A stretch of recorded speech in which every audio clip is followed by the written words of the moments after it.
Good morning. Good morning. Welcome to the third day of spring.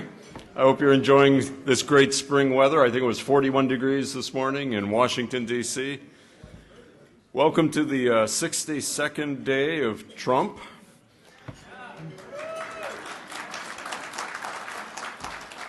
My name is Joseph Bast. I'm the president of the Heartland Institute. It's my honor to welcome you to the 12th International Conference on Climate Change, taking place here in Washington, D.C., March 23rd, 2017. Those of you who are watching online, welcome, and I hope that you watch many of the programs over the course of today and tomorrow. There's about 300 people registered for this event. That makes it actually kind of a small conference. We've had as many as 800 people over the years. Over 5,000 people have attended at least one conference on climate change sponsored by the Heartland Institute. We wanted to keep this small and focused on Washington, D.C. policymakers and create plenty of opportunity for interaction and questions and answers. So I hope you'll take advantage of it, get to know the people around your table, and ask lots of questions of the panelists and the other speakers over the course of the next 2 days. We have 40 speakers lined up. 21 of them have PhDs. We don't hold that against them. Some people measure their character by how many degrees they can get. So we welcome these guys. We also have some lawyers. We have one MD on the program, and we have one astronaut on the program who you're going to meet in a couple of minutes. Congressman Lamar Smith is going to be here. Senator Barrasso plans to be here. You're going to see in a few minutes a video presentation by Senator James Inhofe, who wanted to be here, couldn't make it. When we scheduled this event, of course, we had no way of knowing that today the House of Representatives would be voting on the repeal of Obamacare. Isn't that great news? But it did make it very difficult for members of the House to be here today. And we didn't know that the Senate would be questioning a candidate for the U.S. Supreme Court, which is another good reason not to be here. So God bless all the senators and the House members who aren't here today, because they're doing good work.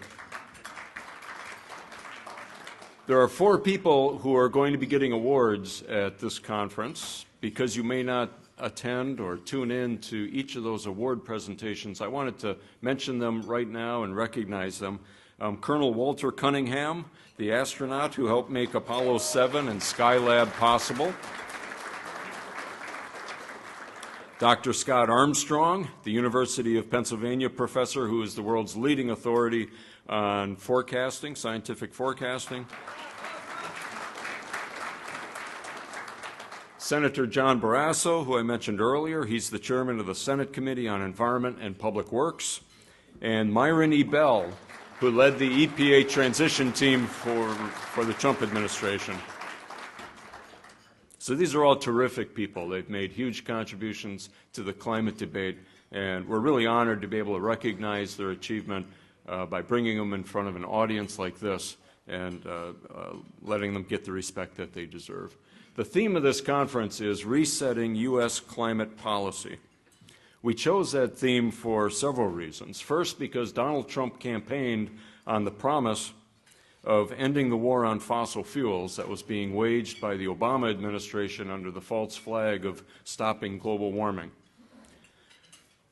Donald Trump's EPA administrator, Scott Pruitt, just a week ago on CNBC, said that he does not believe human activity is the primary contributor to the global warming that we see. That was a great thing to hear an EPA administrator say that. Trump's budget director just last week, I think many of you remember that comment. He said, well, we're not going to fund global warming activity because the president said that's not important. The proposed budget for EPA cuts spending and staff by about 1/3. A lot of states are reconsidering their alternative energy mandates, these requirements that their utilities source 20% or 25% of energy from solar and wind. A lot of states are now recognizing that that is not sustainable, that that's extremely costly, and they're starting to scale that back. If we can get rid of federal subsidies to renewable energy, you're going to see that process get expedited pretty dramatically. Other countries have also turned the corner. We're reading about how Britain and Germany, Spain and Australia are all cutting back on their funding of alternative energy in the name of stopping global warming, and they're all looking at more cost-effective alternatives. So this is a wonderful time to be a global warming realist. I think those of us in the room who have been working on this issue for a decade or longer can finally stand up and say hallelujah and welcome to the party.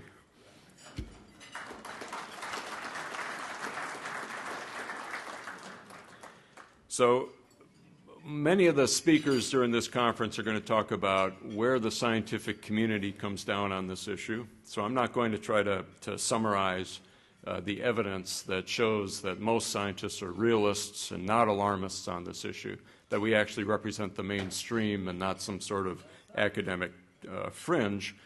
One thing you might not realize, because the mainstream media hides this pretty well, is that the average public understands that as well. Opinion polls show that most Americans do not believe that global warming is largely due to human activity. Voters rank stopping global warming dead last when they're asked to rank the most important problems facing the country. 42% of voters in a survey last summer said they don't even want to spend $1 a month more on their electricity bills to stop global warming. 42% don't want to spend even $1 a month more to stop global warming. So it's easy to say I care about the environment, I care about the climate, I'd like to protect the climate, we all do. But how much are you willing to spend? And do you really think it's a serious problem that merits your money and your sacrifice, not somebody else's? And when you ask the right question, you get the right answer. Nobody wants to increase their energy prices or pay a tax in order to try to fix the global climate. And finally, according to a recent survey, only 25% of voters believe the scientific debate is settled. So the public understands this. There's still a raging debate among scientists and experts, economists, about whether or not the human impact on climate is big enough to justify the kind of government response that we've seen in the last 8 years. So the scientific debate is essentially over. I think in the science community we recognize that the human impact is small, hard to predict, probably not worth trying to stop. I think the American people understand that, according to the surveys. I think we've essentially won the public opinion battle. What remains to be done is the political battle. And that means repealing a lot of laws and regulations, taxes and subsidies that were passed over the course of the last 8 years and even 12 years. And on that short agenda, which I'm very pleased to see seems to be the agenda of the Trump administration as well, is retracting the Clean Power Plan, revisiting the endangerment finding, repealing that, withdrawing from the Paris Accord, or better yet, from the United Nations Framework Convention on Climate Change, repealing many of the regulations that were passed over the last 8 years that were trying to outlaw coal, and the same type of regulations that try to punish the nuclear power industry. And finally, the proposal that Jay Lehr has made, who you're going to hear from in a couple of minutes, to replace EPA with a committee of the whole made up of the 50 state departments of natural resources. Don't try to reform EPA. We've tried that for 20 years and it hasn't worked. It's time to replace EPA with something that'll do a better job protecting the environment.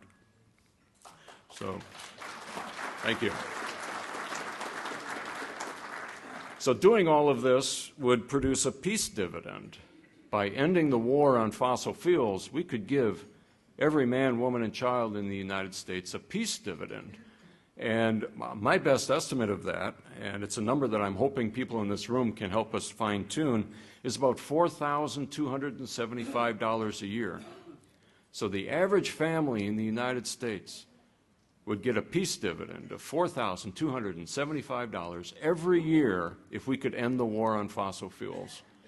So Republicans going around the country shouldn't be running away from Donald Trump's pro-energy, pro-jobs, pro-environment agenda. They ought to be embracing it, and they ought to be asking their constituents, how do you plan to spend your peace dividend? How are you going to spend $4,000 a year? Okay, before I introduce Jay Lehr, our keynote speaker, I need to recognize and thank three groups of people. The first are the 5,000 donors to the Heartland Institute.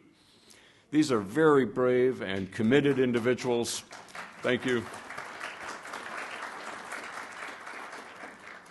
So with their help, they have made the Heartland Institute the world's most prominent think tank opposing global warming alarmism. That's according to The Economist.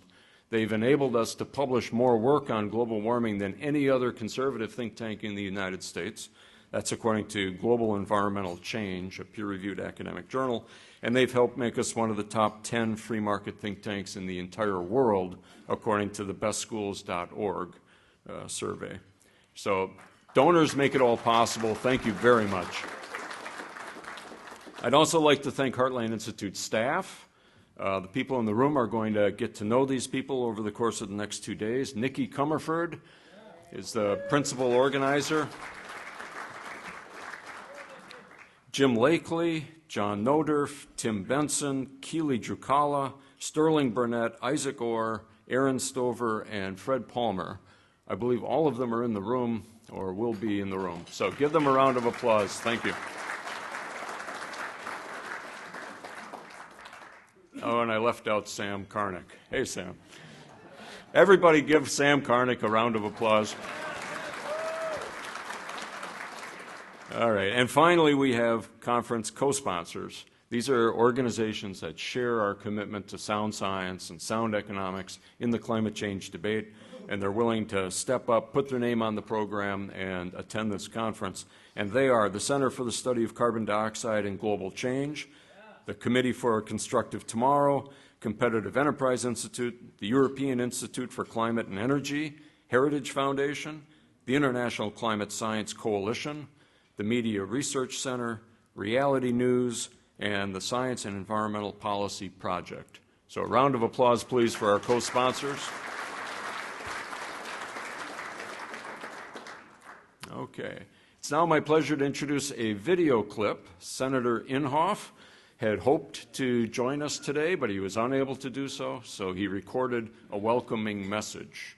It should come up on the screen now. Well, Heartland, I've always enjoyed speaking and keynoting your conference in the past, and I regret I'm not able to do it and be there with you this year. But I have some good news, everyone. Obama's war on fossil fuels is temporarily over, and you, more than any other organization, are responsible. The outlook for environmental activists and the climate change alarmists is grim. With significant losses in the White House and Congress, the Supreme Court, and a persistently skeptic public, their political leverage and relevance has dwindled, and the people have won. You know, I say the people have won because I can remember back in 2002 when the polling all showed that global warming was the #1 issue for people. But now a recent Fox poll revealed that 97% of the American people don't care about global warming when it's stacked against terrorism, immigration, healthcare, and the economy. And according to a Gallup poll from March, global warming came in dead last of Americans' concerns of national problems. You see, that's a total reversal of what it was as recent as 2002. For the past 8 years of the Obama administration, the American economy suffered under the effects of this climate agenda. Every administrative entity under Obama was forced to embrace his climate agenda as a top priority and was used as a convenient sounding board. And we've seen this in agencies such as the Department of Defense, diverting resources away from their core responsibility of defending America and instead spent on finding ways to justify statements from the president that, quote, climate change is a greater threat than terrorism. Other agencies have spared no taxpayer expense supporting their outcome-driven science in an attempt to bolster their claims. In fact, the Congressional Research Service, not many people are aware of this, they reported that the Obama administration spent $120 billion on climate change issues. This was a total waste of money. Our defense is right now trying to come up with another $54 billion, and he wasted $120 billion on climate. Despite the administration's efforts and as research data and around the climate change continue to improve, the results don't support their claims. And instead, they actually put them into question. But that era is over, and President Trump is already delivering on his campaign promises. Just a few weeks ago, I was in the White House when President Trump signed an executive order instructing the EPA to roll back the Waters of the United States rule. You remember what that was? It would have allowed the EPA to regulate all land and water uses in America.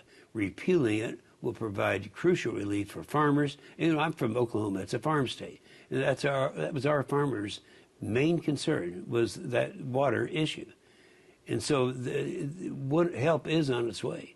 President Trump is also committed to rolling back the Clean Power Plan and its $300 billion price tag. This rule would lead to a dramatic increase in energy prices and reduce the reliability of the grid. Now, these are just two of the many rules expanding federal power and departing from the core functions and responsibilities provided to the EPA by Congress. Congress has told them what they're supposed to be doing. The steps being taken by the Trump administration will return the roles of these agencies to their statutory intent. We've seen great successes in our air and water quality based on the EPA operating within its statutory budget. We will be able to right-size the agency to help the American people instead of punishing them with heavy-handed regulations from Washington that give little or no actual environmental benefit. It'll take time to rebuild the trust between states, industries, and the federal government. And I look forward to working with President Trump and the administration officials to restore credibility and balance in the context of environmental policies. But I say to you, Heartland, the liberal extremists are not going to give up. Obama has built a culture of radical alarmists, and they'll be back. You and I and the American people have won a great victory, but the war goes on. Stay vigilant. You are doing the Lord's work. Great.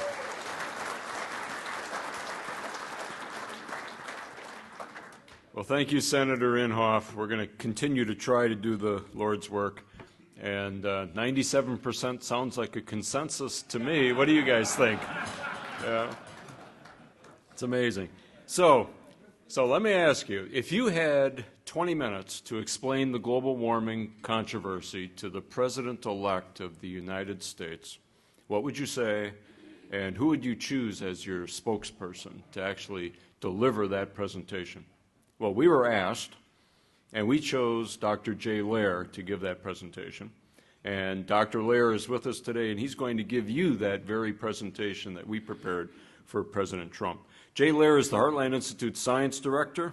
He's the editor of Wiley's Alternative Energy and Shale Gas Encyclopedia, Wiley Inner Sciences Nuclear Energy Encyclopedia, a 6-volume water encyclopedia, and McGraw-Hill's Handbook on Environmental Science, Health, and Technology, along with hundreds of articles and scores of other books. He's also the world's most interesting man. If you have a chance to talk to him, you will discover that. Ladies and gentlemen, please welcome Dr. Jay Lehr. Thank you, Joe.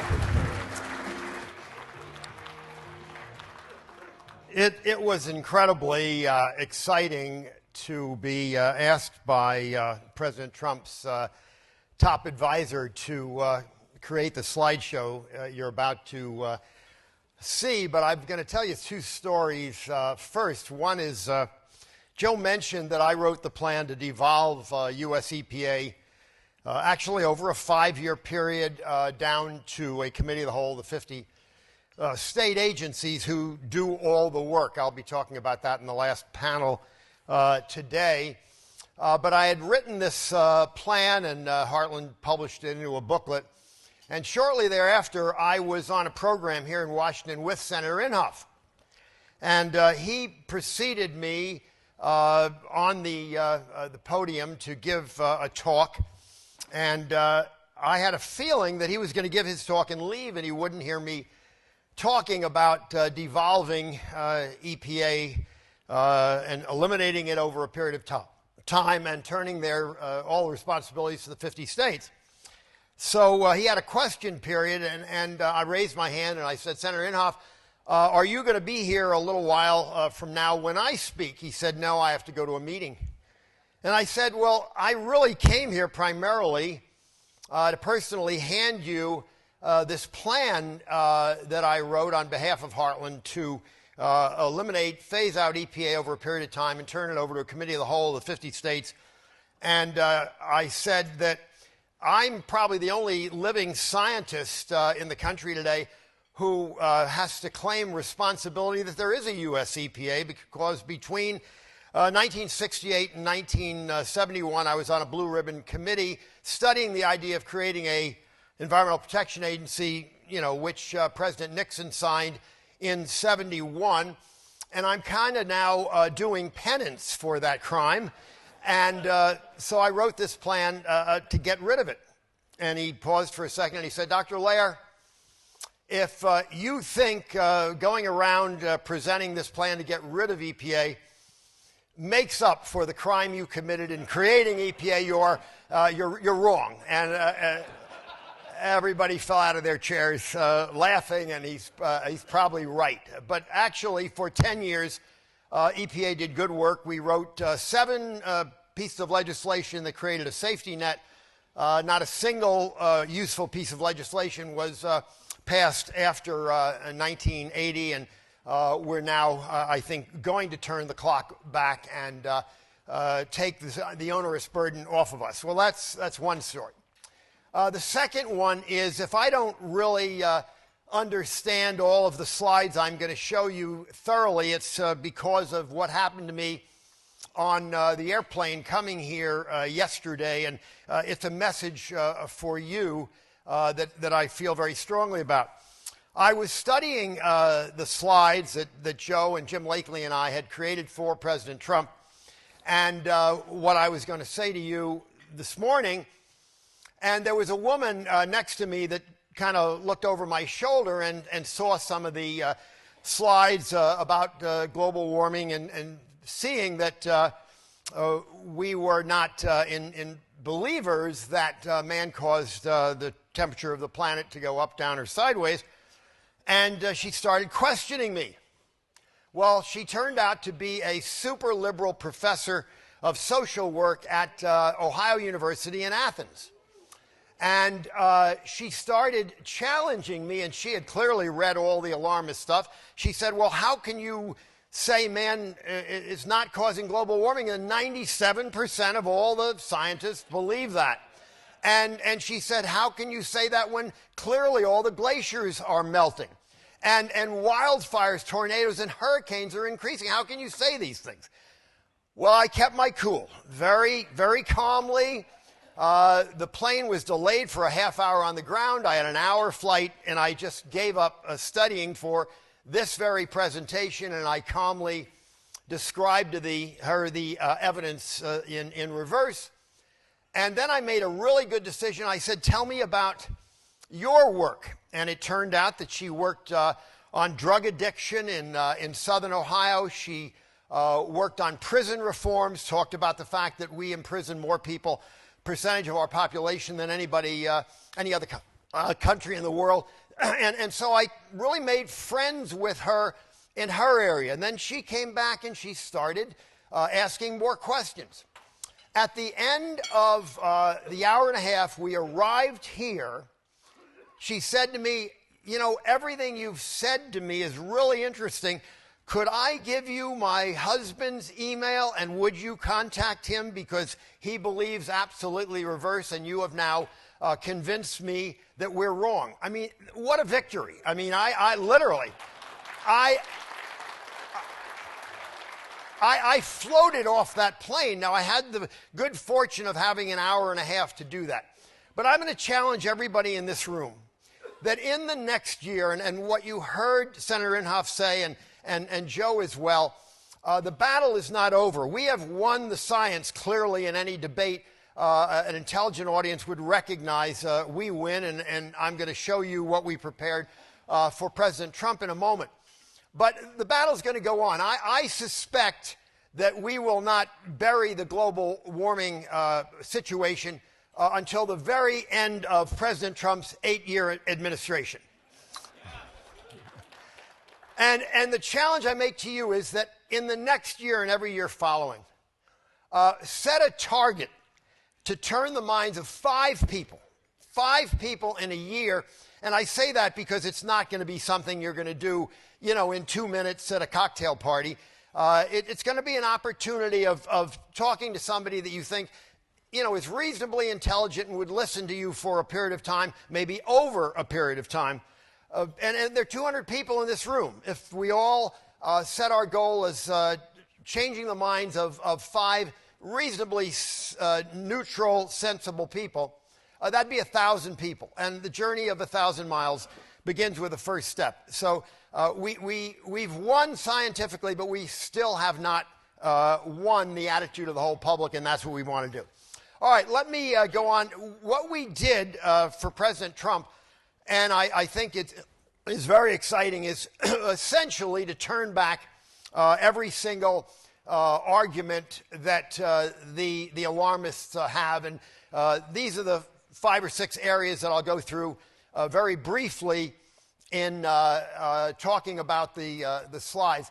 The first slide shows that, as Joe mentioned, half the public still feels that man is responsible for global warming. And I'm going to tell you my bias right now. I have a bias that maybe is a little different than anybody in the room. And I think, I don't know if it was Joe said it or Senator Inhofe. Well, I think Joe quoted one of our new government officials saying that man is not the primary responsibility for climate change. Carbon dioxide is not the primary reason for climate change. I'll go a step further. I mean, I've been involved in this since the mid-'70s, when every prominent news magazine, that would be Time, Newsweek, and U.S. News and World Report, had a cover story of the impending ice age, the coming glacier. I really got involved then, been following it now for 40 years. And I will say carbon dioxide has no impact on the temperature of the planet. Most scientists will say, well, it may be a little bit. But Warren Buffett gives away $1 million if you get your bracket right in the NCAA tournament. I think I'd give $1 million if I had $1 million. That's an old Russian joke. If I had 2 houses, I'd give you one. Somebody says, would you give me your shirt? And the Russian says, no, I have 2. But nobody can nail down the role of carbon dioxide and say it's a 1% impact, 10%, no percent. It's none. So that's my bias that I think comes through in what we presented. But half the public still thinks it plays a major role. As was pointed out by Senator Inhofe, it comes out last in terms of the concerns of the public. There are 17, I think, maybe less, issues the public is concerned about. Bjorn Lomborg started this. He started a consensus. Every other year, economists meet in Copenhagen, and they vote on what matters in the world. Where would you put your money, basically? Global warming comes out last. Of the people who voted in the last election, 14% of people who voted for Trump thought climate change was a problem. 66% of Clinton people. While the names, 66, yeah, so while the names of Trump and Clinton are up there, I want to caution all of you, or really give you a hint to how to feel better about life. I woke up on the morning of November 9th. Actually, I never went to bed. It was way too exciting. I woke up euphoric. And I have woken up euphoric every day since. But I have an edge on most of you. Most of you are happy with the election of President Trump. but you're measuring life against a level playing field. You say, well, Trump is better than nothing. No, Trump is better than Clinton. You've got to measure the hole we would have been in if the Wicked Witch had been elected. And then you measure up from the bottom of the hole to where we are now. And if you don't wake up euphoric, you just have a negative view of life. This is where the temperature has been the last 10,000 years, where we've been on a general decline. You are aware that we essentially ended a little ice age when George Washington was at Valley Forge, and all of you that understand what Valley Forge is about, you wonder how those soldiers survived and how we were able to continue fighting the war, because that was a low point in temperature. I mean, it was really freezing. From Valley Forge on, we have, warmed up to a little bit of normalcy, but as you know, we've not warmed up in the last 18 years. Satellites show the temperature has been relatively constant. The other line are the predictions of absurd models. See, what's this? That one is, okay. You can read it, I can't. But you can see stability there. One of the most interesting things is how little carbon dioxide is in the atmosphere. It's roughly 4/100ths of a single percent. Common sense, and that's what we tried to get across to President Trump, common sense would tell you, how can 4/100ths of 1% of a gas in the atmosphere control climate to the point that we have been spending an average of $6 billion a year fighting it for over a decade. But this is my favorite diagram. There is a picture of the Earth, and superimposed over it are 10,000 dots. There are 10,000 dots on that picture. The green dots represent the primary greenhouse gas, which you all know is water vapor. The large black area in the bottom is carbon dioxide, but the tiny little square in the bottom right-hand corner is man's contribution to carbon dioxide. Factories, automobiles, and power plants. I mean, how impossible it is to think that little tiny bit it controls the temperature of the planet. It's absurd. It's absolutely absurd. Here is carbon dioxide measurements going back thousands of years, and that used to be much higher. We're at 400 now. We were at 1800 when the dinosaurs worked the Earth, and I'm one of the few people that remember that vividly. This is carbon dioxide. That's temperature. Where's the link? Where is the link between the two? There simply is none at all. There's no relationship. And if you've read Fred Singer and Dennis Avery's book, Temperature Change Every 1,500 Years, one of the things we know for sure is that when we go back 900,000 years of ice core records, the increase in temperature comes centuries before the increase in carbon dioxide, which you should all know if you drink any carbonated soda. You open a can of carbonated soda, you forgot about it and you left it on the counter, and you come back when it's warm and it's not carbonated anymore. Because warm water gets rid of its carbon dioxide, cold water has more of it. So there just is no link. Here's another picture essentially showing the temperature versus the increase in carbon dioxide, and there has been an increase. We were at 280 at World War II. We're at 400 now.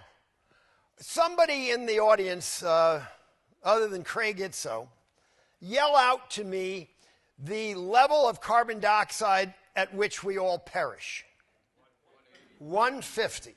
150. We were perilously close in World War II at 280. This slide's a little bit complicated, but I'll explain it very quickly. The carbon dioxide in the atmosphere has already absorbed all of the heat it's capable absorbing from the planet. Carbon dioxide only absorbs a very narrow range in the heat spectrum. And the carbon dioxide in the air has already absorbed that. We can double carbon dioxide. It isn't going to create any more warming at all. And this kind of shows how that's we're down to virtually nothing. Here are the models. We finance 117 models. We should only need one model. They average them out. They average 117 mistakes. Does that make any sense? Of course not. The satellite readings, it's ridiculous, and yet we have been plowing close to $6 billion a year into supporting them. And of course, we know the temperature of the planet has not changed. I guess we were conservative saying 15 years. We're pretty close to 20 now. So now we go into all the areas that the nice lady sitting next to me challenged me on. That, in fact, you're aware we went from global warming to climate change. What do we talk about now? Extreme weather. Extreme weather is now the password. So we created a slide for President Trump on each of these extremes. These are heat waves over a long period of time. You can see there's nothing new there. These are droughts. The bottom is the heaviest drought up to the top to milder droughts. You can see there's no change over time there. What do we have there? Tornadoes.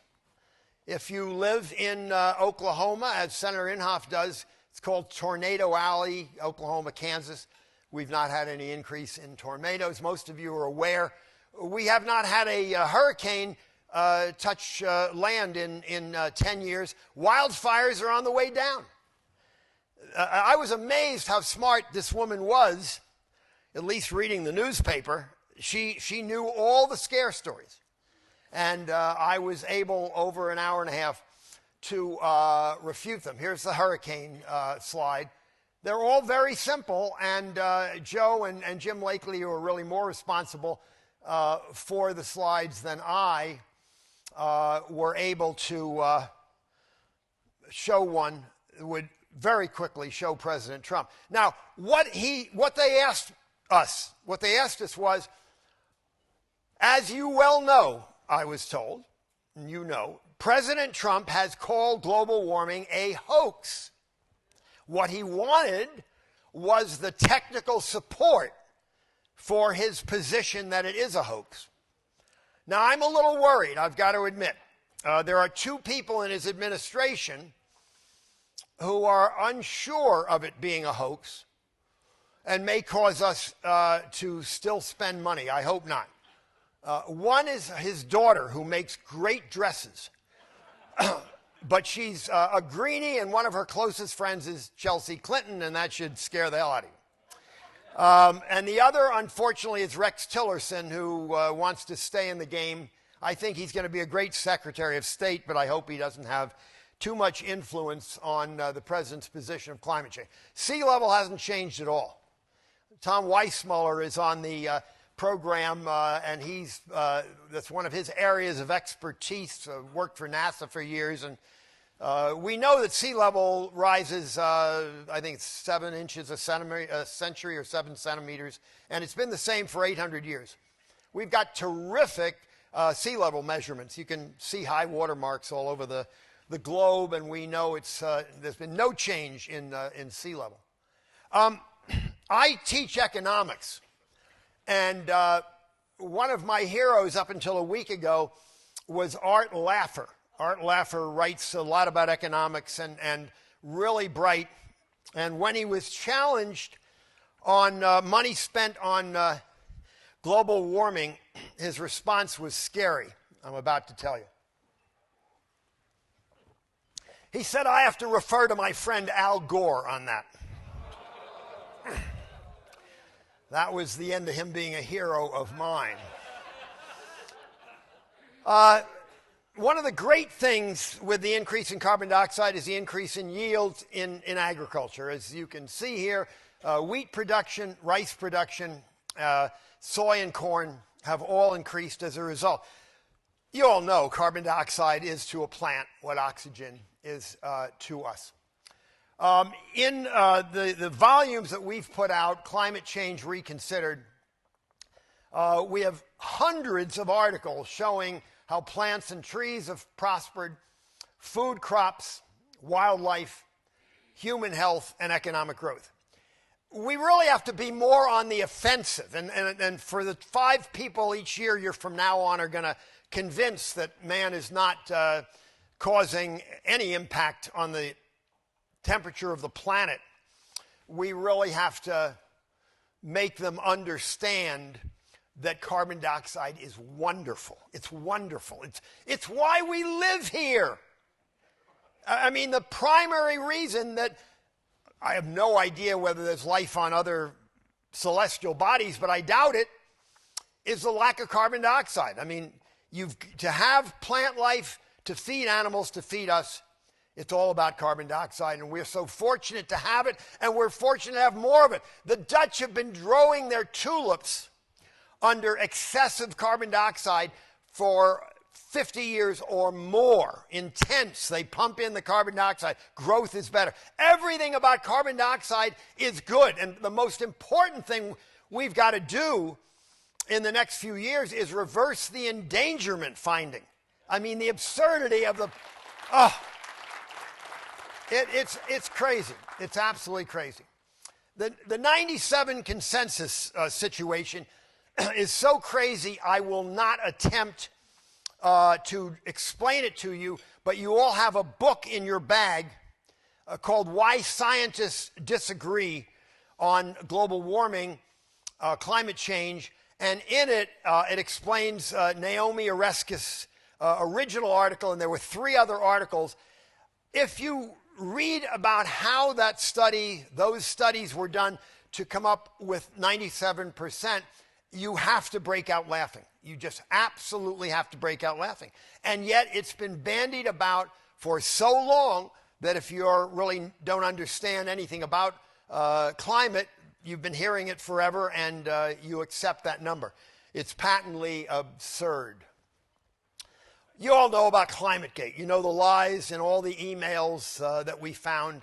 The alarmists have been doctoring their work and hiding their emails.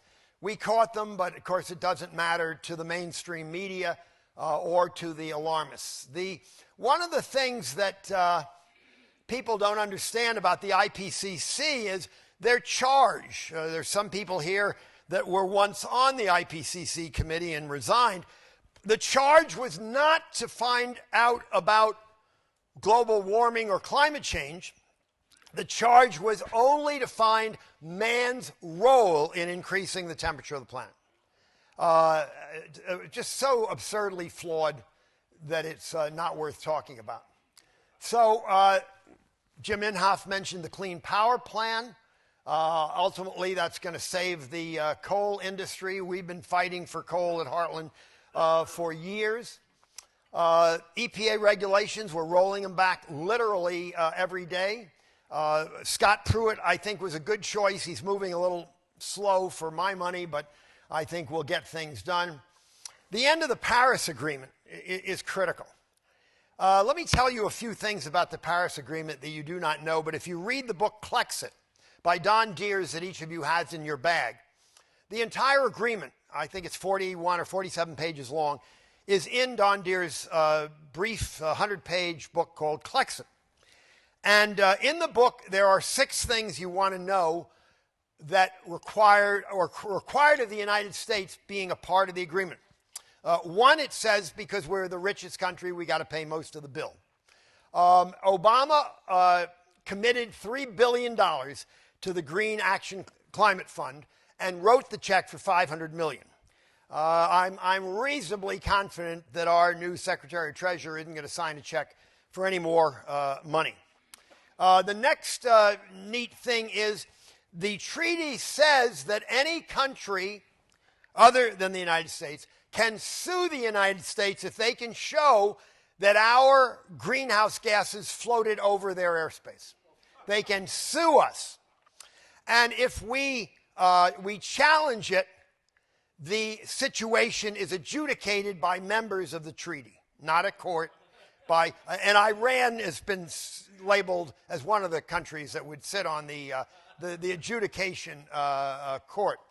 It also says that any technology developed in the United States has to prove that it does not significantly increase carbon dioxide, or we're not allowed to use the technology. It also says if we develop a technology to reduce carbon dioxide emissions, we must share it with the rest of the world with no remuneration whatsoever. I mean, it's insane. If you read it, you will be laughing before you get to the end of it as well. We have to withdraw. Unfortunately, the great dressmaker, Ivanka Trump, and Rex Tillerson want us to keep a chair at the table. It's really absurd if you think about it. We don't need a chair at anyone's table. We're the strongest country in the world. You dance to our tune. We do not want a chair at that table. We want the end of it. We'll see what happens. Rex Tillerson and young Ivanka might hold sway with her dad. That would be sad, but kind of understand that. Trump is doing better than I would have imagined. Pro-environment, pro-energy, pro-jobs. He amazes me. I have a very good friend that played football with him at the New York Military Academy and said everybody thought he was the greatest thing since sliced bread in high school. They loved him. He was captain of the New York Military Academy's football team. I met Donald in 1987, shortly after he wrote The Art of the Deal. And he was so honest and open about going bankrupt and then coming back. I mean, he was just terrific then. I was maybe one of the few people, when I saw him come down the escalator, 2 years ago, come July 16th, that felt that he would be a great president because he had nothing to gain other than being a great president. He didn't need any more money. He didn't need any more power. Whether he was bright enough to be everything I wanted, I didn't know then. I'm not sure now, but every day I become more certain of it. So climate policy, I don't know if we need a climate policy. We have nothing to do with climate. It's so arrogant. Can you imagine the arrogance of believing that we have an impact on the climate of this planet is absurd. But if the liberals are not anything else, they're arrogant. So we've got to change things, and things are changing. Worst case scenario, we're going to come out of this better. We've got to end the funding for the terrible things that EPA, NASA, Oceanographic Survey is doing, and the United Nations. And I think our Treasury Secretary, if I'm assuming the Treasurer has to sign the big checks, I know who he is well enough to think he's not going to be signing any more checks for climate research to these organizations. Well, how can you believe how quickly he moved on the Keystone Pipeline? The Clean Power Plan, this is fabulous. If you want to know more about my plan to devolve EPA to the Committee of the Whole, come to the panel on policy at 4:30 this afternoon with Dennis Hedke and Scott Armstrong. We'll be talking about that. He's already rolled back drilling, canceling regulation after regulation, subsidies for wind and solar. I've been hoping for Elon Musk to go bankrupt for years and years. He's way smarter than me. I expect the man has an IQ of 200, and he knows how to game the system. I predicted that Tesla would be over by now. I love making predictions, and I never mind being wrong. But I predict that he will not be able to put out $500,000, $35,000 Teslas that get 200 miles on a charge, as he claims he's going to do. And eventually people will begin to realize he makes boasts that it cannot happen. But wind and solar should end. They really should be over. Both of those industries are dead meat if the government stops subsidizing. We're a long way from that. Their lobbies are incredible. I'd like to think at the end of Trump's 8 years, they'll be over, but I won't stake my life on it, but we've got to move. Solar and wind. I would like to put a PVC solar cell on every hut in Africa. I worked in Chad. You know what happens when the sun goes down in Chad? Nothing happens. That's where we need solar energy. A light bulb from a single PVC solar cell would be spectacular. Windmills, you know, they have a place. I'm not sure anymore where, but if you hate birds, they have a place. Tonopah is killing 500,000 of them a year. And the government gave the right to kill eagles a 30-year right at Tonopah in order to have a $2 billion solar farm operating at 17% capacity. It's insanity. Eventually, these things have to go away. Nuclear power and the LNT. Look at the top and the bottom. Nuclear power will someday run the world. We can't run out of it. It's the safest form of power. They're still talking about Fukushima, which didn't cause a single person to get radiation poisoning or die. They still talk about it as a disaster. I always thought the Japanese were smart, but they've turned off their nuclear power plants. We are not building nuclear anymore. Well, there are 2 plants being built in Georgia, 2 in South Carolina. Whether they ever get finished, I'm not sure. But the cost of a nuclear power plant used to cost $3 billion. Now it's $9 billion because we've installed safety requirements to bring radiation down to 0. And it's all because of the low dose, no threshold model that is totally flawed. If you're into biology at all, Ed Calabrese is the hero of fighting the LNT. If we could get rid of the LNT and realize that there are thresholds below which radiation is not a problem, which is definitely true, the costs of nuclear may come down, though I don't expect it to happen. And we also sent President Trump a list of the materials from which we got all this. I hope that he takes heed of everything we've done. It's a lot, and so you should know that Heartland has been a go-to place for the president and for his transition team and all the people he's appointed, and it's very exciting. Again, thank you all for being here. We'll see you all next 2 days.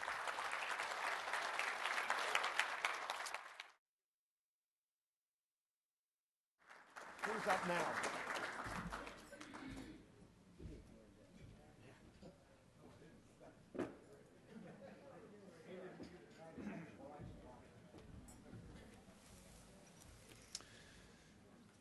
Thank you, Jay.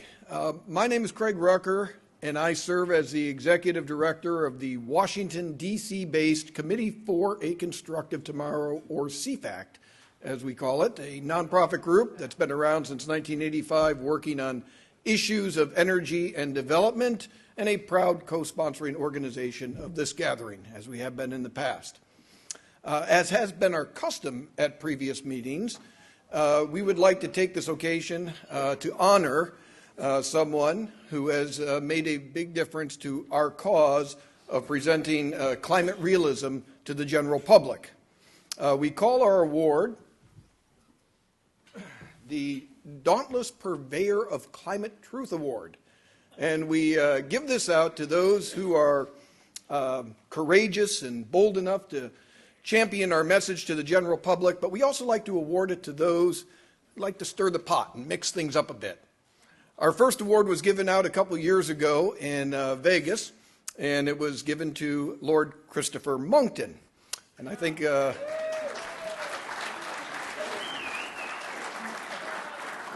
he fits that description well, having jumped out of airplanes with him at 10,000 feet to call attention to Climategate 2 and him sneaking into UN meetings, asking them to break up, and being kicked out of the country. He qualified. But this year's recipient is also no less qualified, and we are going to give the award this year to Colonel Walter Cunningham, former Apollo astronaut and a genuine American hero.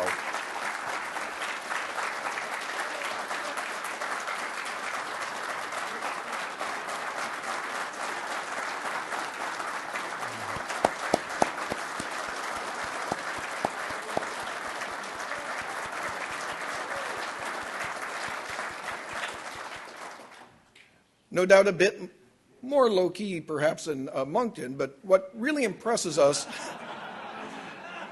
about Colonel Cunningham is, of course, that honestly, he didn't have to do any of this. This was a man who was already he was an Apollo astronaut. He was a legend. He was a man who could have lived out his years with an adoring public, not ruffled any feathers, and just took it easy. But there's something inside of him that wouldn't let him do that. He decided to get acquainted with the likes of the folks in this room, which is a surefire recipe to get yourself in a lot of trouble. And for that, we're eternally grateful because, of course, he's come to the service of his country one more time, this time to speak out on climate science and the corruption surrounding it. Our staff has put together a short video, and we'd like to show it to you that chronicles just a few of the highlights of Walt's life. 5, 4, ignition, GRR. Walter Cunningham was born March 16, 1932 in Creston, Iowa. He joined the U.S. Navy in 1951, ultimately retiring with the rank of colonel from the Marine Corps in 1975. On October 11, 1968, Colonel Cunningham made his mark on history by piloting the Apollo 7 spaceflight mission for 11 days. In 1977, he published The All-American Boys, a memoir of his astronaut adventures. In 2010, he had had enough of bad science and publicly rejected the so-called scientific consensus surrounding man-made global warming, publishing a paper called Global Warming: Facts versus Faith. So what's happening is they're picking and choosing the data. They're not looking at the big picture, and it's very disturbing to somebody that's a legitimate scientist, a physicist. In 2013, he joined CFAC's delegation to the UN Conference on Climate Change in Warsaw, Poland. As part of that delegation, he addressed the UN efforts in a widely attended press conference, as well as at a packed university lecture hall at nearby Wazinski University. I can remember back when climate science, it used to be considered a very respected field of science. But about 20 years ago, it began to deteriorate. In 2014, Walt was a featured lecturer at the University of Minnesota Twin Cities. Later in 2014, Walt was again part of a CFAC delegation at the UN Climate Conference in Lima, Peru. Walt took to the skies once more, this time to make the point that climate science isn't settled. In November of 2015, Walt Cunningham, as part of the Right Climate Stuff research team, spoke at an event hosted by the Texas Public Policy Foundation titled At the Crossroads, Energy and Climate Policy Summit. For more than 40 years, people have been asking me about how fragile our planet appears from space. And I always have to tell them, really, what I was most impressed about was the beauty of our planet and the fact that we have survived changes in climate for 4.5 billion years. Walt has been a speaker at the Heartland Institute's ICCC conferences in 2010, 2012, 2014, and 2015. Historical data is not just another opinion, and the public should look at the historical data before forming their own opinion. Now, personally, after years of looking, I have not found one piece of evidence that supports the alarmist hypothesis. Since then, Walt has continued to speak out and challenge global warming alarmism, including taking part in a debate on climate change at San Jacinto College in Texas just a few weeks ago. Walt is never without his wonderful wife, Dot, who not only keeps him organized and on time, but who has also unwittingly become quite a climate change expert herself. These two make a formidable team. We at CFAC would like to express our deep gratitude for Colonel Cunningham's selfless contributions in advancing the cause of sound science and human progress.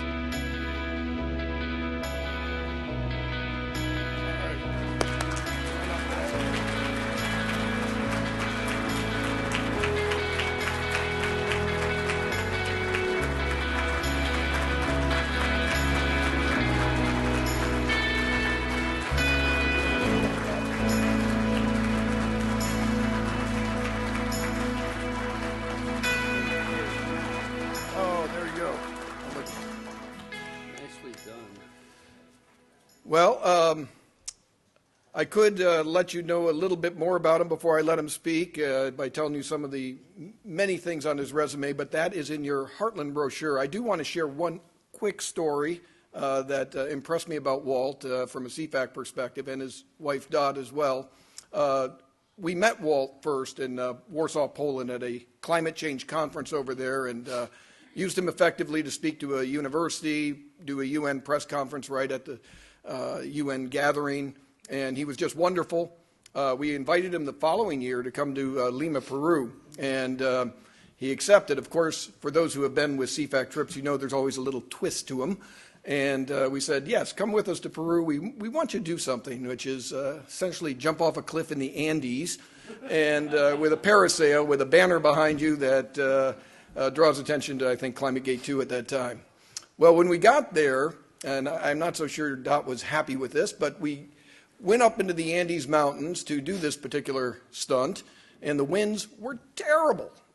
We wound up enjoying seeing some good scenery. The sun was out and everything, but we couldn't make our jumps. The professionals who were putting this together wouldn't let us jump in the conditions that they were. After about 2 hours of spending time in the Andes, the winds died down. We were able to give it a try. I was the first one to go. We figured if somebody had to die, I would do it. It was not a pretty scene. That wind dragged me along the ground, took several attempts. I went up there, and my landing was not one that would be worthy of an Apollo landing.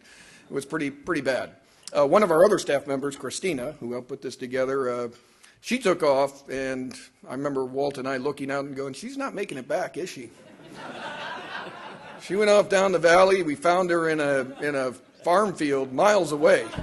In the Andes. But when it was Walt's turn to go, he did not hesitate. Nothing fazed him. And the winds were perfect. And he took off and had a fairly smooth landing, much like his Apollo landings. I give you this story for this particular reason because, it's one thing to go out and be bold enough to speak out about climate science and to make your case there. But it takes a special someone who's crazy, who's dedicated enough to this cause to jump off a cliff in the Andes Mountains in these conditions, all for the cause of climate realism. That is the definition of a dauntless purveyor of climate truth. Boy, thank you, Craig. I don't know how I can measure up to all the comments I've seen in the last 10 or 15 minutes, but I just do want to thank everybody, for being here. And Joe, I want to thank Joe. I'm not a climate scientist. And while I'm pleased to receive this honor, it's also a little bit embarrassing when I look out here and see how many real climate scientists there are. What I do, I'm a physicist. I tend to analyze data. And I can tell you this, in the last I've only been really looking at this stuff for maybe 10, 12, 15 years. I have not found one single bit of data that would support the cause, that says that we're warming the temperature of the Earth. So I just think it's a crazy kind of thing, and that's what I really talk about. And I don't have a lot of time here, but I want to add one more bit of data to Jay, what you had up there, data that probably nobody else in here realizes unless they saw one of my presentations. You were sitting down here right now at 400 parts per million, the CO2 level right here, not here. Inside of here with all these people, it's probably 800 or 1,000 parts per million. Back in Apollo 7, which was, my God, 48 years ago, we were breathing 100% oxygen, exhaling carbon dioxide, of course, so we had a system in there that would have these little units that we'd have to change from time to time. And if we forgot, an alarm would go off. That alarm went off once during our 11 days, and it went off at 3,000 parts per million. That's what it was set at during Apollo. Went on to, the shuttle. The shuttle, I think they started off at, I don't know what it ended up with. I think it started off at 10,000 parts per million. Space station today is sitting at either 7,000 or 5,000 because they're getting that back and forth. That's because you see you're breathing in this 100% oxygen, you're exhaling carbon dioxide. One more, a little bit of data on that is, you know, we now have submarine-launched ballistic missiles, and those submarines can stay out there and can stay submerged for up to 4 months, something like that. And of course, there's a lot of carbon dioxide there too, so they have an alarm system. That alarm system goes off at 8,000 parts per million. I only mention this so you feel a little bit more comfortable about the kind of stupid levels that they try to make people do today. Just thank you here for the honor, and I appreciate this very much. Thank you.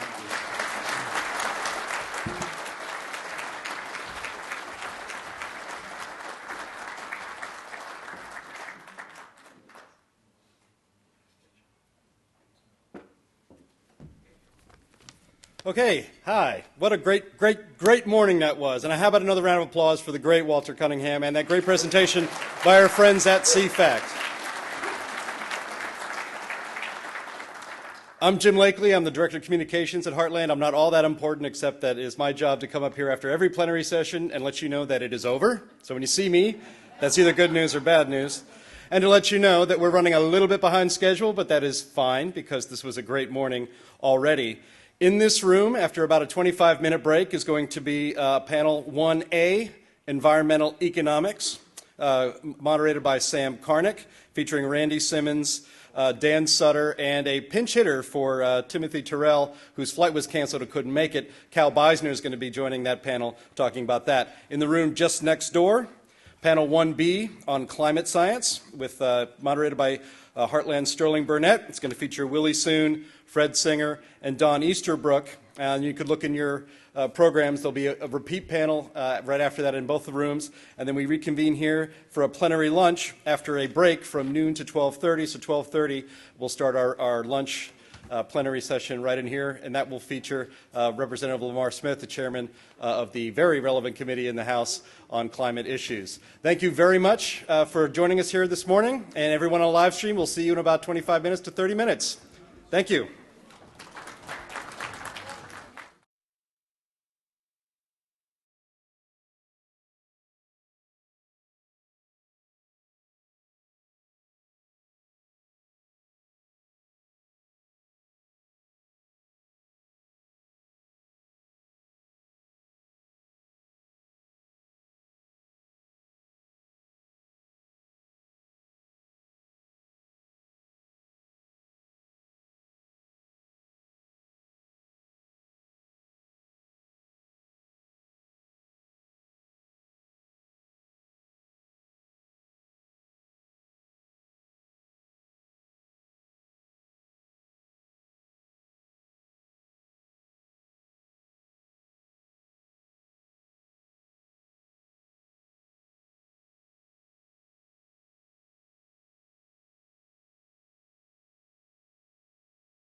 Good morning. If we could get started here. Welcome to our first panel, Panel 1A on Environmental Economics. What we're going to do here is have 3 presentations by experts in this area, and then we'll take some Q&A after they're finished speaking. For the past half century, economic activity and environmental protection have commonly been depicted as an either-or situation. Either human beings can freely create and trade new products and services with one another, or we can protect the environment. Upon analysis, however, the assumption that free markets and free people will necessarily degrade the environment proves to be dubious at best. Private property creates a natural incentive for owners of properties to take good care of them, to preserve their highest potential value. Free enterprise enables resources to gravitate to their most efficient uses as the market, through the price system, tells people what uses of resources create the most value. The market punishes mistakes in resource use and rewards efficiency. So when people use resources unwisely, the market reduces their power to do so. And when people use resources well, the market increases their power and hence their access to additional resources. This process is continuous and accurate in the aggregate, and it allows and indeed encourages swift adaptation to changing conditions. Government, by contrast, operates with necessarily limited information, and its decisions are enforced by coercion. As a result, mistakes by government are often intractable and more damaging than those of private actors. Of course, when confronting a matter as big in its implications as global warming, the temptation is to assume that only government, preferably some sort of global government, can accurately and honestly measure the costs and benefits of various possible responses. The members of this panel will explore that issue and question those assumptions. You can read their biographical sketches in the program guide. We have one panelist who was not able to make it today, and that's Timothy Terrell, as mentioned earlier. The other panelists are Dr. Daniel Sutter, the Charles G. Koch Professor of Economics with the Manuel H. Johnson Center for Political Economy and Troy University's Sorrell College of Business. We also have Randy Simmons, a professor of political economy at Utah State University and co-founder, president, and director of research for Strata. And I'm going to give you Cal Beisner's longer bio since it's not in our program. He's the former associate professor of interdisciplinary studies at Covenant College and of historical theology and social ethics at Knox Theological Seminary. He's the author of 12 books and hundreds of articles. He was honored in 2014 by the Heritage Foundation with the Outstanding Spokesman for Faith, Science, and Stewardship Award, which was given at the 9th International Conference on Climate Change, sponsored by the Heartland Institute and others. Cal has testified as an expert witness on the ethics and economics of climate and energy policy before congressional committees and has lectured at the Vatican for the Pontifical Institute of Justice and Peace, also at 7 annual meetings of our international conferences on climate change, and is a plenary speaker for the 2012 annual meeting of the Evangelical Theological Society and at many seminaries, colleges, churches, and other conferences. We welcome all our speakers, and we begin with Dr. Daniel Sutter.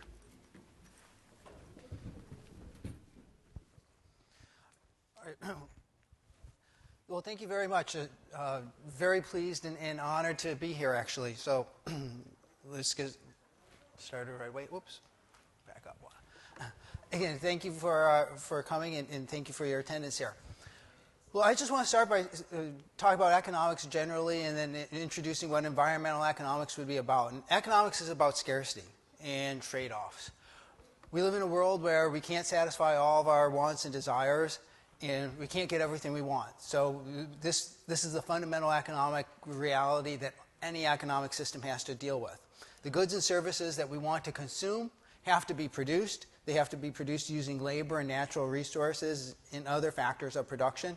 These factors of production are scarce and have mutually exclusive alternative uses. So we face trade-offs. So if we have a forest, we can recognize we can use that to perhaps either produce paper or produce lumber to build houses, but those are mutually exclusive uses. So we have to make choices about how we want to use our scarce resources. And when we choose to use a resource to produce, say, paper, we're choosing not to use it to produce lumber, and that's the core area of opportunity cost. So economics, I guess, all comes back to opportunity cost and make sure we identify opportunity costs. But if we want to, one way to organize economic activity is through markets. And markets are a system of decentralized, voluntary, and permissionless exchange that's based on property rights and economic freedom. And I think this is important to remember, these characteristics, especially decentralized and permissionless. All of our market activity, whether it be from somebody who's a blogger to transnational corporations, are all based on voluntary interaction. People come together and use their talents and resources in different ways. Prices emerge out of this process. The people are bidding for alternative uses of scarce resources. Prices end up emerging. Prices allow entrepreneurs to calculate profit and loss, which are key to helping us identify the most highly valued uses of our resources and directing resources to those uses. And then profit also gives entrepreneurs and everybody else involved in the process an incentive to participate. That you have to get their voluntary cooperation and participation, and you reward them. Next point we want to use is that generally markets work. This is a point that goes all the way back to Adam Smith, although economics graduate students today would learn in the following, in the lower form there, of what's known as the first welfare theorem. What do we mean by markets? Well, normally the market system, again, this system of voluntary, permissionless, and decentralized exchange, does a great job evaluating alternative uses of resources and providing entrepreneurs this incentive to do what is in the best interest of consumers. Prices are what serve to coordinate the activities of consumers and firms and entrepreneurs and investors. The prosperity that we enjoy today is a product of economic freedom and property rights and this market exchange process. Something that goes less noted is that markets perform an important discovery function. Now, you normally think of maybe discoveries as occurring in science, the eureka moment when a scientist discovers something we didn't know before. So the light bulb, or even like, in Columbus happened upon the Western Hemisphere, happened to find the West Indies. But the same thing happens in the economy. Economics has to discover all of the knowledge that we actually then put to use. So we have to discover what goods and services people are willing to pay for. We have to discover that oil and coal and wood and iron ore can be used to produce the goods and services that people are willing to pay for, and thus that they are natural resources. We have to discover how you can organize a corporation or organize a global supply chain. We have to come up with innovations in finance like insurance or bonds. None of this knowledge is given to us, and it has to be generated in the system. The discovery process is never ending. It's still ongoing. And just to illustrate an example of this related more to natural resources, consider the history of oil. So we began figuring out how to refine oil into kerosene to come up with a substitute way to power lights as whale oil was becoming scarce. And we quickly ran out of oil because we just had oil that was available at the surface. But then we learned how to drill for oil. Again, that was another discovery. And then we were able to use that refined oil to power cars and trucks. And so we had a great deal amount of transportation. But then we recognized, we discovered that the smog, the emissions from those cars and trucks could help cause pollution problems that we had to address. And again, it's ongoing. So if you look at the amazing discoveries with horizontal drilling and hydraulic fracturing, unlocking vast new oil and gas reserves. Again, this is all part of this ongoing and critical market discovery process. If you ignore the role of discovery in economics and social systems, it's very easy to, in retrospect, assign a lot of intention that wasn't actually there. So, for instance, if we look at a company in the past was burying chemicals in a giant hole behind their factory because they thought at the time it was a responsible way of disposing of the chemicals. Well, we later learned that, okay, that those chemicals can actually leach down into groundwater and contaminate the groundwater. If you didn't realize that people were making decisions based on the knowledge that they had at the time, you might infer that that company was poisoning the environment. You might infer intent that wasn't there. And the intent isn't there if you remember that we have this giant discovery process.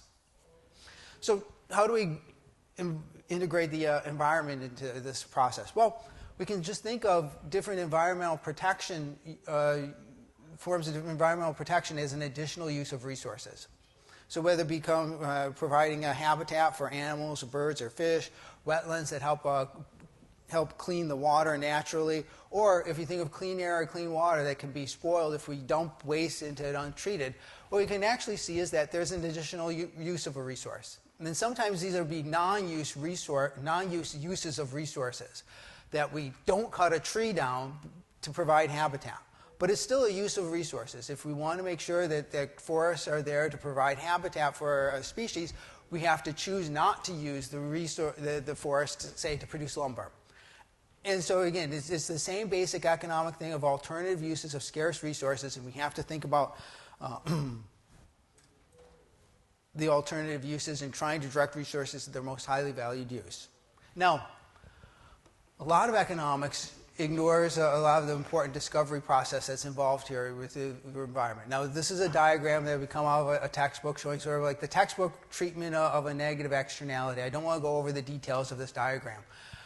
But what I do want to do is use it as an example to illustrate how there's a tremendous amount of knowledge that's assumed here in this diagram. Knowledge that has to be discovered by our economic or social system.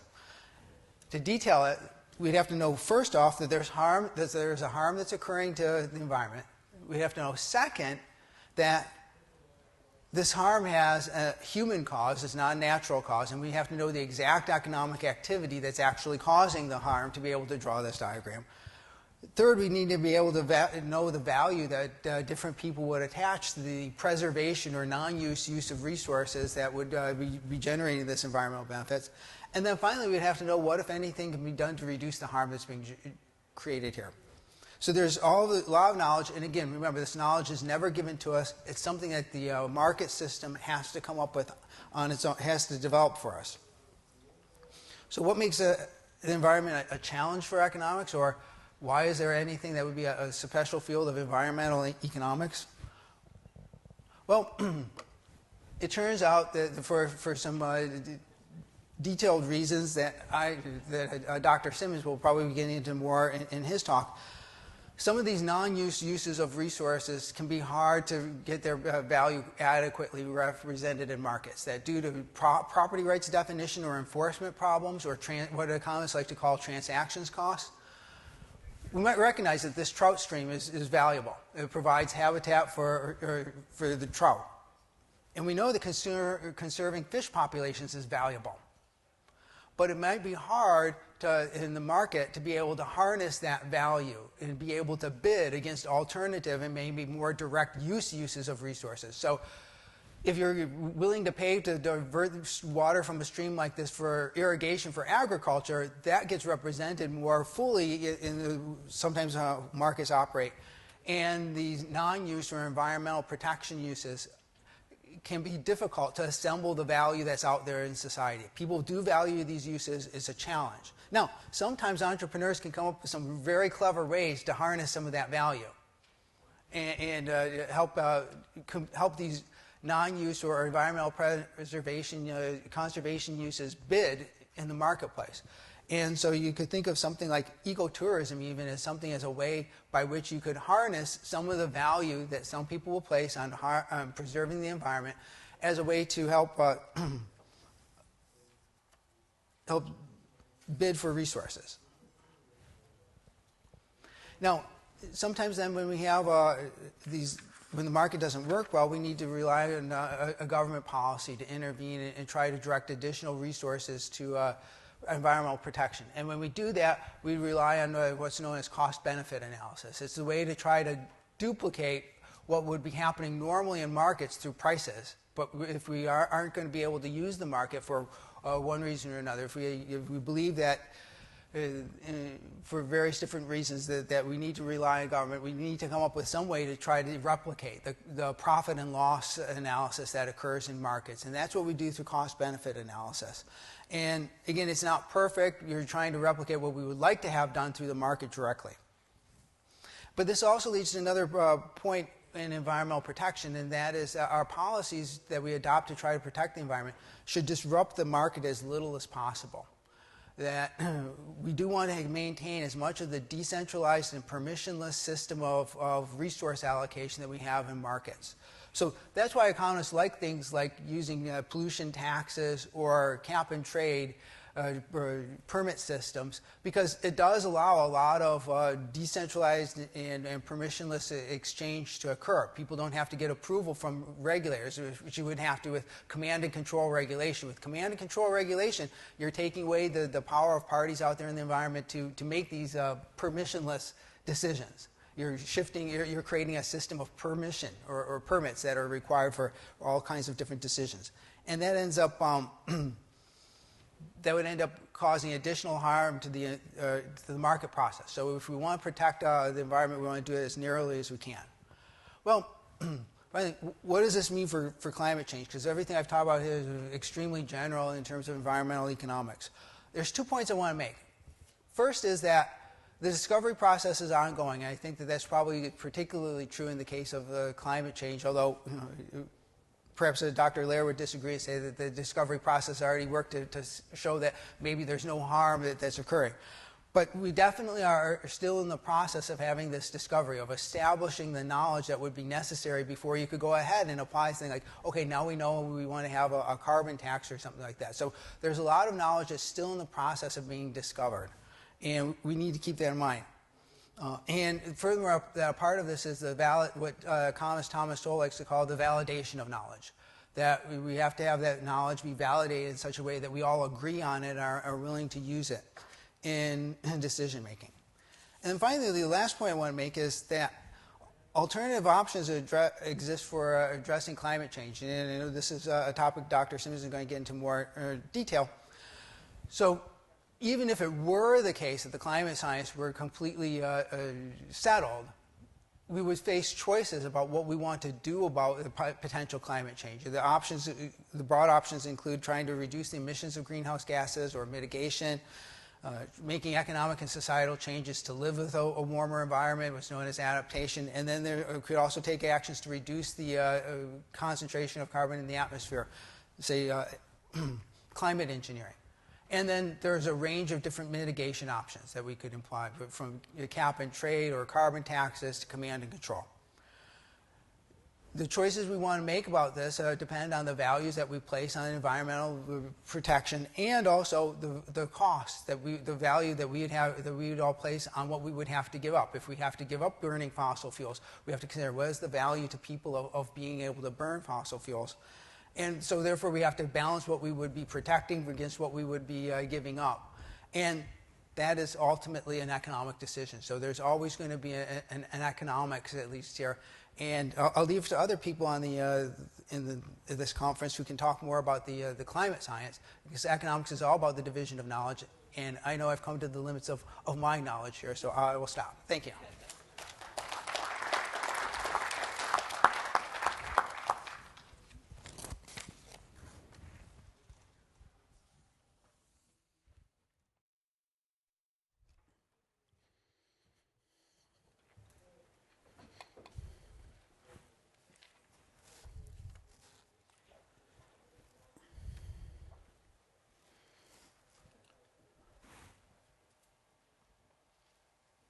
Ta-da, there it is. Good morning.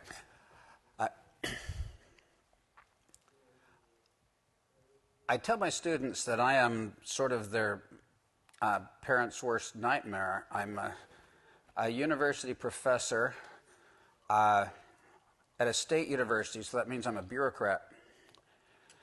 I also have just spent 10 years in city government as a member of our city council and then as mayor, so I'm a politician. And you put that combination together and you might end up with some pretty bad outcomes. So you may want to filter the things that I'm saying to you. as as I warn my students to get out their filters and see what this bureaucratic politician is about to say. The standard approach in economics to dealing with problems is to say, well, let's either regulate or tax. And when we say problems, what normally is meant is externalities. An externality is a negative externality is a cost that I impose on you without you having contracted to receive that cost. So I get the benefit of my action, you suffer the cost of my action. That's a standard definition. Now, a positive externality, on the other hand, is where I get benefits from my action, but I'm also creating benefits that the rest of you enjoy. I was walking across our campus quad once with a female teaching assistant, and there were some guys playing volleyball on the quad, and it's sort of like the Top Gun scene. All of them they're in shorts, they have their shirts off, and she said, now those are positive externalities. And one thing that we need to remember is that externalities run multiple directions and try and figure out what that actually means. But the standard approach to say, oh no, externality, it's very much like when I was a teenager, there was a movie called The Russians Are Coming, and there's a line, people running down the street, the Russians are coming, everyone to get from street. Well, that's how generally climate change is approached in terms of saying there's an externality, we've got to fix it, we have to do something. And that has generally been the approach about externalities. And then along comes this guy named Ronald Coase. And Coase was at the University of Chicago, and there was a group of economists who would get together for these, I think were monthly dinners, and sit around and chat about great things. And so Ronald Coase shows up one evening with this idea. And the idea is that externalities are very different from how anyone had thought about them. He said, first of all, just because there's an externality doesn't mean we're getting an inefficient outcome. It may be as good an outcome as we could get. And he had a lot of experience with that as he was editing the Journal of Law and Economics, because he said we always got these papers saying, here's an externality and here's how to fix it, or as an analysis of how governments had tried to fix it. He said in almost every case they made things worse. And I actually have a book called Beyond Politics, but the working title of it used to be On Making Things Worse, Government Response to Market Failures. And I mean, that was strictly taken out of Coase. If we look at how many supposed problems and supposed externalities there are and look at the proposed fixes, those fixes often cost more than what we had to start with. So just because there's inefficiency doesn't mean that we're going to actually improve it. The second is that the problem isn't that there are externalities, that my actions create costs, is that we don't have a way to negotiate about them. And one of the examples that Dan showed was about water in a stream, and it used to be that there were not clear enough property rights for people to be able to negotiate with each other. In the western United States, in most states now, that's relatively fixed in that it used to be under Western water law that the only way you could own water is if you diverted it from the stream. You couldn't leave water in the stream, which is called an in-stream flow. And legislatures have changed those laws, so now private groups have organized and purchase or trade or lease water from farmers to keep in the stream during the driest part of the year so that the fish actually have something to drink. And it's as soon as there was you could create that right that didn't exist, now exists, allowed for a whole bunch of negotiation. And it's just amazing seeing all of these water markets that have emerged in the West around environmental issues. I just was at one a couple years ago where a point of diversion was moved 12 miles downstream because in the spring the farmers would run a caterpillar up the bottom of the stream, push up a gravel dam, and divert the entire stream into an irrigation ditch. And they had the right to do it, but private groups came to them and worked out a deal where they moved the point of diversion 12 miles downstream. So instead of having 12 miles of no water, we're now far enough downstream that other streams have come in, and so that when they do divert their share of the water, there's still enough water for the fish. And it's really a great thing. But it's happened because of private negotiations, because it was clear that there were property rights, and when you have property rights, you can solve transaction cost problems. So maybe the thing that governments ought to be doing is figuring out how to allow property rights rather than to mandate regulation. And the third thing that Coase said, and this was just shocked the economists at the University of Chicago. By the way, he was, of the 12 economists there, none of them believed him at the first. At the end of the conversation, they all believed him. You know, to get an economist to change his mind. Sorry, you know, the definition of economist is somebody who's really good with numbers but doesn't quite have enough personality to be an accountant. And so, you know, getting those people to actually change their mind is a pretty cool thing. He said there's little reason to assume that taxes or regulation will lead to efficient or even better results, and that's because of politics. And that leads us to a blend of economics and politics that is known by those of us who are insiders as public choice analysis. Economics is the study of private choices. Public choice is a study of public choices, how choices are made, but using the lens of an economist to look at that world. And when we do, guess what we find? That, well, looking specifically at climate politics and economics, it's looking at them with and taking away the romance, thinking about it as saying, okay, there are no unicorns. There is no such thing as a revenue-neutral tax, for example. There is not a way to really efficiently regulate, and one reason for that is that there are people who have a stake in all of the rules that politicians make. I was amazed. I was mayor of a town of 6,500 people, and I was amazed at how many people would show up in city council meeting to promote their own agendas.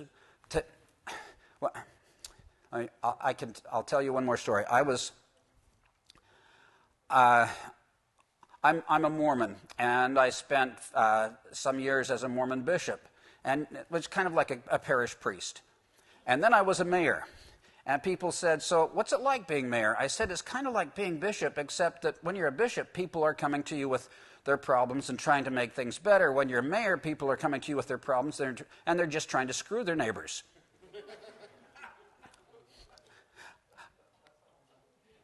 Politics allows that. And so if that's happening in a town of 6,500 people, think about what happens on a national stage or an international stage. So the players that we have are politicians who, in most cases, are taking the actions they take, the stands they take, in order to get reelected. If you don't, and it's not that they're evil people, it's that they want to be elected so they can go do good things. And in order to get elected, they have to make choices we may not want them to be making.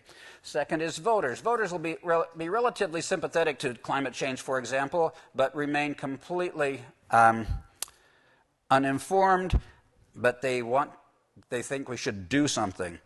And then there's interest groups who are going to seek rents, use a process to pursue their ideological commitments, many of which have nothing to do with climate.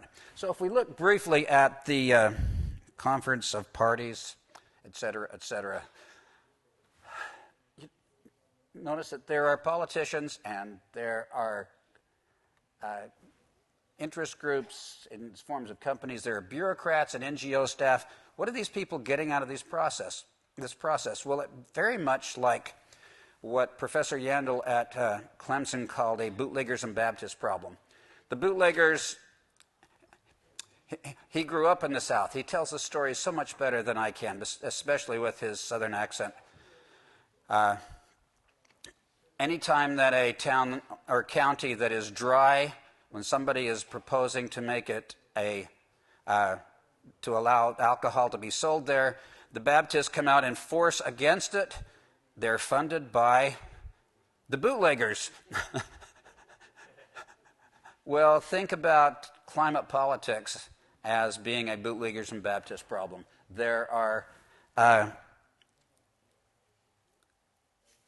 they go to really nice places. If you look at the companies that are saying this is a really big problem, we got to do something, well, look at how they're going to benefit from the climate kinds of climate bills that have been proposed. And the folks, the bureaucrats and the NGO staff, they get great vacations, and they really love to go do these things. Which leads me to, oops, I could have done, I was a slide behind. He says I have 3 minutes. Problem with professors is we're used to speaking for 50 minutes, not 15 minutes.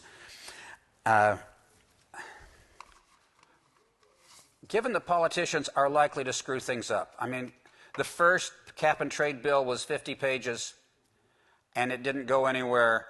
The one that passed the House was almost 1,500 pages because it had all of the carve-outs for all of the various companies and special interest groups. It was a terrible, terrible bill, even if we believe that cap and trade is a good system. A tax bill, economists tend to prefer taxes as a way to change behavior over regulation, generally much more efficient. But as Fred Smith, who founded the Competitive Enterprise Institute, said, having a sharper guillotine is not necessarily a good thing. And having a policy that is wrong-headed or directed by an ideological perspective or just based on fear, just because you find an efficient way to impose that doesn't mean that it's necessarily a better thing. And you know, the problem is that I pick up our local newspaper and there's almost always a letter to the editor saying, we have to do something. Politicians like to do something. Reporters like to talk to politicians who are do something guys. And saying, sit back, wait, we can adapt, we can mitigate. Humans are really good at dealing with slow-moving disasters, even if they generally don't turn out to be disasters. But we're good at adapting, at mitigating, at finding ways of solving problems, just like the water problem I explained. There's so much entrepreneurial activity that could happen to deal with climate change, supposing that it is happening, that I'm not worried about it. I think if we allow humans to be creative, we're going to get lots of great things happening, just like on that stream that I described to you. And the final point I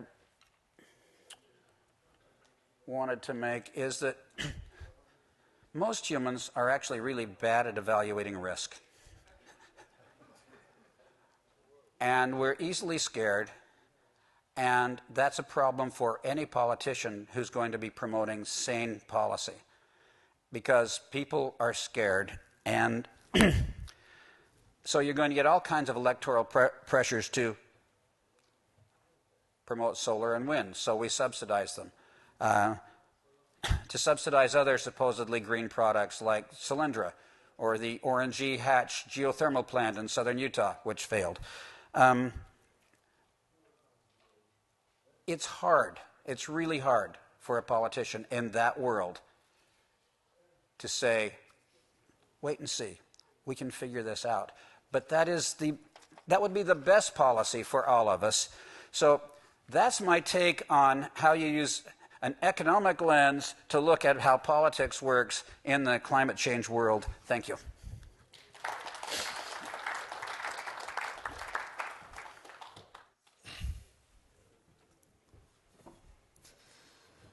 Well, good morning. I was asked last minute because Dr. Timothy Terrell's flight got canceled to take his place, and I guess probably the reason Joe asked me that is that Timothy is a senior fellow of the Cornwall Alliance for the Stewardship of Creation, and I'm the founder and national spokesman for that, and so Joe probably just assumed that I would know everything that Timothy would want to say, and the reality is that I know absolutely nothing of what Timothy would have said.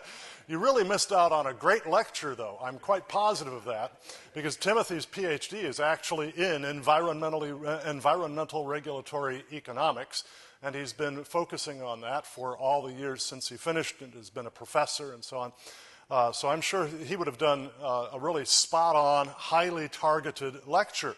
I can't do that. I just got notified of this morning, just before breakfast. So I'm going to try to just give you some basic thoughts of my own, and I want to do that by talking a little bit about what this organization that I founded is doing, why we do what we do, how it came about.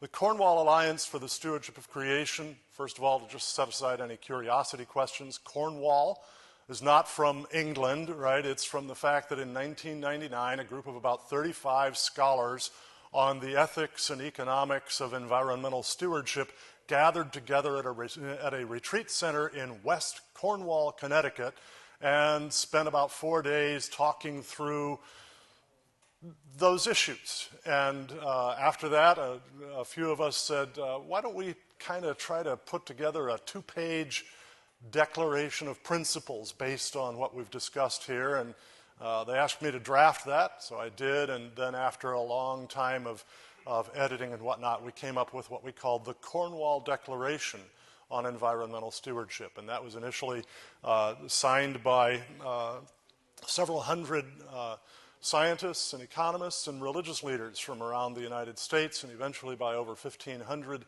particularly religious leaders from around the world, bringing a theological perspective to these issues. Now, so what is the Cornwall Alliance? It's a network of a little bit over 60 scholars. About a third of them are natural scientists, including about half a dozen climate scientists. About a third are economists, mostly economists of either environment or development. And about a third are theologians, philosophers, and ethicists.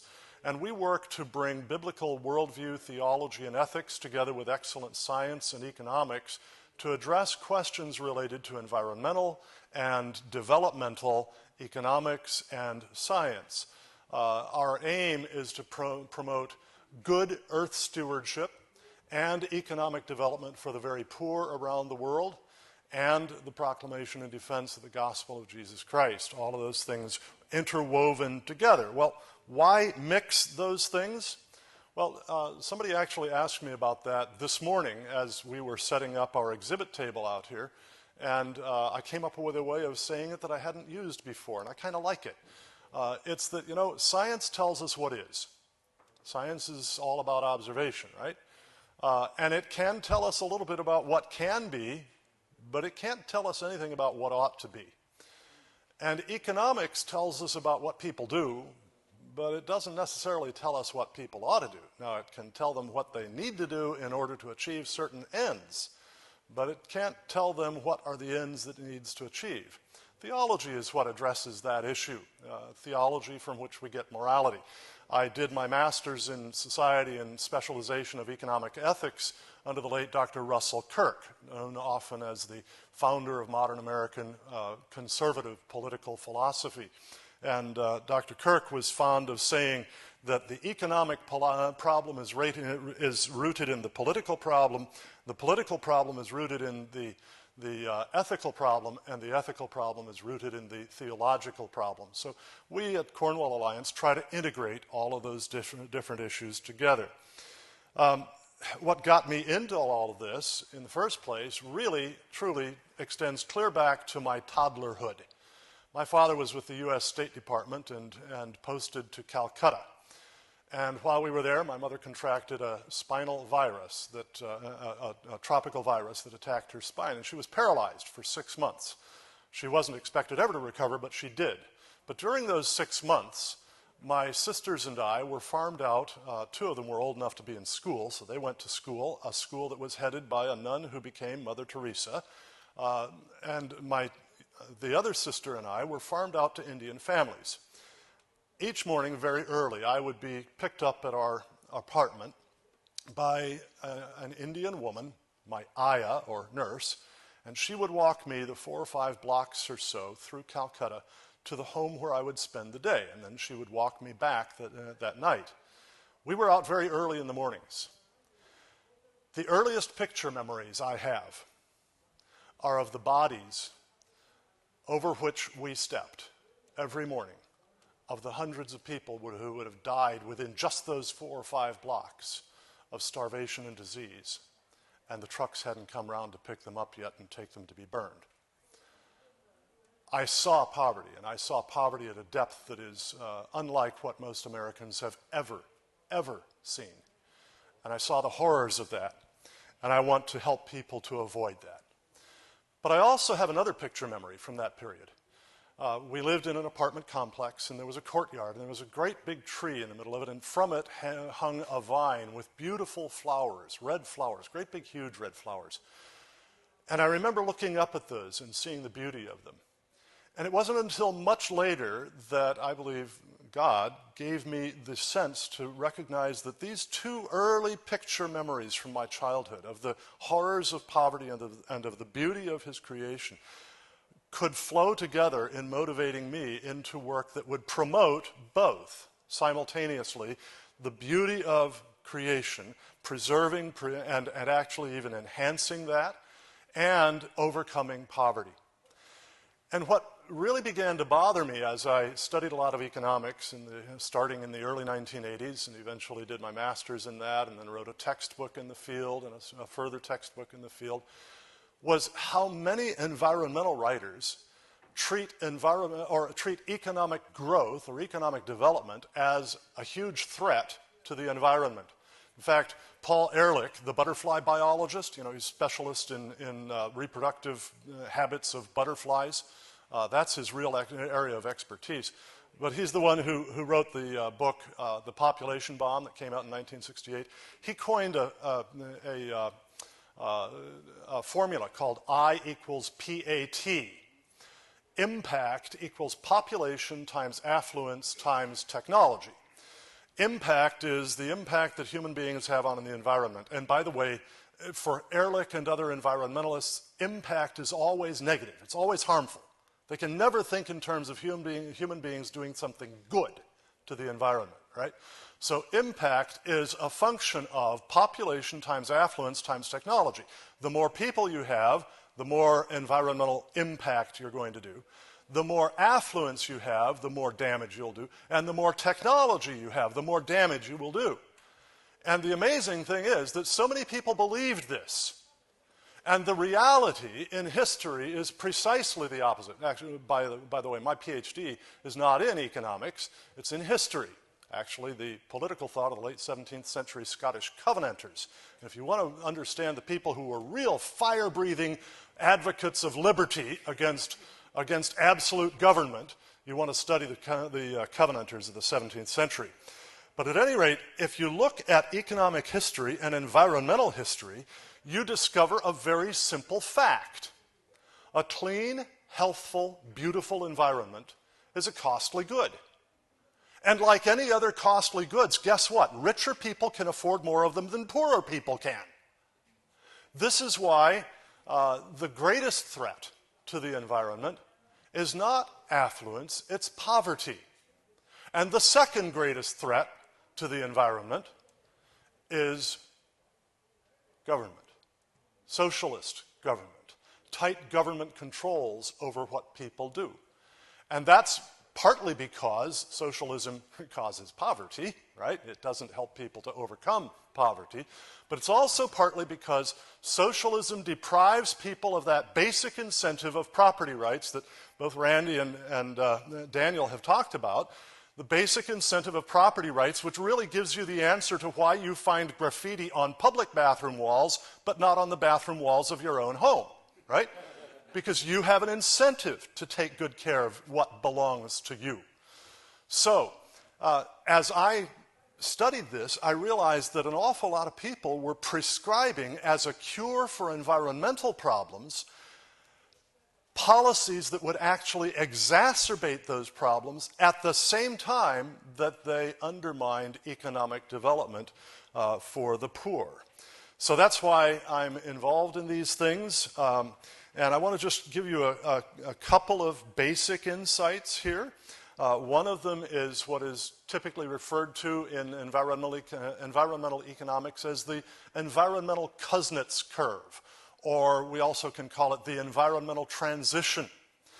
In the early stages of economic development, when a society goes from subsistence agriculture to early industrialization, you do indeed have an increase in emission of various different toxic chemicals into the air, into the water, into the ground, right? That happens. And that's more pollution, right? And we think that's a bad thing. But what's really curious is that human health and life expectancy increase at the very same time that those pollutants are increasing. Why does that happen? It's because the benefits that are derived from the polluting activities exceed the harms of the pollution. The added food, clothing, shelter, safe transportation, medical care, the fact that you've got screens on your windows to keep out vectors that transmit disease and so on, these things improve human health more than the pollution harms the human health. And then, as people get wealthier and wealthier, when they realize that, you know what, I'm not worried about food on the table, clothes on the back, or a roof over the head anymore, then they say, you know what, I don't like this smog. It makes me choke. I don't like the dirty skies. I don't like the fact that our water tastes nasty and that sometimes it makes us sick. And so then they begin to be willing to spend resources to reduce the pollution. And sure enough, pretty quickly, the pollution levels peak, and then they decline, and before long, those pollution levels actually go down to below what they were in the subsistence agriculture state before the industrialization. This is why America's waters today are cleaner than they were.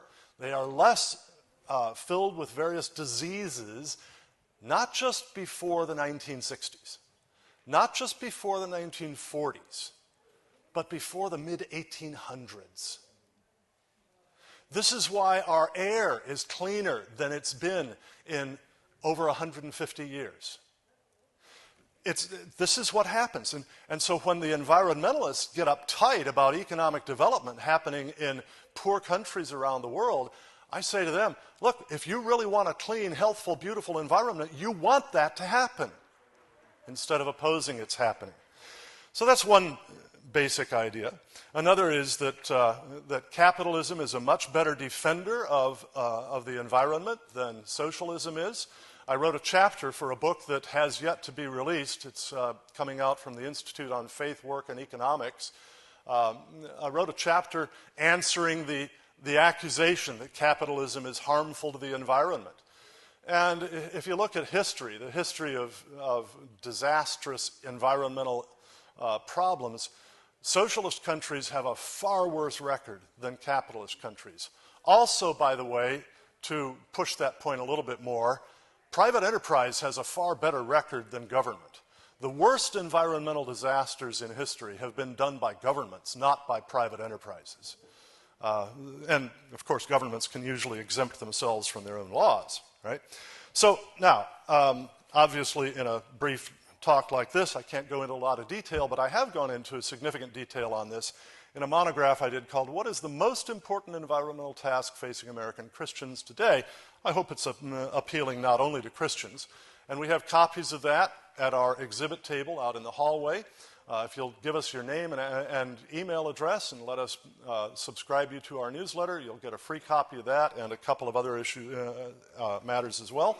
And then I also did a major article for the World Commerce Review last year called Climate Science, Energy Policy, Poverty, and Christian Faith, How Do They Connect? And we have lots of copies of that out there as well for free. And then finally, at the International Conference on Climate Change 2 years ago, we interviewed over 30 of the scholars who were gathered here, climate scientists, economists, political experts, policy experts, and so on. And we put together a documentary called Where the Grass is Greener, Biblical Stewardship versus Climate Alarmism. And it covers all of these scientific, economic, and theological and ethical issues together. And that is available out there on that table. I would invite you to pick those up, and they'll give you a little bit more insight into what I've been trying to talk to you about this morning.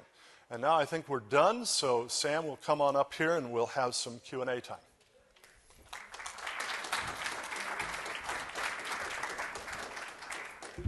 Thank you, Dr. Beisner, and thank you for pitching in. I think you did an incredibly fabulous job, really. Okay, so, yes. So all our panelists, thank you so much. Now, the question and answer period, we do have some time for some questions and answers. Questions would be good, as opposed to answers from the audience. Please identify yourself and identify the panelist or panelists whom you'd prefer to have answer your question, and then give us your speech question. John Noderf, the Government Relations Director of the Heartland Institute, will be going around with a microphone to give you the opportunity to ask your questions. Let's begin.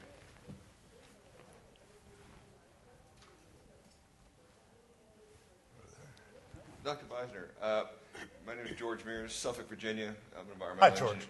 I'm an environmental engineer. Right. What you're saying makes so much sense, but it is exactly what the politicians seem totally unable to articulate. What kind of outreach do you have to, municipal, public, state, federal? Secretary of Energy could use this information, yeah. And he's totally incapable. You listen to his Senate confirmation; he's totally unable to articulate it or unwilling to do so. I think they don't know. Well, I think I had an unfair advantage here, and that is that I had just minutes' notice that I was going to have to do this, which meant that I had to speak simply. The great temptation is for us to obfuscate a lot, and especially those who are in political positions tend to want to do that, because that way you can't pin them down as to exactly what they think. But your question actually was, what is our outreach to people like that? Well, we publish a newsletter, an electronic newsletter that comes out a couple of times a week. It's always educational, and I confess we also do ask for support. We're a nonprofit, and I do mean non-profit, so we need that. But we publish that. We have a website that is loaded with good educational articles and major studies that have been done. And our 65-some scholars are available to consult with people. I mean, we can provide folks to testify as expert witnesses. We've done it. Quite a number of our people have testified before congressional committees and the like. And we can do that for state legislators and for county and municipal bodies as well. So those are some of the things we do, and I'm happy. We also provide speakers to, as Sam mentioned when he introduced me. We speak at churches, conferences, universities, seminaries, colleges all over the country. So we're glad to do that stuff. Julian Morris from Reason Foundation. I enjoyed all of your talks. Question, I guess mainly for Randy, but you may all have comments. You spoke about the perverse incentives that politicians face to do something. Is there something, or more than one thing, that politicians could do that would actually enable more effective protection of the environment, while at the same time improving economic situation for people? So in other words, a lot of the concerns that people have here are that stupid things are being done that are harmful for the environment and harmful for people. But is there a way of motivating politicians to do things that are less stupid and perhaps even beneficial? Julian, just keep doing the kinds of things you're doing. It's a one politician at a time project, and giving them something that they can use so that when people challenge them, that they can have some backbone about it. Look at Scott Pruitt's statement about climate change last week. The press thought he was awful. There were scientists who wrote long op-eds, and I'm from Utah. The Salt Lake City, we have 2 daily papers. One's the Salt Lake Tribune, and the Tribune had this long piece by 2 professors from the University of Utah saying how terrible Scott Pruitt was. All he said was, we can't measure it. We don't know. And so I'm not willing to say humans are the major cause. His statement is absolutely correct, but the climate change, I was trying to look for a good word to not use juggernaut. It is a really people are really well organized, and they mean, most of them mean well. They think they've got God on their side, and so we have to give them another way of saying, but God's on our side too. And I think standing up for people when they say something like Pruitt did, I probably write a piece, a response in the Salt Lake Tribune. It won't have any effect on anybody who really matters, other than maybe some of my politician friends will say, hey, let's be willing to have a little more backbone. But I think it is generally a one politician at a time approach. Yes, Steve Hines. How do we introduce the importance of economic development into the sort of media narrative right now? Wow. Do you have a particular one of us in mind? Well, he's an economist. I pretend to be, and he's a historian. Right.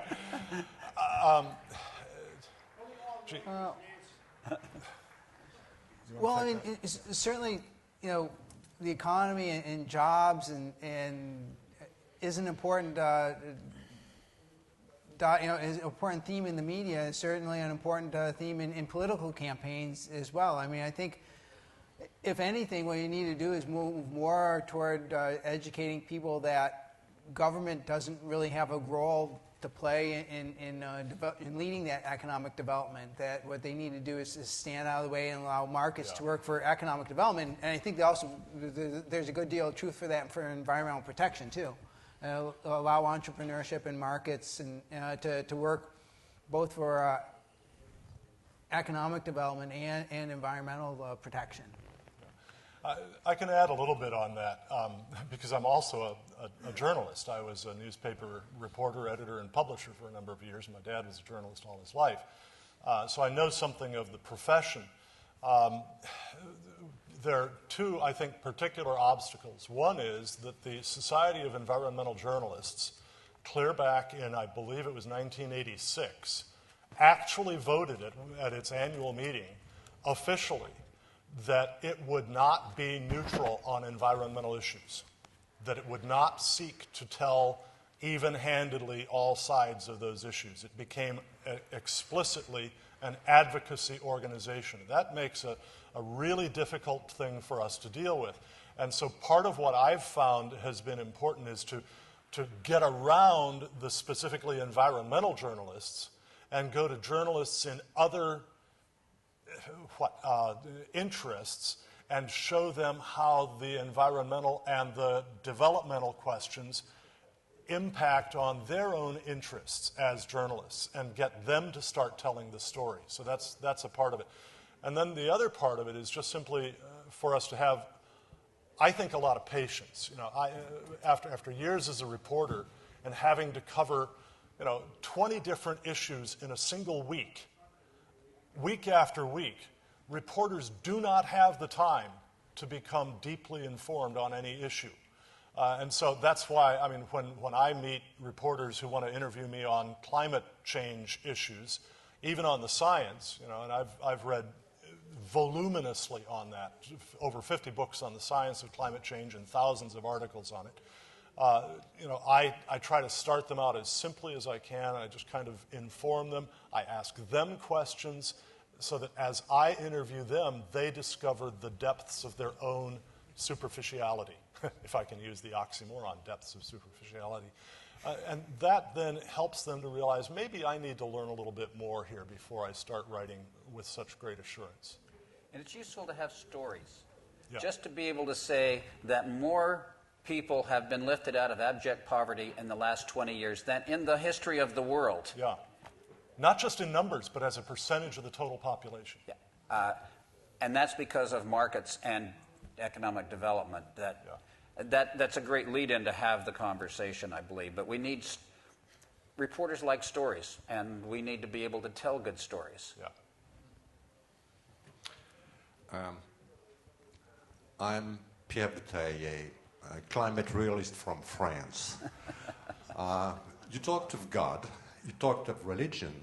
However, I have not heard the word encyclical Laudato Si, Pope Francis, and I wanted to know if either of you was aware of the De Larmina brothers who are trying to lobby the Vatican City, or whoever is in charge of science and spirituality in the Vatican City. Yeah.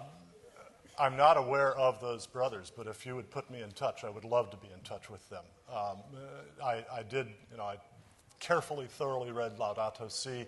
There are actually 4 paragraphs in there. Count them, 4 paragraphs on climate change. Here's one of the most interesting things about Laudato Si. Through all the rest of the encyclical, there are footnotes all over the place. And you can tell that whoever wrote it was writing about something that he actually had studied. He was able to quote things. I don't assume that Pope Francis wrote it all. Popes don't do that, neither do presidents, right? But what was fascinating is that in those 4 paragraphs, there wasn't a single footnote. There was no indication of any in-depth understanding of the back and forth of the debates over climate science, over the degree of climate sensitivity or anything of that sort. So what we did in our critique of Laudato Si, which is published on our website, it's actually done as an open letter to Pope Francis on climate change, was we just took apart those paragraphs and provided the contrary scientific and contrary economic evidence on those. I think what you have in Pope Francis's Laudato Si is a sincere and honest effort to address an issue about which he knew essentially nothing. And it's a really sad thing. And of course, one thing to remember is that popes speak with authority only on faith and morals, and they even claim infallibility only when speaking ex cathedra, not in encyclicals. Encyclicals are their opinion. They're weighty, but they're not taken as authority for Catholics. So this is an issue that needs further addressing, and it's being done, and I'm glad to hear about them, and please come up to me and put me in touch. I was in Rome, by the way, just shortly before Laudato Si was released, along with others from the Heartland Institute, and we presented a series of papers and whatnot, hoping to influence that, and actually, I have a feeling we probably did. My understanding is that the prior draft of Laudato Si went into much more detail, and much of that got pulled out before the last draft came out. This will be the last question. So I find it interesting that both the Chinese communists and the people of India have both decided that climate change is important, but they're not going to really do anything about it. I think all of this is a weird form of white Western guilt. I mean, is there any way that we can get the journalists to see that by the things that they're advocating, they sentenced millions in India to death. Yeah. Well, we could start by quoting Ottmar Edenhofer, the German economist who was a co-chairman of the UN IPCC, who in the lead up to the Cancun Climate Summit said, and I'm paraphrasing here, said, you must not be mistaken. This is not an environmental conference. This is the world's largest economic conference, and it's all about redistributing the world's wealth.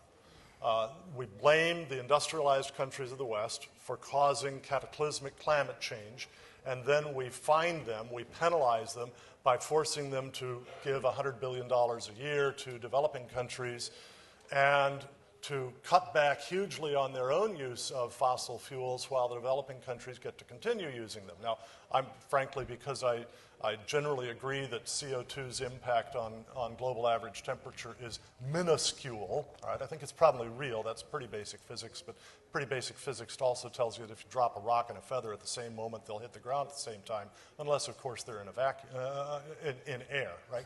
But, you know,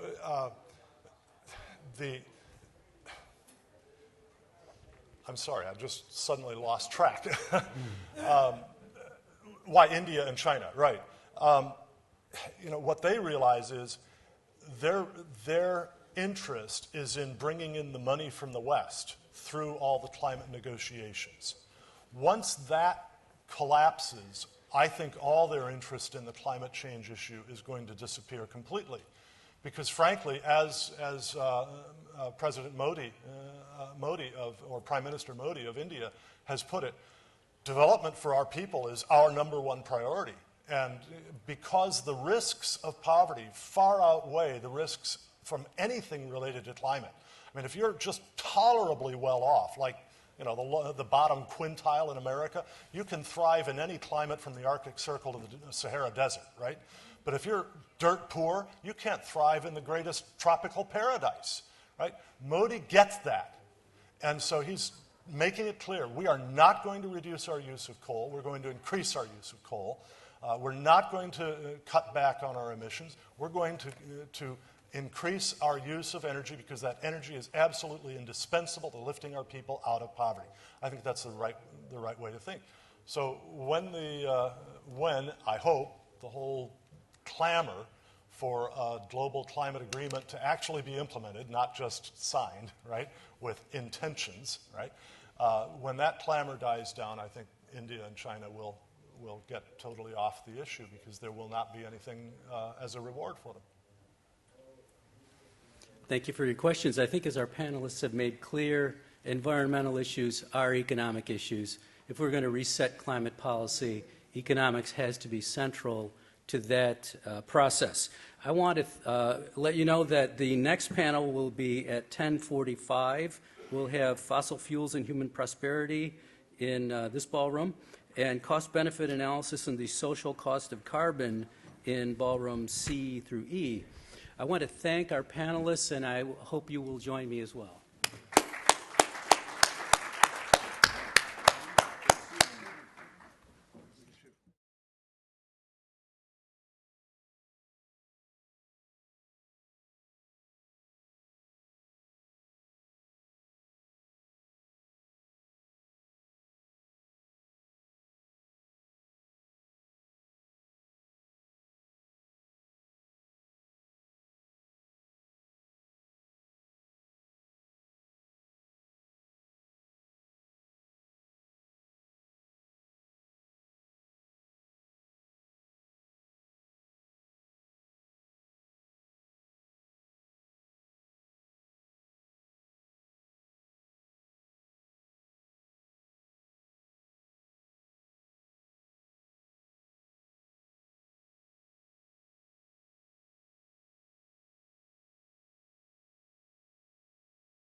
And on our panel today, we have Dr. Inder Goklani. Got it. So he's going to explain how fossil fuels have affected the human standard of living throughout history. Then we have Dr. Roger Bezdek, who's going to be talking about the importance of fossil fuels today and why they're going to remain important into the future. And then we have Dr. Craig Idso, who's going to talk about the important impacts of climate change on the planet as far as productivity of plants and what that means for crops. And as a farm kid, like, I kind of care about that. So without further ado, I'm going to let these guys get to their speeches. So everyone give a big round of applause for Inder Goklani. He said I can call him Gokes, so I'm going to do that. All right, big round of applause. Oh, okay. Let me see what the controls on this are. Yep, you got it. It's on. Okay. Okay. And how do I change the slide? Do I have to change the slide? The slide you change with this. Ah, so okay. You just push the green button. So. Okay. Okay. Thanks.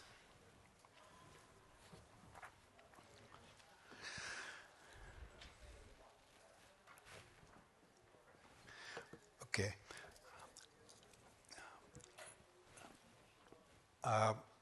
I'll be talking about how over the last quarter of a millennium, fossil fuels have advanced human and environmental well-being. It did this by making us less dependent on nature's bounty for food, fuel, energy, and materials.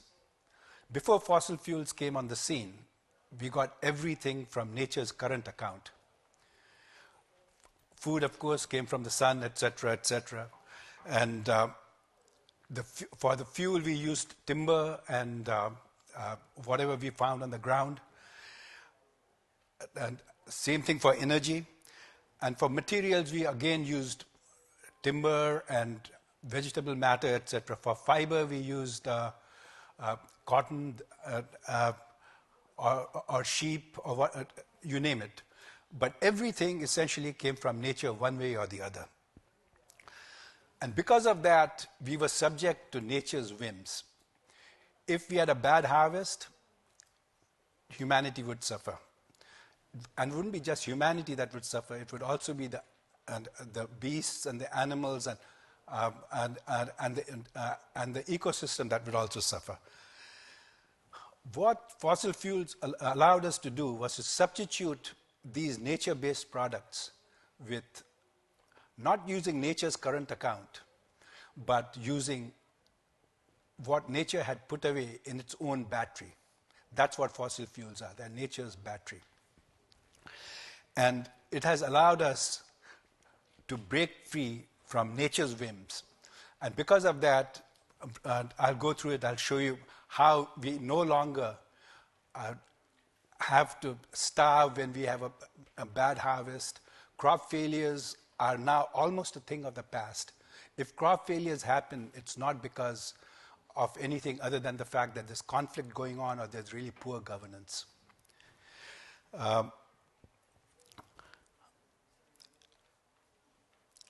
And at the same time, our well-being has improved, and carbon dioxide levels have never been at a higher level. That's human emissions of carbon dioxide.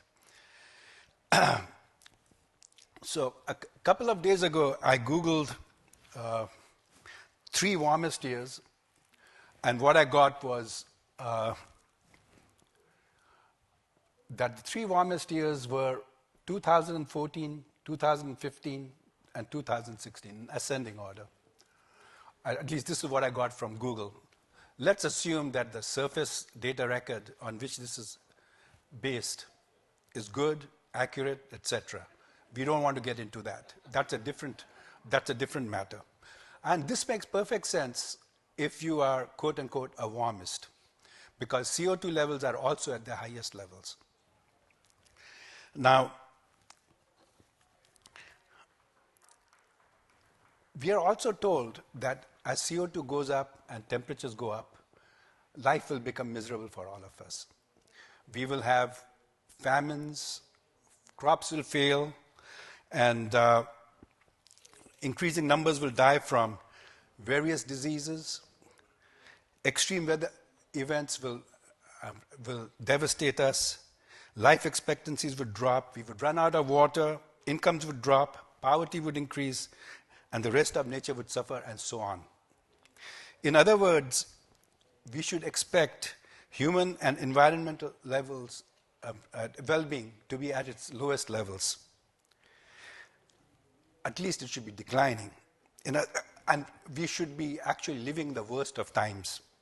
But is that the case? Let's look at the historical record. Okay, I started this curve at 81. If we had gone further back, I'd just have to extend those lines all the way back. What I have here are 3 indicators of human well-being, which is essentially GDP per capita, which is that red line. Whoops, let's go back. Is there a pointer on this? I guess not. Okay. GDP per capita is the red line. Then the green line is population, and life expectancy is the blue line. Life expectancy is probably the single best indicator of human well-being. And GDP per capita is perhaps the best indicator of material well-being. On this curve, I've also plotted carbon dioxide. Carbon dioxide is that black line, starts at 0, essentially hugs 0 until about 250 years ago. Now, we see that essentially we have a series of hockey sticks. And the hockey sticks started turning up around 1750 or thereabouts.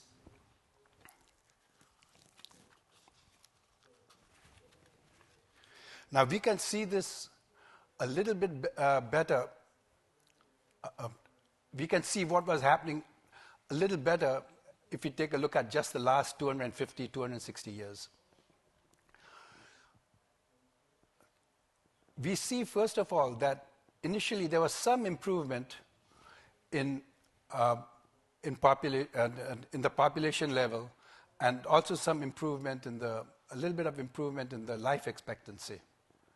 But by and large, the real improvements came once the Industrial Revolution kicked in. So,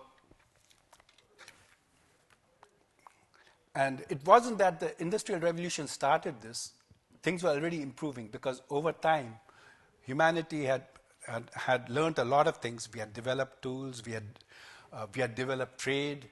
We figured out how to navigate the seas. We developed irrigation. We figured out that you needed storage bins for food and so on. And because of that, we were slowly increasing the amount of food that was available to us, and we were also making us a lot more resilient in case there was a famine or a flood or what have you that destroyed the crops. So, but initially the surplus went to increasing the population and a little bit to increasing life expectancy. And there wasn't a whole lot of improvement in the level of material well-being. So the person who was alive in the 1700s, his material well-being wasn't a whole lot different from what it would have been before the plague in the 1300s. But he was a little bit healthier, and there were a few more people around.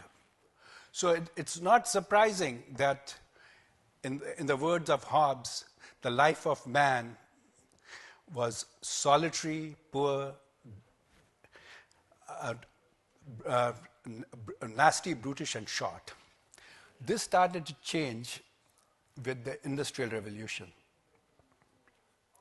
Whoops. Okay, and we can see that with the Industrial Revolution, around 1700, things were improving. The first to improve was the Netherlands. After the Netherlands started, Netherlands' improvement was based not really on fossil fuels, but was based upon peat, which is kind of not quite a fossil fuel, but it is not from nature's current account either. So it's an in-between fuel. So after the Netherlands, Britain came along, and they had their industrial revolution. And that industrial revolution spread across the continent and to its English-speaking colonies. And by around 1800, 1850, that had started moving on. And it wasn't until the late 1900s that Asia started picking up. And now Africa seems to have joined them, except in a couple of spots like southern Sudan, etc.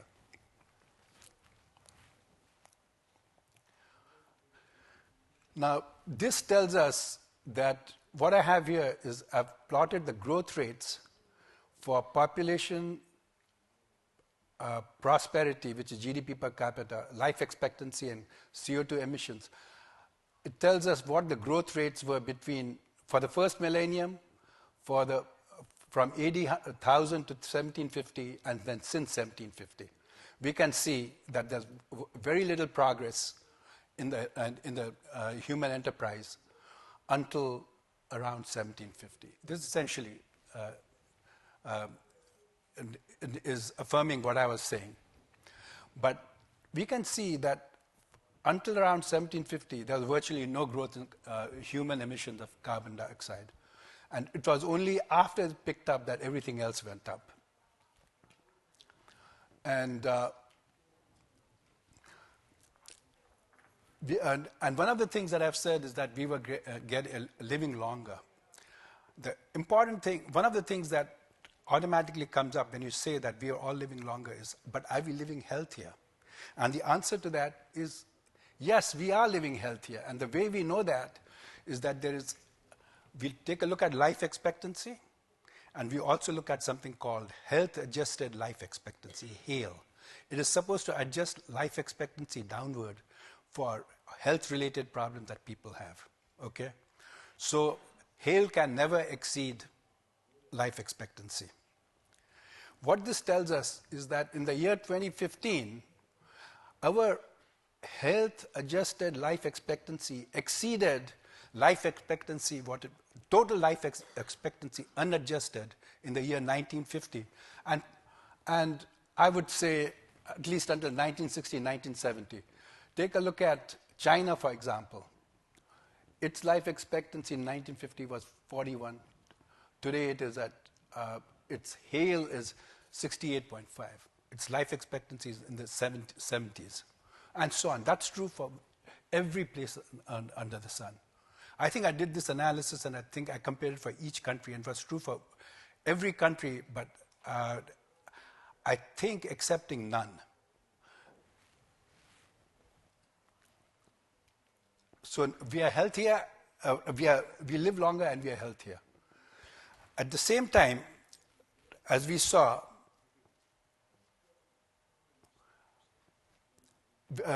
we were getting wealthier, and as we are getting wealthier, poverty is dropping. In 1820, 84% of the population would be considered to be living below what's quote-unquote absolute poverty. That's $1 per day based upon $1985. How that was selected was actually an accident, but that's neither here nor there. But today, we are below 10% when it comes to absolute poverty. We see that as time has gone on, fewer and fewer people are going hungry. And again, we see that all this is inversely correlated with the amount of carbon dioxide. And we see that when we look at virtually any measure of human well-being, we see that things are improving even as carbon dioxide goes up. And fewer people are dying from extreme weather events. Malaria deaths are down. And what's more, the planet is also greening. Now, this shows something called the leaf area index. It shows that we are leafier. 70% of that is supposed to be, has been attributed to carbon dioxide, 9% to nitrogen deposition, 8% to climate change. Each one of these is related to fossil fuel emissions or fossil fuel related activities. And not only are we getting greener, we are also getting more productive.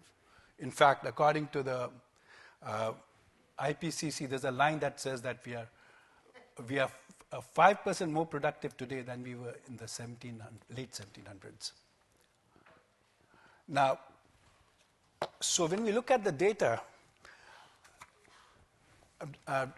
how do we conclude that CO2 must be reduced? Is it because global population is becoming wealthier, that poverty is falling? Perhaps fewer people are going hungry. We don't like the fact that fewer people go hungry, or malnutrition is dropping. We can't handle the fact that people are healthier, living longer, etc. There's absolutely no empirical basis to say, based upon what we know today. It's the warmest we've been, yet things are not panning out like we were told they would with warming. So instead of living in the worst of times, we are actually living in the best of times. And carbon dioxide and fossil fuels are a good part of that. And all the activities associated with fossil fuels, which give out carbon dioxide emissions, make the earth more productive, etc. Okay, I guess I don't have time. One more minute. Okay, thank you. Okay.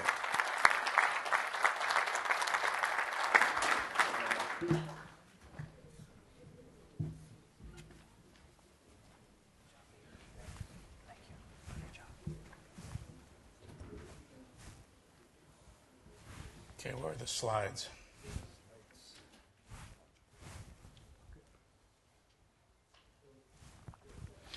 Good morning. I'm going to be talking about fossil fuels and prosperity and the threats thereto.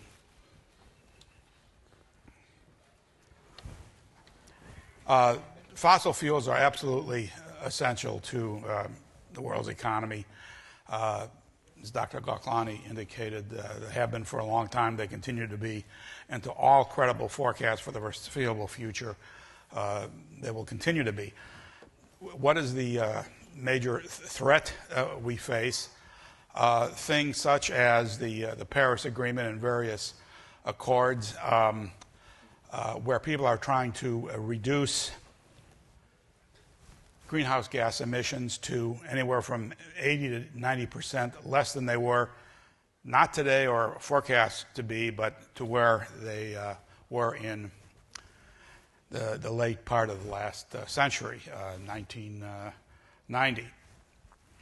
What this means is, I've not seen this very much at all, that you have to reduce forecast greenhouse gas emissions in the year 2050 to something like 96% below what they are forecast to be in that year, which means you're going to have to reduce fossil fuel usage to something to 90 to 95% less than it is being forecast to be in that year.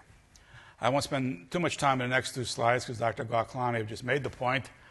Fossil fuels are essential for modern civilization in terms of economic growth, per capita GDP, health and well-being, living longer, and so forth. This is a chart from Dr. Gauklani's earlier work, just emphasizing what he just talked about, that the past 2 centuries has seen just an enormous and unparalleled increase in human welfare, life expectancy, GDP, etc., powered almost entirely by fossil fuels.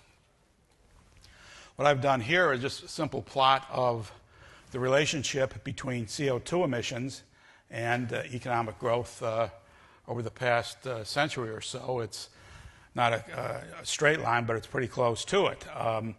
Fossil fuels produce CO2 emissions, fossil fuels produce growth. Therefore, there's a very strong relationship between CO2 emissions and GDP. Global GDP is forecast to continue to increase at least through 2050. Actually, it's forecast to increase in real terms by about a factor of 3. These are the EIA and IEA forecasts, which is good. It's very good that we'll the entire globe will be a lot wealthier in 30 or 40 years than we are at present. These are all constant dollar forecasts, by the way.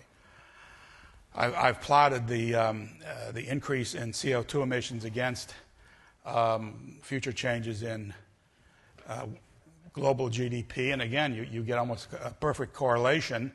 Fossil fuels are driving economic growth and will continue to. Under any forecasts, any reasonable, reliable forecasts, in the year 2050, fossil fuels will continue to provide anywhere between 80 and 90% of the world's energy. And renewable energy will not be able to provide much more than 5 to 10% of the world's energy, and that's including hydropower. I will not belabor that point because that's the subject of panel 5B tomorrow afternoon. Don't try to read this chart. It's something that Joe asked me to include here, which I'm happy to do because that's something I've been working on for a long time. Basically, what this says is that there's 4 decades of economic and econometric studies looking at the relationship between energy and economic growth, energy and GDP. The relationship is strongly negative. That simply tells us that as energy prices go up, all other things being held constant, GDP will decrease, and vice versa. As energy prices decline, GDP will go up. And it's logical, it's straightforward, and the reason for this is obvious. Cheap energy is good, contrary to what the enviros and the global warmists complain about. Cheap energy is good, and especially good for the poorer parts of the less wealthy parts of the world and of the U.S. population. There are at least 5 or 6 ways to estimate the value of fossil fuels. You can do it through economic modeling. You can model it as a tax issue. You can do it through historical, looking at the LCOEs, the levelized cost of electricity. Without belaboring the fact that they all come out to the similar conclusion that the use of fossil fuels are extraordinarily beneficial to the U.S. economy and to the world economy. Several trillion dollars for the U.S. economy, 15 million jobs just in a direct sense. Of course, without fossil fuels, you wouldn't have a modern economy. So that's even a very conservative estimate right there.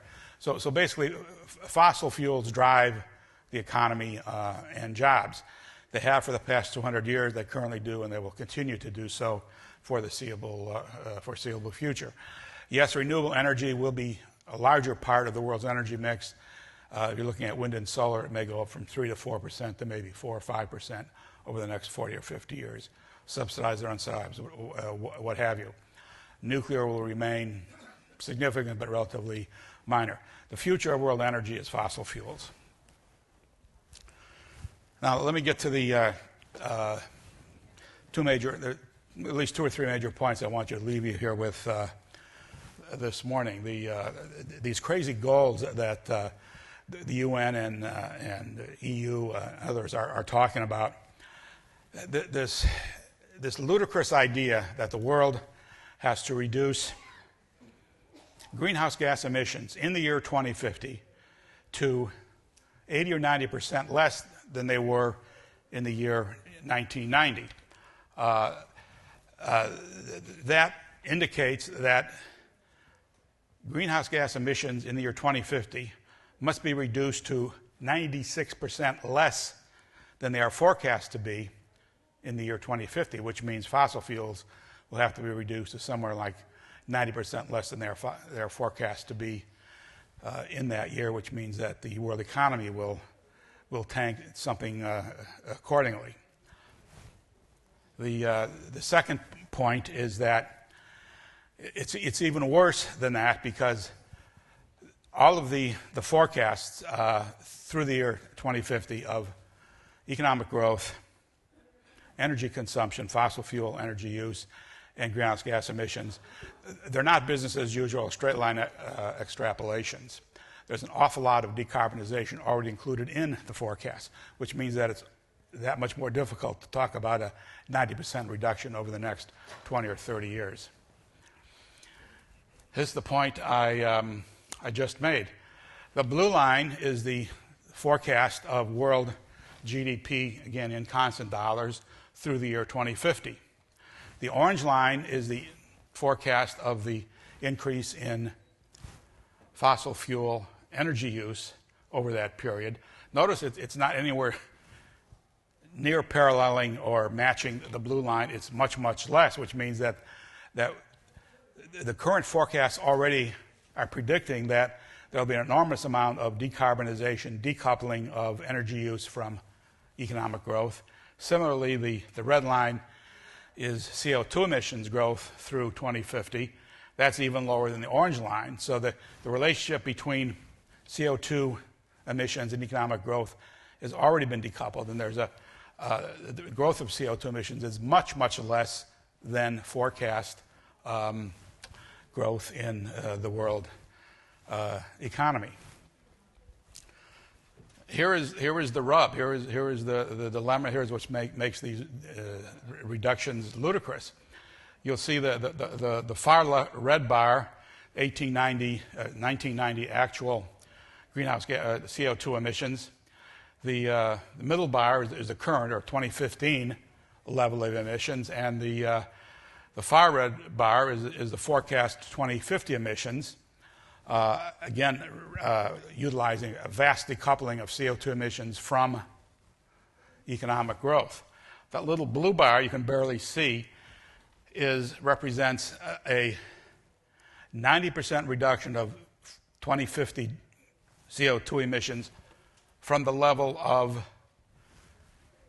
1990 emissions, which means from forecast 2050 emissions, it's a reduction of about 96%. Close to 100% reduction is what is being proposed. What does this mean? GDP would regress about 2 centuries. The large red bar there is what the forecast per capita GDP will be in the year 2050. The far left bar is the current. A little green bar you can hardly see is if we followed the UN advice and reduced CO2 emissions and fossil energy use by 96% in the year 2050. It'd be lower than UK per standard of living in 1870. It's lower than any of the standard of living or the per capita GDP in any of the world's poorest nations, Haiti, Yemen, North Korea, today. That's what's implied here. That's what the UN emissions, EU emissions goals imply. What does it mean for the United States? Well, instead of a income of $92,000 in constant dollars in that year, it would be about $3,000, about $300 a month in today's dollars. That's what it has in store for the United States if we try to meet those ludicrous goals. You're living on, and today, try living on $300 a month. That is what it implies. So the conclusion is that fossil fuels are absolutely essential for economic growth. They're good, they're desirable. Cheap, abundant, affordable, reliable energy is good. If we try to, for some crazy reason, try to adhere to those goals, it would totally tank the U.S. economy and the world economy. It would imply reducing living standards in the year 2050 to less than they are today in Cuba, in North Korea, Haiti, Yemen, and so forth. They're ludicrous. They're impossible. And even attempting to do it would cause enormous economic pain. So if there's anything to take away from my talk this morning, take that simple fact. Thank you.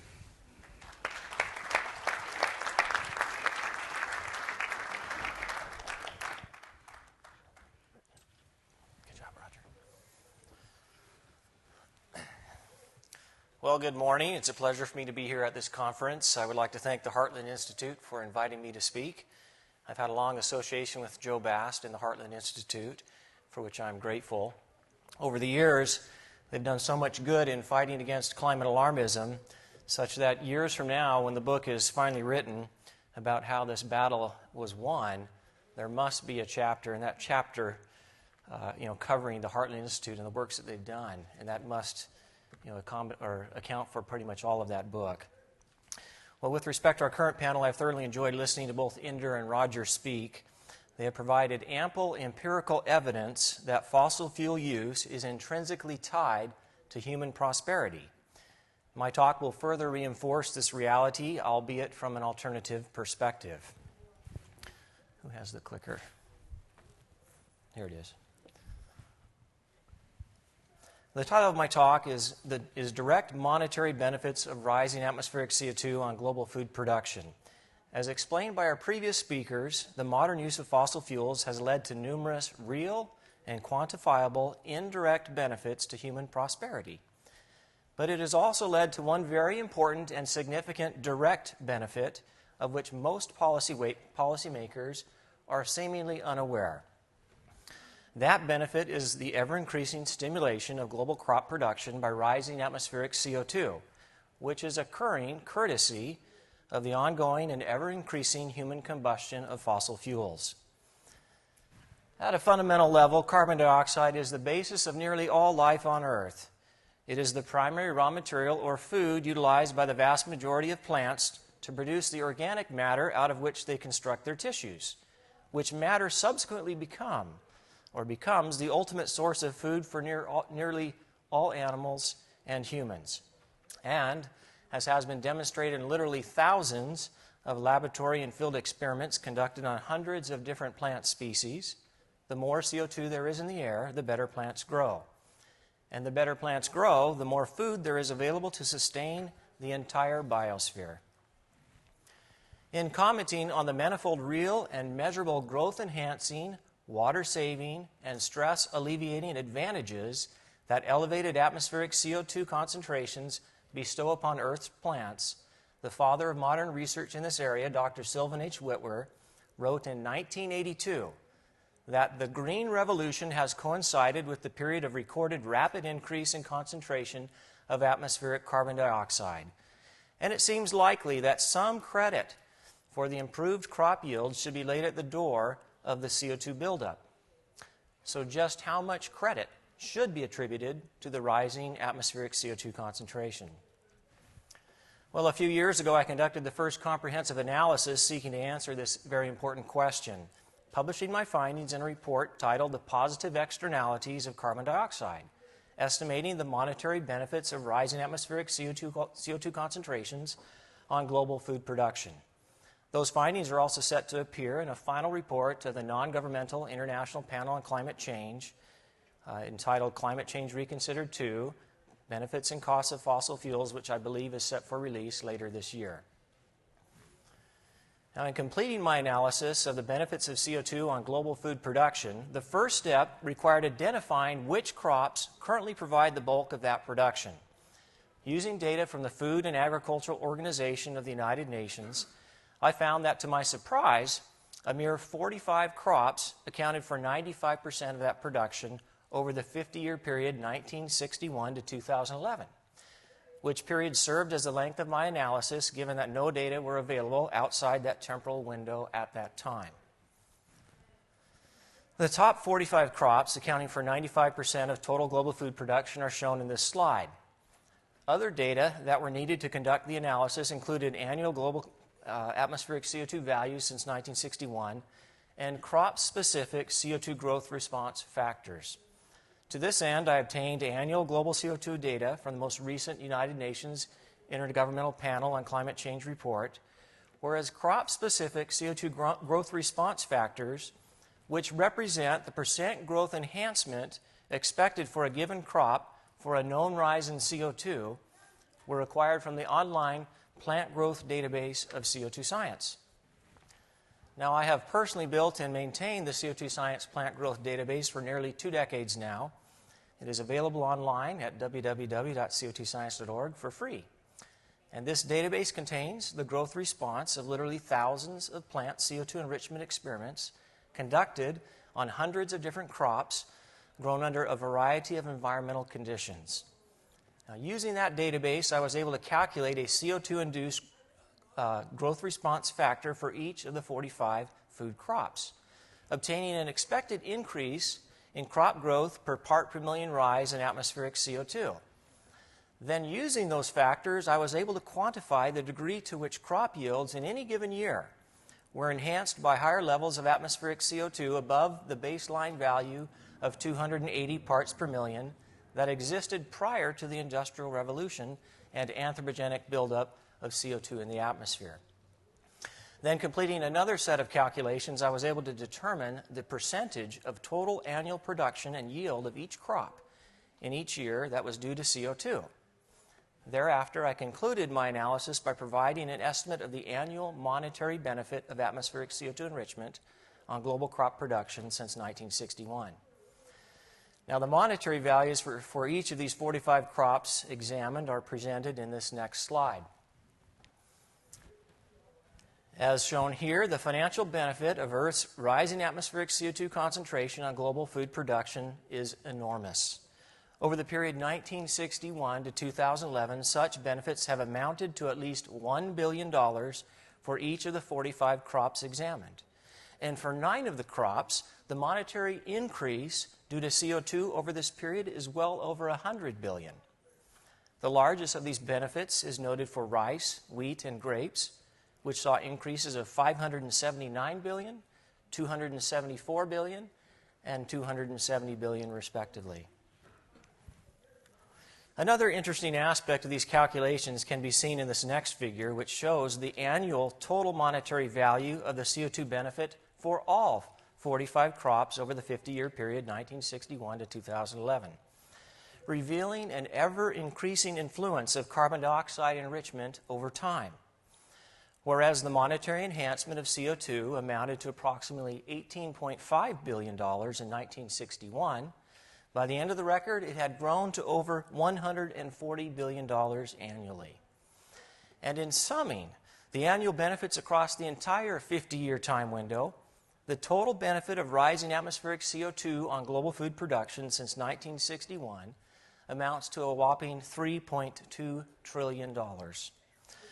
Thus, in response to Dr. Sylvan Whitwer's 1982 assessment that some portion of the credit of the Green Revolution should be laid at the door of rising CO2, we can positively affirm that such is indeed the case.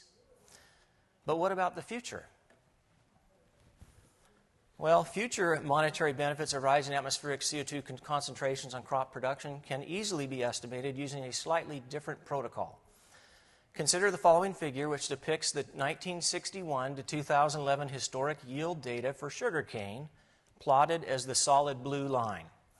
The solid green line represents that portion of each year's annual yield due to rising carbon dioxide, as per the calculations I described previously. By subtracting the green line from the blue line, we end up with the solid red line, which yield values represent the net effect of everything else that tended to influence crop yield over that time window. Although many factors likely play a role in determining the rising magnitude of this latter effect, I like to call it the techno-intel effect, as it derives primarily from continuing advancements in agricultural technology and scientific research that expand our knowledge or intelligence base.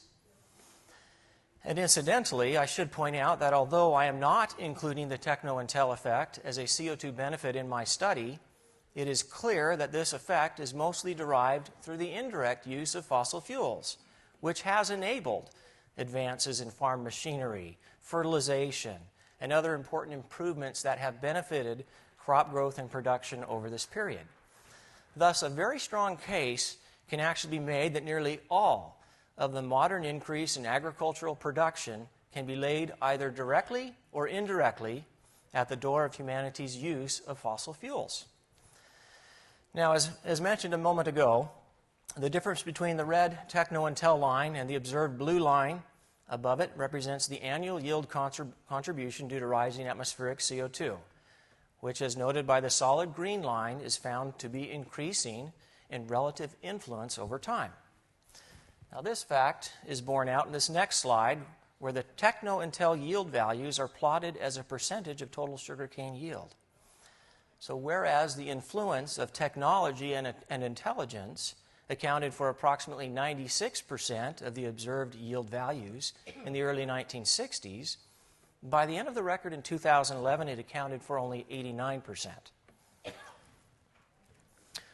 Looking to the future, a series of mathematical procedures and statistical analyses were conducted on the data, producing annual estimates of the effects of technology and innovation and rising CO2 concentrations on future sugarcane crop yields, ultimately producing the forecast shown here in this figure. And by repeating this process for each of the 45 crops, I was able to estimate the monetary benefits of crop production due to future increases in atmospheric CO2 through the year 2050. As seen by the green portion of this line, the results of those calculations once again revealed the tremendous financial benefit Earth's rising atmospheric CO2 concentrations exert on global food production. At present, those annual benefits are rapidly approaching $200 billion. And summed over the 38-year period, 2012 to 2050, the anticipated benefits amount to nearly $10 trillion, which is over 3 times the $3.2 trillion amount calculated to have been observed for the much longer 50-year historic period from 1961 to 2011. So we thus have a situation where things are getting better and at a quicker pace. The economic benefits of rising atmospheric CO2 on global food production can also be expressed as an annual social benefit per ton of CO2 emitted by the combustion of fossil fuels. Now, this is accomplished by dividing the annual dollar benefit of CO2 on global food production by annual global CO2 emissions, the resultant values of which are plotted on this next slide. Here we see that the social benefit hovered around $2 per ton of CO2 emitted during the 1960s and 70s. Thereafter, it rose in linear fashion to a value of $4.81 at the end of the record, which value I would note is presently similar to U.S. government estimates of the social cost of carbon using a 5% discount rate. Now, this comparison is remarkable because it means that the economic benefits of aerial fertilization alone will offset nearly all the projected social costs forecast by the EPA's Interagency Working Group.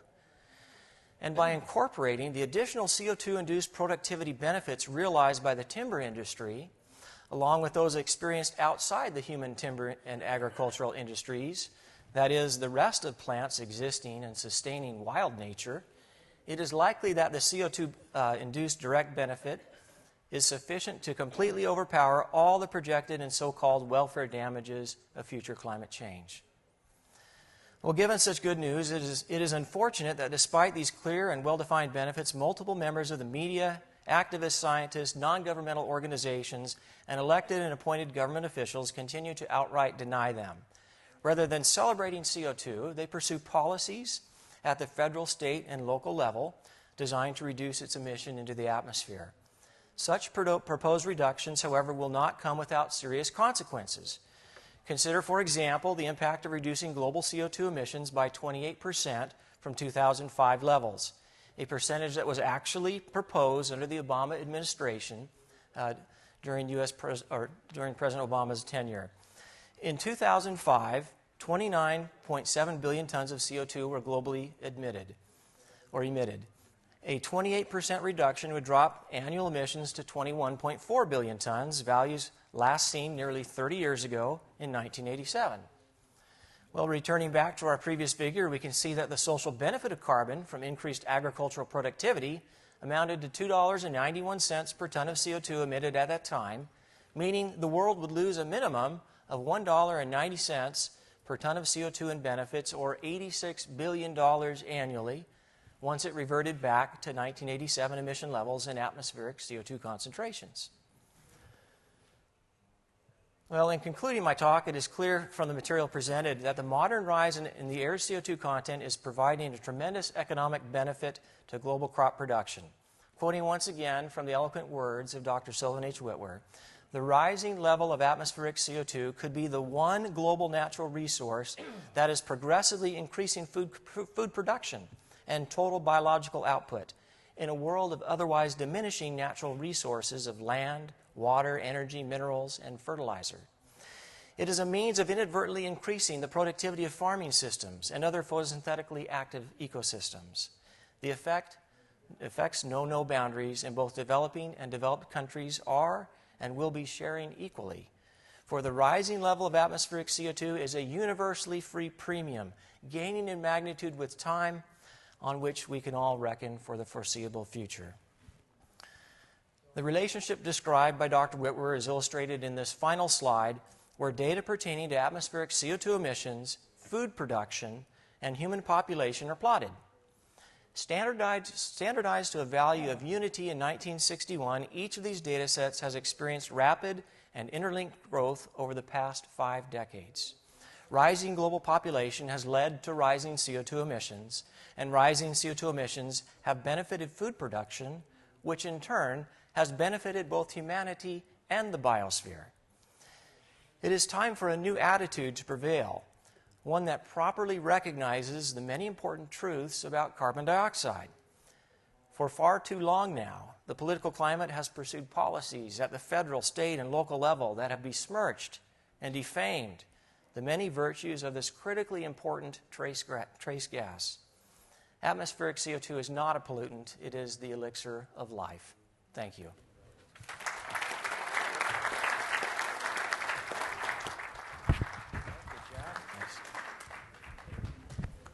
All right, everybody, we have time for some brief questions and answers before we've all got to exit the room so the hotel can put the lunch setting up. So my requirement for questions is you cannot state something and pretend that's a question. So we're going to play Jeopardy rules. Whatever you say must be phrased in the form of a question. So John Nodorft has the microphone. So let's have some good questions here. Question, Dr. Itzo. What about Norman Borlaug? Come to my talk, the next talk that I'm giving right after lunch, and I'm actually going to provide a few quotes from him, a wonderful researcher who noted that there's a food crisis looming on the horizon, and I will share with you further information to show how the rise in CO2 will help to meet the coming food shortage. So thank you for the teaser. Dr. Rizzo, what do you say, it's Julian Morris from Reason Foundation, what do you say to alarmists who claim that there is going to be a limit to the effective benefits to carbon dioxide fertilization going forward, and then there'll be offsetting effects of rising temperature? Great question. I guess I could first ask them where's their proof, probably found in models, so to speak. But when you look at the data, a lot of studies have looked at various concentrations of CO2 in the future and how that will affect plants. And so the range is most of the studies on CO2 enrichment are done for a nominal doubling of CO2. So they'll take it from anywhere from 500 to 800 parts per million is where that range is done in. However, several studies have gone beyond that range. It was referenced earlier today that the Dutch greenhouses use a concentration of about 1,000 parts per million. And many of the studies that go up to 1,000, 2,000 parts per million see a linear growth response over that range. So if we burned all the fossil fuels that we could get access to right now, it's my understanding that it would only raise the CO2 content of the air somewhere between 1,000 and 2,000 parts per million. So for that entire range of burning all the fossil fuels, we will continue to see benefits for an increase in CO2. With respect to temperature, what we find here is that plants actually photosynthesize better under higher temperatures. So they're built for that. So it raises their level of optimum photosynthesis by several degrees centigrade at higher CO2 concentrations. And so, and in fact, it raises it far beyond the amount that's predicted from warming. So it's not a problem. And in fact, if it was warmer, it would be more helpful to the plants. We'd actually experience greater increases in photosynthesis and biomass. Becky Norton Dunlop with the Heritage Foundation back here. Thank you guys very much for your fabulous presentations. My question is, other than President Trump, what individual or position or group of individuals in this current administration do you think would be most important to hear your presentation? U.S. Congress, for starters.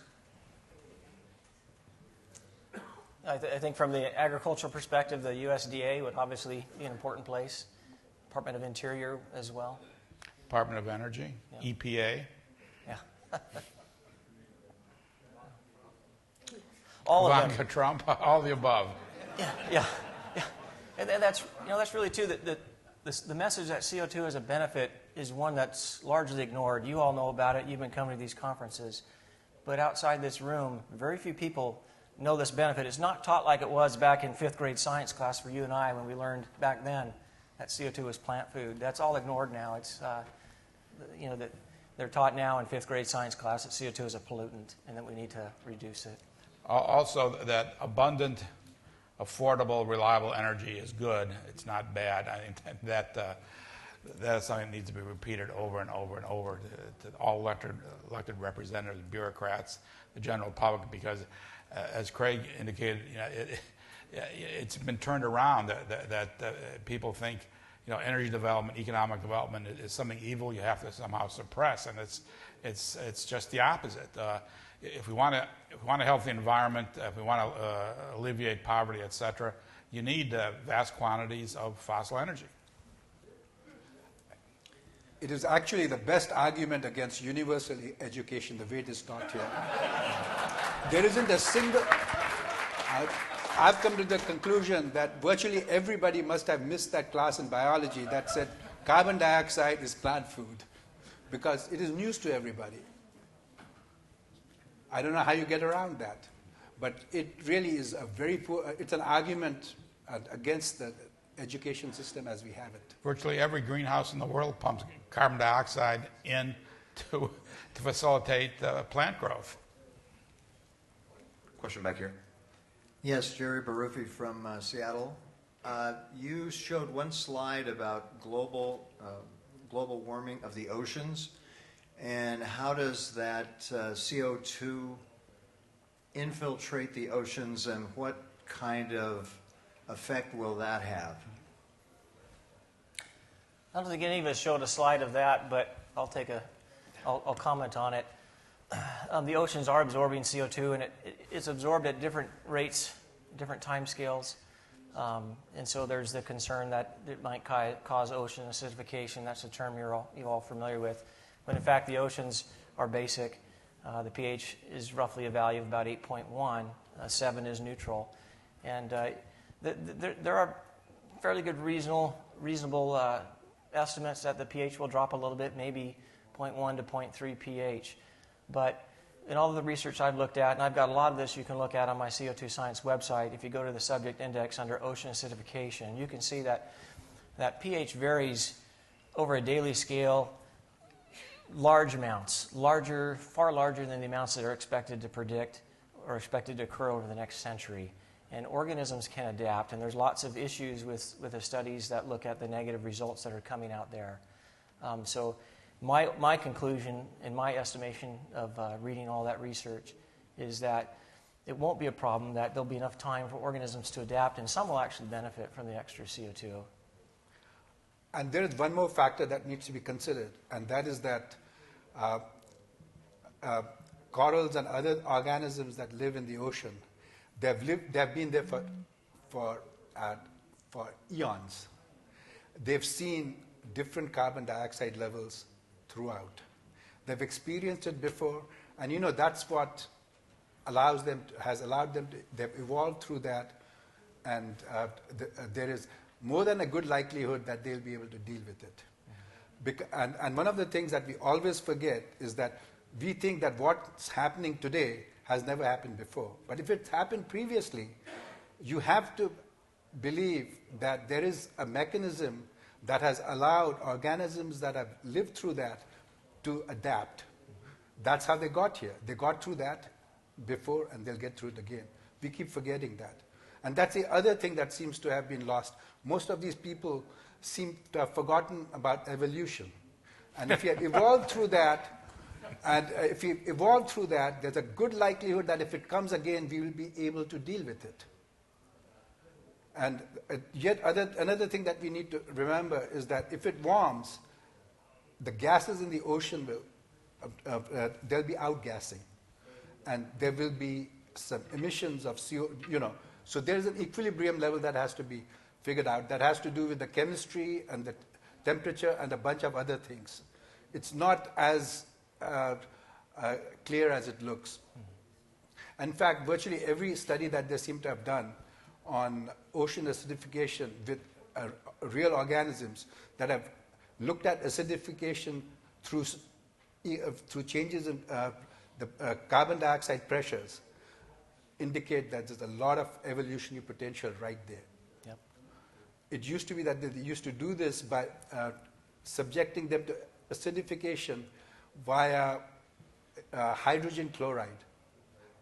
That's not the way nature would do it. It's crazy, actually. I'm surprised that they even got published, but you know what? They did. Okay. Hi, I'm Penny Star with Breitbart News. So people are always making models about the future and what's going to happen with climate change, and they talk about the hottest years being just recently. But isn't it true that if you look back, even on government websites like NOAA, that the hottest and most extreme weather, droughts and glaciers all happened, way before man drove an SUV, that's for sure. Yeah, that's correct. Climate's been changing on multiple timescales due to natural causes, and we can point to many different time periods that were warmer than the present. The most obvious is the most recent medieval warm period, about 1,000 years ago, when temperatures were about anywhere from a half to a degree Celsius warmer than they are presently. Same thing if you go back another about 1,000, 1,500 years, the Roman warm period, the Minoan warm period, and then the Holocene warm period. So there's multiple periods where it's been warmer, and for much longer periods of time, like the Holocene, for example, and the Greenland ice sheet didn't melt away during that period of time, and we all survived. Nature didn't just disappear. So, yeah, there's many periods, many analogs we can point to in the past.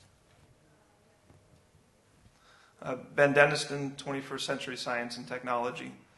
For Dr. Itso, I've seen some studies showing satellite measurements attempting to measure the increased greening net primary production. I'm wondering what you think about the validity of those methods. And related to that, I've also heard that particularly in desert areas is where you actually have some of the most significant increase because there's more efficient use of water, which I think is also an interesting aspect. So if you could comment on those. Yeah, absolutely. So the satellite data are very good. They're not influenced by tinkering down here with the data sets like we get with the surface temperature data set and so forth, but they're very reliable. And what we see, since they've been measuring, 1982 is usually the start point in most studies. Since 1982, we see anywhere from a 6 to a 15% increase in productivity. So that's a phenomenal increase over that period of time, especially when you consider, I love to say this, the climate alarmists, they'll tell you, the Earth's going to hell in a handbasket, right? It's the warmest it's ever been. Forest fires, pests, in insect outbreaks, deforestation, war, all those things that have happened. I mean, if you listen to that, the Earth should be in the worst state, since mankind or society's been here. But in fact, looking at these satellite data and then also combined with some land data, we see that actually it's better off than it's ever been since we began measuring. Over the last 50 years, for example, the carbon uptake has pretty much doubled in the globe, over the land and the oceans. And then you're right also about the deserts. We see a lot of the greening, we call it the greening of the earth, this CO2 fertilization. We find it occurring in these deserts. Why? Because one of the great benefits of higher CO2 concentrations is that it increases a plant's water use efficiency. So at higher CO2 concentrations, their stomatal pores are not as open.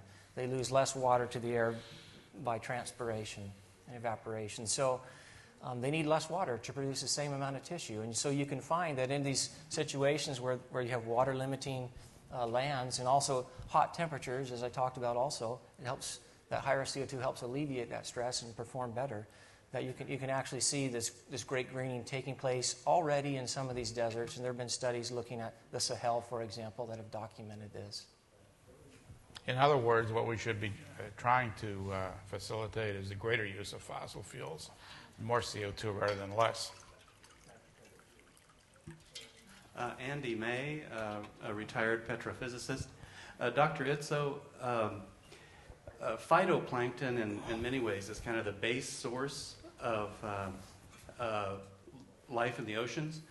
How does CO2 affect the amount of phytoplankton, and is that beneficial? Or do you know? Yeah, so we've reviewed a few studies that have looked at that, phytoplankton on our website. And again, I don't have the studies in front of me to remember, but go to our section under our subject index under ocean acidification, and there's a section under phytoplankton that looks at several studies at many different types of phytoplankton, like coccolithophores, for example. There's been studies to show that they've been increasing. They'll take these cores and look at their size and so forth over time, that over the last 250 years there's been like a 40% increase in coccolithophore abundance, and also I think size as well. So a lot of them do respond positively as well. Yeah. Mm-hmm. Alex Rechnik, NPR Associates. Dr. Izzo, I have a question about a potential contradiction. You mentioned that CO2 is a trace gas, and yet it has huge beneficial results. On the temperature side, we've argued that because it's such a trace gas, it couldn't possibly have an effect on temperature. Can you resolve that discrepancy? I guess I'm not quite sure what discrepancy how it's a discrepancy there. Maybe you could elaborate a little bit more so I understand your question. Sure. So the difference between 350 ppm and 400 ppm is small. Right. And the physical scientists on earlier panel today have argued that from a common sense perspective, that couldn't possibly have an effect on global temperatures because it's such a small change in a trace gas concentration. Right. Why is that argument not true for CO2 effect on plants? Well, you're talking about two different things. As a trace gas, they're talking about the radiative effects, how it affects the climate, how more CO2 in the atmosphere will create a larger blanket as an analog to trap more of that radiation trying to escape the Earth out of the atmosphere. So it does have that effect, and one can debate to what effect that will cause the climate. But then it's a totally different point of view looking at how it's going to affect biology. I mean, there's really two sides of this coin here. You have, when you raise the CO2 concentration, there's the climate aspect, but then there's the biology aspect, which is a different path. So the biology aspect, as we talked about, CO2 is food for plants. It's a primary raw material that's utilized during that process of photosynthesis. So that's why you take a primary material in at one end of the production process, and if you increase that primary raw material, you tend to end up with a larger amount on the other end. In this instance, you're going to have greater productivity of the plants. So they can continue independently on these two different paths. You can have changes to the climate and the biology. 18.5% of a human body is carbon. Yeah. Despite the fact that there's only 350 or 400 ppm, 400 now, ppm of CO2. Because what happens is we need that. It's like when you get micronutrients, those come in even tinier quantities than carbon dioxide. It's a different issue.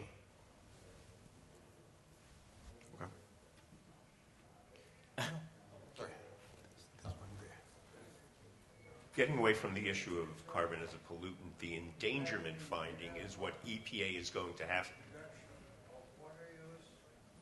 But the endangerment finding is what EPA is going to have to be dealing with. I'm surprised that this information hasn't come to EPA in comments, and it certainly should be coming in comments. So it has. I sent this material on way back when, so it's been ignored. Like I said, selective.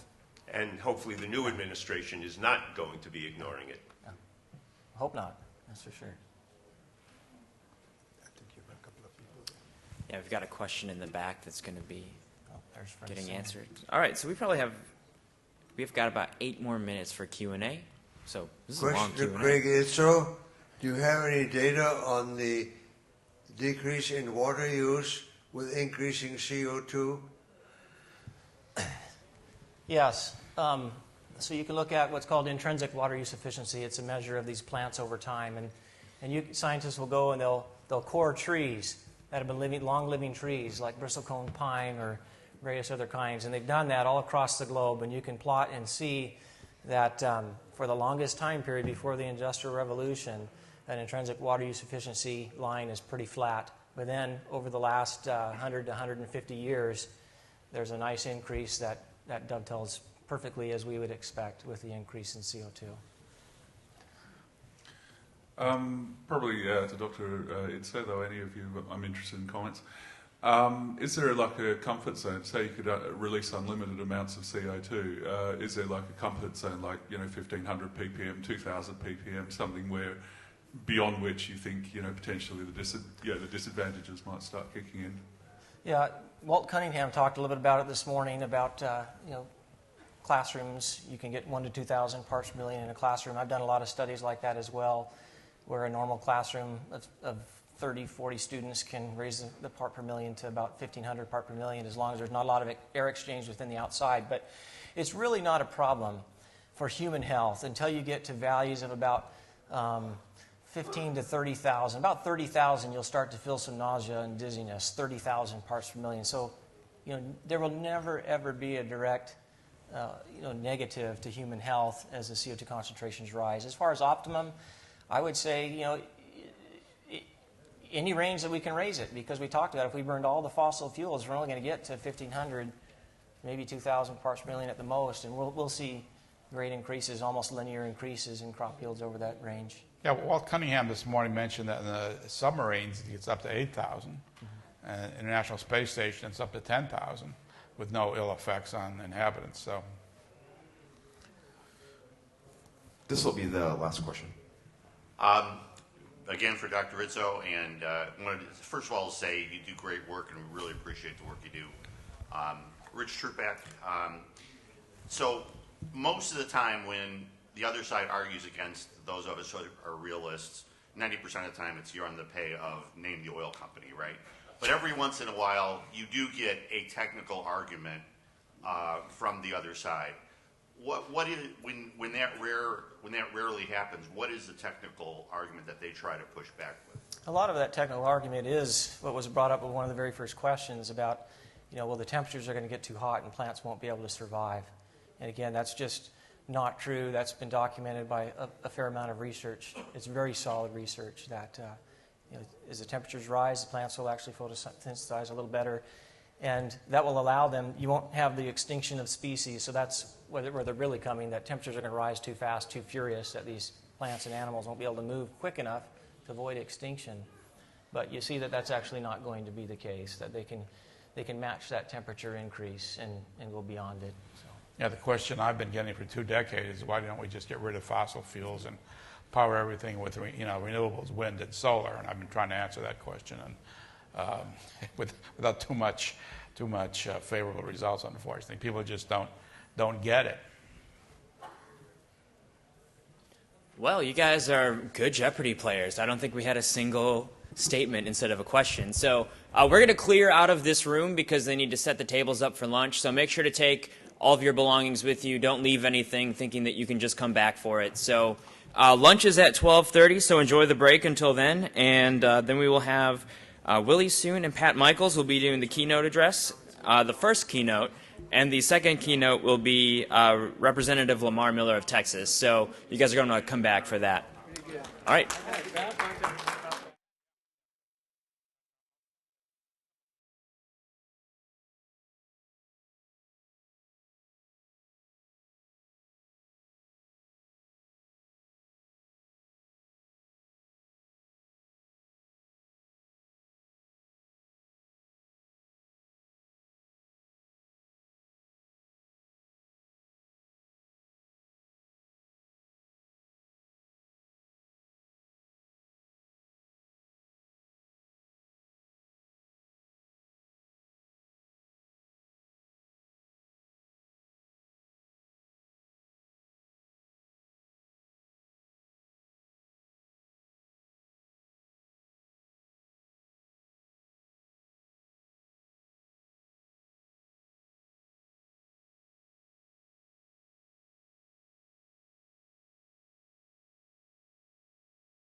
Ladies and gentlemen, please welcome to the stage Dr. Willie Soon.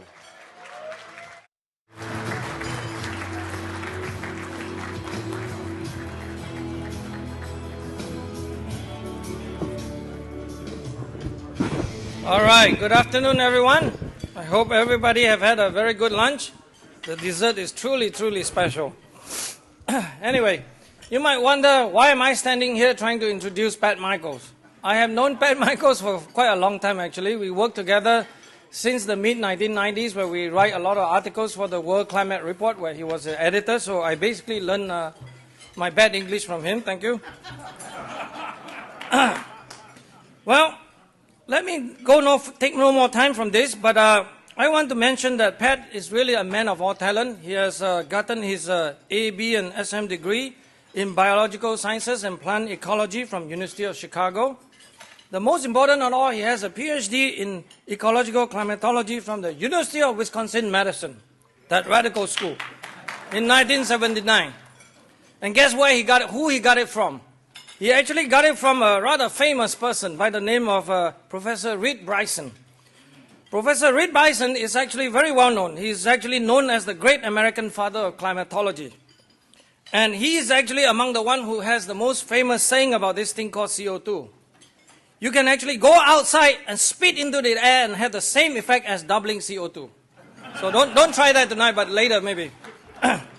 Okay, with no further ado, let's hear from Pat Michael, but he's currently a director of the Center for the Study of Science at the Cato Institute. And he's also the past president of the American Association of State Climatologists. And I think his most distinguished thing was basically one of the co-winner of this IPCC Nobel Peace Prize in 2007, simply because he's a contributor for the United Nations IPCC report. Pat Michael, where are you?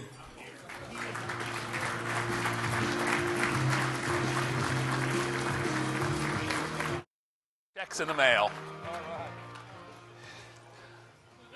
Thank you, Willie. The check's in the mail. I want to get a look at my surroundings here. Okay. And I hope that my lavalier is working. That's excellent. I want to talk to you about vacating the endangerment finding on carbon dioxide. And I will tell you, not only is it doable, as I think we will see, as Bob Dylan used to say, I think it can be very easily done. Why do we have to vacate the endangerment finding? I assure you, when the president announces that the Clean Power Plan is no longer in business, the Natural Resources Defense Council and the Environmental Defense Fund and every other tentacle of the green blob that you know will be in court petitioning for a stay because of the endangerment finding. They will say that Mass v. EPA in 2007, the Supreme Court held that EPA needed to determine whether CO2 was a pollutant or not. Hint, hint, it's a pollutant. The decision might as well have read the majority decision. And then, if so, it can regulate it under the Clean Air Act. And so, when the president eviscerates the Clean Power Plan, the petition is going to go and say, well, excuse me, until you get rid of the endangerment finding, you have to keep on going. So, sympathetic district court here in Washington, please stay the president's executive order. So it has to go. Now, there are people I have heard that are trying to finesse their way around it. There's no way to finesse around a monster. So let's go forward. Remember him? He got a chop top because of the aspect ratio to make this talk look professional. He was the president of Columbia University. And then he got another job, which lasted for about 8 years. And in this particular position, there's like sort of the mirror image of an exit interview. You give an exit discussion.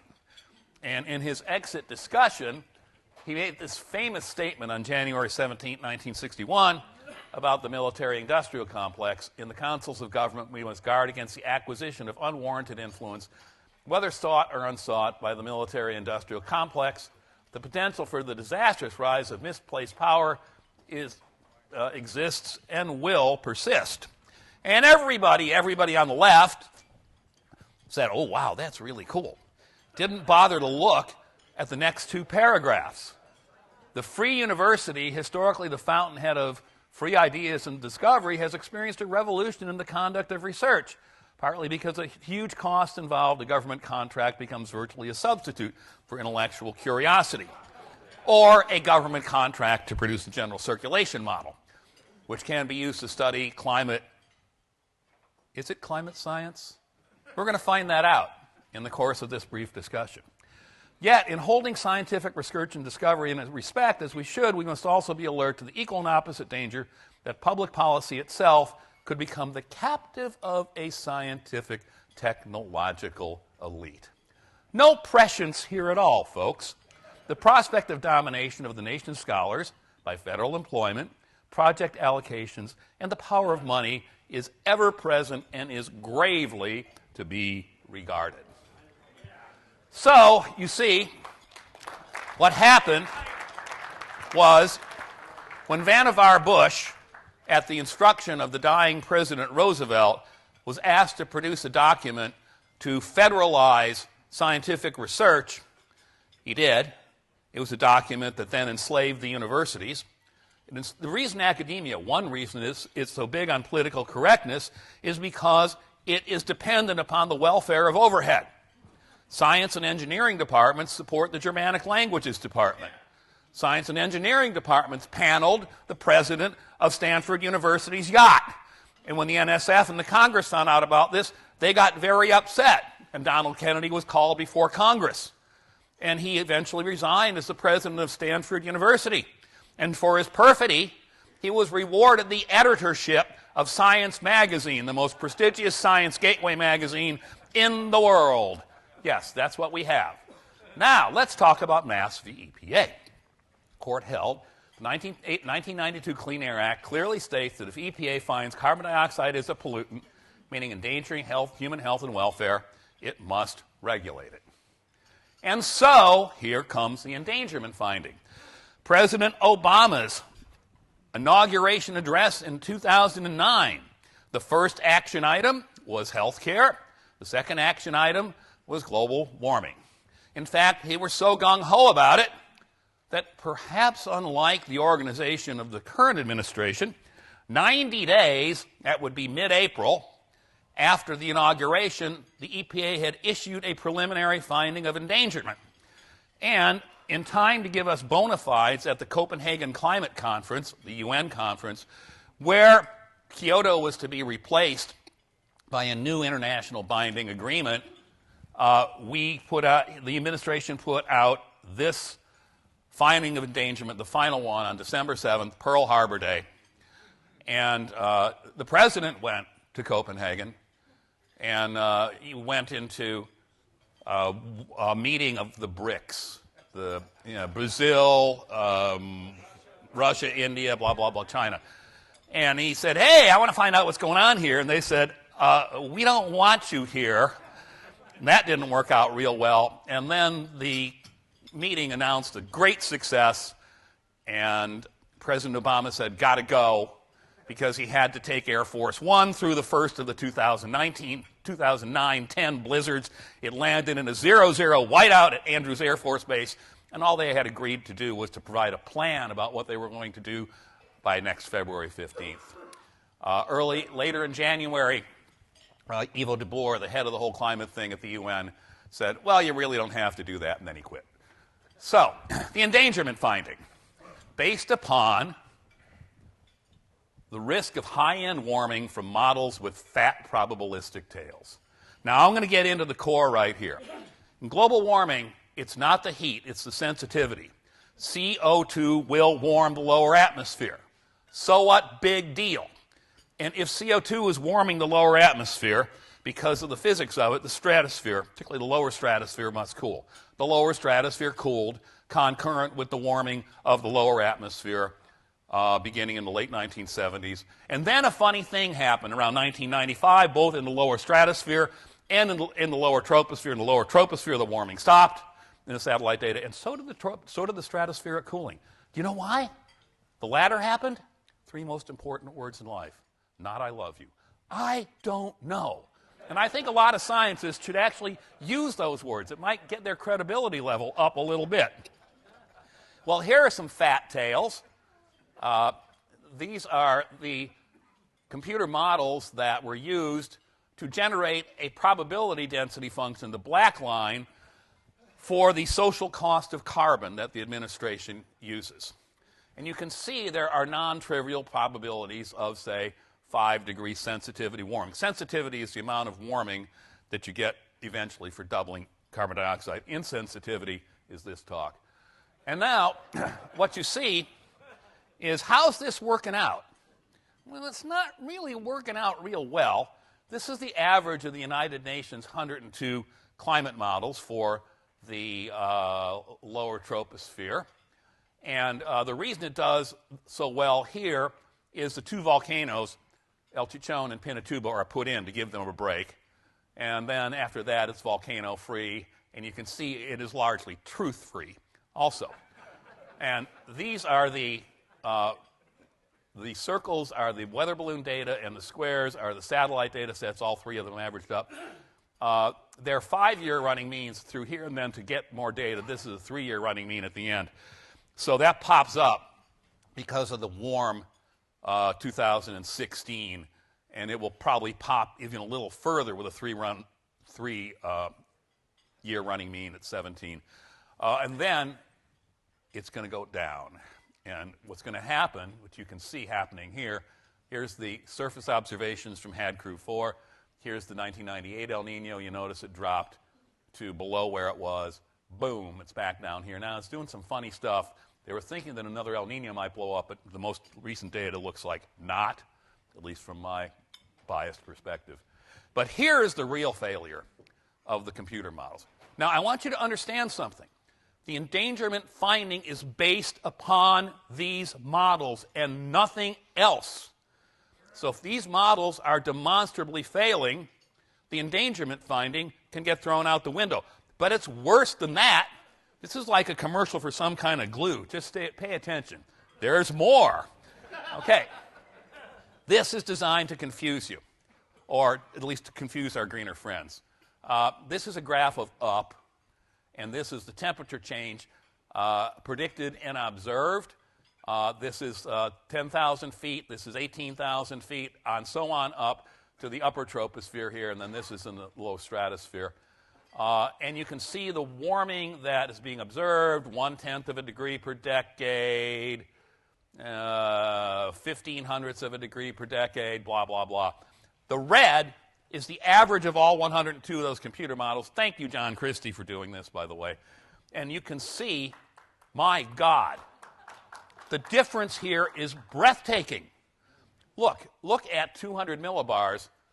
This is observed 0.2 of a degree of warming, predicted, 0.02 of a degree, predicted 0.4 of a degree of warming. Why is this so important? Because it is the vertical distribution of temperature that determines the stability of the atmosphere. If the surface is warm and the upper air is cold, the atmosphere is unstable. More thunderstorms, thank you. If the surface is warm and the upper atmosphere is warmer, less thunderstorms, thank you. Guess what? This is wrong. Now, if you get the rainfall wrong, you know what else you get wrong? Everything else. Because the surface energy balance is determined in no small part by the amount of moisture on the surface. The sun's energy goes towards evaporating water, not heating the air if there's a bunch of water around. That's why humid environments aren't as hot as deserts. This is shocking. And this is the difference between a desert environment and a humid environment. That's the magnitude of the error that you're looking at. Now, back to the sensitivity in this lecture on insensitivity. Here are a bunch of papers published beginning in 2011 with completely different sensitivity estimates. Many of them not GCM based, but based upon looking at retrospective data, sometimes coupling to a GCM. Where's Otto et al. Here? Otto et al., 17 authors. The lead author on the modeling section for the IPCC 2013 report pushes out a paper with a mean sensitivity of 2 and a confidence limit, I think, of 1.4 on up to a little bit above that. And so this has changed. This is what should be used in the social cost of carbon, not the models, but this is what we see.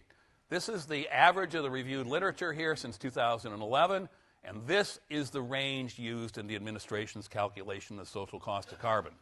See a problem? And what's happening is that fat tails are on ultra slim fast. If you take now, okay, one of the climate model knobs is something called sulfate aerosol. You see, Tom Wigley, as I'll show in a minute, recognized that the models were producing too much warming if you just put CO2 in them. Back in 1987, he recognized that. So they came up with this idea that we're putting junk in the air that has to be countering it. Anybody who thinks that's a great idea, get out your Thomas Kuhn Structure of Scientific Revolutions and note that scientists resort to increasingly ornate and bizarre explanations as the paradigm begins to crash. So we ultimately got better estimates of the forcing from sulfate, and Lewis and Curry did this after reflecting Bjorn Stevens' probability distributions. And wow, it peaks sensitivity at around 1.4 or something like that, and the fat tail's gone. That's not good for the endangerment finding. So the sensitivity determination, however, is arbitrary, is objective, right? I mean, it's just a bunch of interacting differential equations, and you can adjust the coefficients a little bit when you don't know what they are, which might be for a few, like 50 or something like that. But it's objective, right? Well, I'm going to close this talk with the history of the Great Reveal. In 2012, Ernst Rechner, a head modeler from Max Planck Institute, I believe. Great, we're doing good. From Max Planck Institute, had to submit their model to the United Nations and to the Department of Energy for what was called a coupled model intercomparison project. This is where people look at all the models and compare them and make pronouncements that all the models say that the world's coming to an end, so you must pay us, and then we will give your money to who we want. So,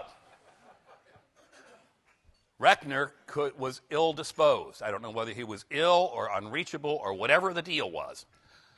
So for 6 months, his graduate students and postdocs had to get the MPI, Max Planck Institute model, ready to go to the coupled model intercomparison project and then to the UN tranche of models. They couldn't do it. It kept on giving weird and strange results. Radiation was leaking out the top of the atmosphere. And when they plugged the radiation leak, the warming that it predicted, equilibrium warming, was 7.3 degrees Celsius. Talk about a fat tail. And then Rechner got better and said, what do you guys do? And he says, well, no, you got to remove the Framis plug here and do this and that, and it'll work just fine. And they said, well, we don't know what was done. Why didn't you know what was done? Well, because an army of graduate students and postdocs had passed through this model. And I don't know if David Schneier is in the audience, is he? Well, David's big on this. They didn't leave notes. So all these tunable parameters, what? We do not now have a computer model. We have a black box, and we don't know what's going on inside it. So if we adjust the Framis parameter, yeah, maybe the warming will come down a little bit. And so Rechner, crazy man that he is, decided to write it up. And it was a somewhat obscure paper. And then, thanks to what I can only think, I'm speculating, but I'm telling you, I didn't work in college to make extra money. I played poker, and I'll play poker with this one. In the summer of 2016, a guy, Hordan, got 14 different modeling groups together to write a paper to fess up and to say, hey, we got a problem. Bulletin American Meteorological Society printed it, put it in online form, late summer, early fall of 2016. I predict the only reason this happened was because all those authors were convinced that it would be impossible that Hillary Rodham Clinton would lose the election. And therefore, nothing would happen to the endangerment finding, and we could actually move forward science a little bit, except because, well, it's not really science, but we could actually move things forward and maybe figure out actually how to do this the right way. So, here's the history of the Great Reveal. I already talked about this one. In '87, Wigley says the models are too warm without adding a cooling parameter, sulfate aerosol. 1995 IPCC report put out a dichotomy. CO2 only models run too warm. Either something is interfering with the warming, sulfate aerosol, or the sensitivity is too high. May I ask the audience a question? Which road must the scientific community take? That something is interfering with it, or they got the sensitivity too high? Interfering. To admit the sensitivity is wrong is to admit that you were wrong. And then comes a report echoing on this, Vucin Science in, I got the date wrong. This is January 2017. Whoops. Climate scientists open up their black boxes to scrutiny. Oh my God. A few excerpts so you can see what's going on. Sorry, I know it's not cool to do this, but I'm not cool. Indeed, whether climate scientists like to admit it or not, nearly every model has been calibrated precisely to the 20th century climate records. Otherwise, it would have ended up in the trash. It's fair to say all models have tuned it, said Isaac Held at Princeton. Now, let me tell you what happens when you tune a model. You exhaust degrees of freedom. The Framis parameter is now set at -3. The Dealey Bobs are at 5. And you match the temperature history of the 20th century, which is easy. It's only got about 4 degrees of freedom in it. You know, it goes up 1910 to 1940. It drops a little bit. It used to drop a lot more until more data was found. And then it goes up from 1975 to 1998. Oh, that's old thinking. I forgot. We changed the sea surface temperature record and got rid of the pause after 1998. You know how we did that? We took the really, really decent satellite data and threw it out and substituted ship intake temperatures. Yeah, those are good. They vary at their depth in the water. I'm sure they're all taking the same temperature. The ships are big and they sit out in the sun. Ever been on board a metal ship? Okay, this is not rocket science. But we must go on. For years, climate scientists have been mum in public about their secret sauce. This is Science magazine. What happened in the models stayed in the models. The taboo reflected fears that climate contrarians would use the practice of tuning to seed doubt about the models. Well, they got something right. So, Hordan et al. Published the paper that I don't think would have seen the light of day had there been some prescient polling in the fall of 2016 called The Art and Science of Climate Model Tuning. With increasing diversity in the applications of climate models, the number of potential targets for tuning increases. There are a wide variety of goals for specific problems, and different models may be optimized to perform better on a particular metric related to specific goals, expertise, or cultural identity of a given modeling center. OMG! Even Marcia Clark could get this one right. one can imagine changing a parameter which is known to affect the sensitivity, keeping both this parameter and the climate sensitivity in the, got these words? Anticipated acceptable range, and returning the model otherwise with the same strategy towards the same targets. So, may I ask a question? Who determines the anticipated acceptable range? Who does? The model? The model? Nuh-uh. It's the modeler that determines this. Think about the history of this. In 1978, 1975, somewhere around there, Manabe and Weatherall published a really landmark paper in general circulation model. They're God, okay? They're the sons of Smagorinsky. That means they're the son of God and the Holy Ghost. And you think the next modeling group is going to publish a paper that says, well, we think it's about 1 degree? No. It'll be somewhere around 4 plus or minus, and then the next group will be some. This is how paradigms start. In many ways, they are divinely ordained by the gods of the field. And so, either reducing the number of models or over-tuning, especially if an explicit or implicit consensus, I love implicit consensus, hello Naomi Oreskes, in the community on a particular combination of metrics would artificially reduce the dispersion, meaning the distribution of climate model simulations. It would not reduce the uncertainty, but only hide it. We end, this is the last paragraph of the paper, by expressing the hope that this article will encourage both a systematic effort by the community to document this arcane aspect of model construction and for more people to join a vigorous debate on model tuning and evaluation. My. He called it. He definitely did. Yet in holding scientific research and discovery in respect as we should, we must also be alert to the equal and opposite danger that public policy could itself become the captive of a scientific technologically elite, determining not with models, but with their brain, and then running the model, what the anticipated, acceptable sensitivity is. Conclusion.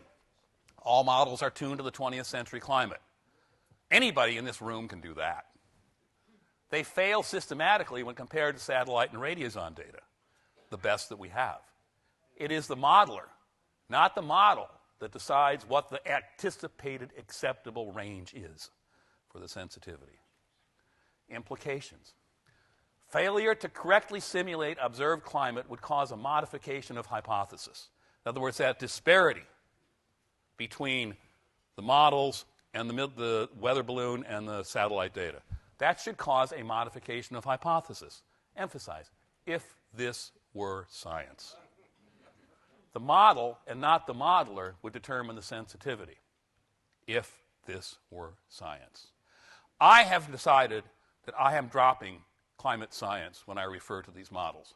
It is climate studies, because climate science modifies a hypothesis when it doesn't work. Climate science objectively determines the answer, not pulls it out of the consciousness of the operator. Therefore, the endangerment finding is not based upon anything close to normative science and must be vacated. Thank you.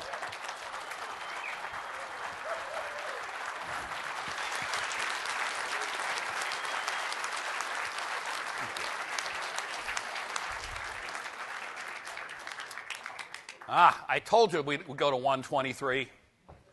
So we have time for some questions. Please, let's not do Jeopardy. Am I supposed to choose? Right over here, right? This guy here with the. Oh, okay. Hello. Yes, sir. Don Vanvart. Pat, I just wondered if the endangerment finding were first studied, done based on modeling since 2013.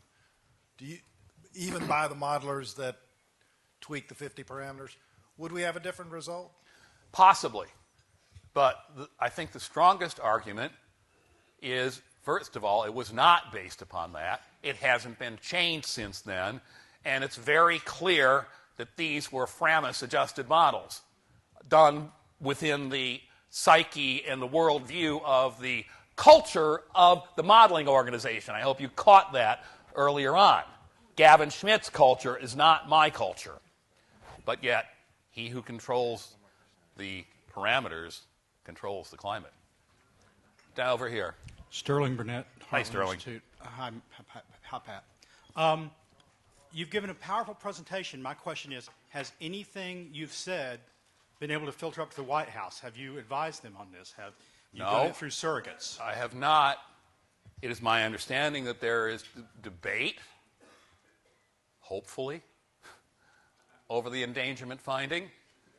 And one of the purposes of this talk was to strongly make an argument that something ain't right in the world of the endangerment finding. Yes, over here. You're pointing to somebody, him. Why not consider all the benefits of carbon? We just heard a talk over in the other room. That should be part of the endangerment finding. Well, that should be part of the social cost of carbon, meaning the social benefit of carbon. And if you use realistic discount rates and realistic sensitivities, you will find for those sensitivities, you oftentimes get a negative social cost of carbon, meaning a social benefit of carbon. Yeah, that should be in there, absolutely. There's somebody over here. Wait a minute. Over here. Are you going to do this so I don't have to do it? Okay, I'm sorry. Sorry. I'm the only person in this room from the University of East Anglia. Ah, who are you? I'm currently studying an undergraduate degree in meteorology and oceanography. I didn't say anything bad about East Anglia, did I? No. I used your record because it's the best one. I haven't really got a question for you, only a statement. This is I not know Jeopardy. I know the people from the Climate Research Division at the University of East Anglia. I know all the staff extremely well. Mm-hmm. I know for a fact, because they've said to me face to face, that everything that you've just said is 100% true. Thank you. May I ask you a question? May I ask you a question? Then why don't they say it? If they'll say it to you, you are a human being. Up until this moment, they somewhat underestimated what an undergraduate student is capable of. Well, good for you. Would you kindly do me a favor and submit an internship application at the Cato Institute? We are more selective than Harvard. Well, considering the fact that me and my partner have no trust in the United Kingdom anymore and are looking to move to the United States, I'll be more than happy to. Well, it's going to be okay for the next 3 3/4 years. Yeah, I hope you're right. Thank you. I hope that gets on the highlight reel, and I hope it gets on the Cato Institute highlight reel for their 40th anniversary thing, which is at the end of May. Yeah. Oh, I'm not handling the selection here. Yeah. Question. A lot of what you're saying is about the parameters and what have you, which are arbitrarily chosen. How possible is it to get close to a naked model? So, for example, only to use parameters which can be physically measured or determined independently. Did you say how easy is it to get close to a naked model? How possible is it? Yeah. Have you seen my wife?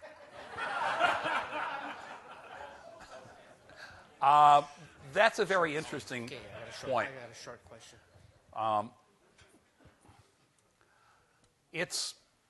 There were simpler models.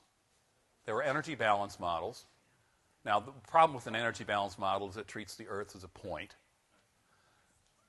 But they tended to not produce these wild answers because it's much more difficult to tune an energy balance model. I mean, an energy balance model is really S over 4, that's solar output, times 1 minus alpha, that's the albedo, equals the Stefan-Boltzmann parameter times the temperature of the Earth to the 4th, times the emissivity. And you can't fudge that. Although we did. Can I tell you a story about this?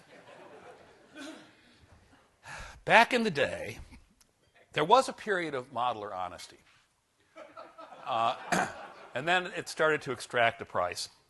If you look at some of the early Princeton papers, there was a great one in which basically it said, the model's too cold.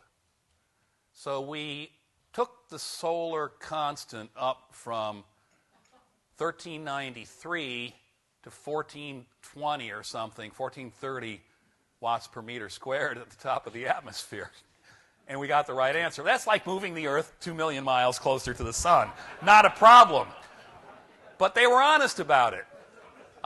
And that apparently was not the best policy. And there was another one where the albedo of low clouds was too high. Now, if you're clever and you're watching, you know something that, oh, the solar constant's 1393 watts per meter squared. Dr. Monckton, what's the solar constant? Exactly. We didn't even know how much radiation was hitting the top of the Earth. We're going to model the Earth's temperature. And what's even better is the solar constant was then estimated at 1,440 watts per meter squared. Do you know why? Because that's to get the Earth's temperature to, I guess, an acceptable range. You had to assume that the Earth's albedo was 28. 28% of the radiation hitting the Earth was not being absorbed. Well, it's actually 32. And so then the solar constant adjusts down to its value. This seems like it was a field that was a little bit ahead of its maturity date. Anyway, that's just my point about naked models. One of the, I'm going to use a scientific term, the thing that peeves me more than anything is... Man, it's got to be big. is that they keep using fossil fuel. It's methane-based fuel. And I don't know why we don't go ahead and, because coal, oil, natural gas, it's all methane. It was here like billions of years ago. And we keep trying to qualify it and quantify it. And a good example is, of course, gasoline is 35% efficient. Diesel fuel is 45% efficient, but powdered coal dust is 95% efficient. But there's no difference or anything like that. Just because fossils fell into fuel shouldn't be called fossil fuel. Well, I'm sure you're right. I speak from that position of authority, being a fossil. So thanks for the question. We're done. We're out of here. Congressman Smith is going to be here to give us a great talk.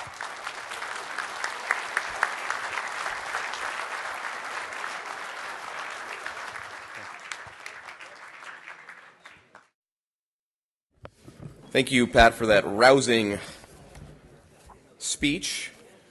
We're going to go right into our second keynote. We are very lucky and honored to have Congressman Lamar Smith from the great state of Texas. He represents the 21st Congressional District in the House of Representatives, and probably most importantly to at least this body and this group here today, he is also the chairman of the House Science, Space, and Technology Committee and has been a real leader opposing secret science and defending honest science. So we're really happy to have him here today. I did want to kind of go into a little bit more of that, what Heartland does, though, kind of briefly, and kind of segue into, I think, what he's going to be speaking here today about. Heartland covers a bunch of different issues. We work with lawmakers all across the country in all 50 states. One of the biggest things that I hear from state lawmakers is that we have so little power now because the federal government just keeps taking up more and more of it. And we saw this probably in no bigger space than, obviously we have the health care debate going on, but also in energy and environment with the Clean Power Plan, the Clean Air and Water Act taking more and more, being kind of extended through executive order and regulations. So I think what we want to hear, at least what we have heard from state lawmakers, is saying, devolve some of that power back to us. We know more about our environment. We've been able to manage it through our state departments a lot better than the federal government has. Goes with federal lands. In the West, the federal government owns, upwards of 70% of some of the states' federal lands. And the states do it cheaper, more efficiently, and more environmentally friendly.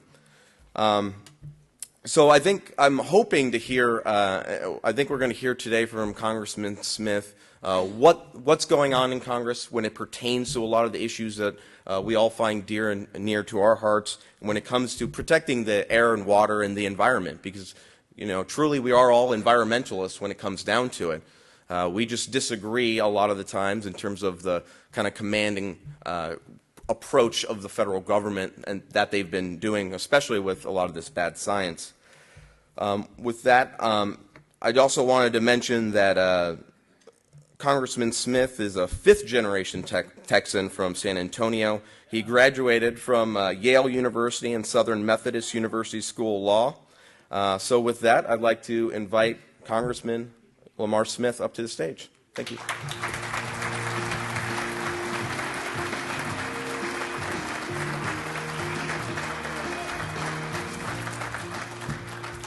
John, thank you for that introduction. By the way, I am violating my first rule, which is never follow somebody with a PowerPoint and a laser pointer presentation. And I've been here for about 20 minutes, so I'm already rethinking whether I should take questions or not, too.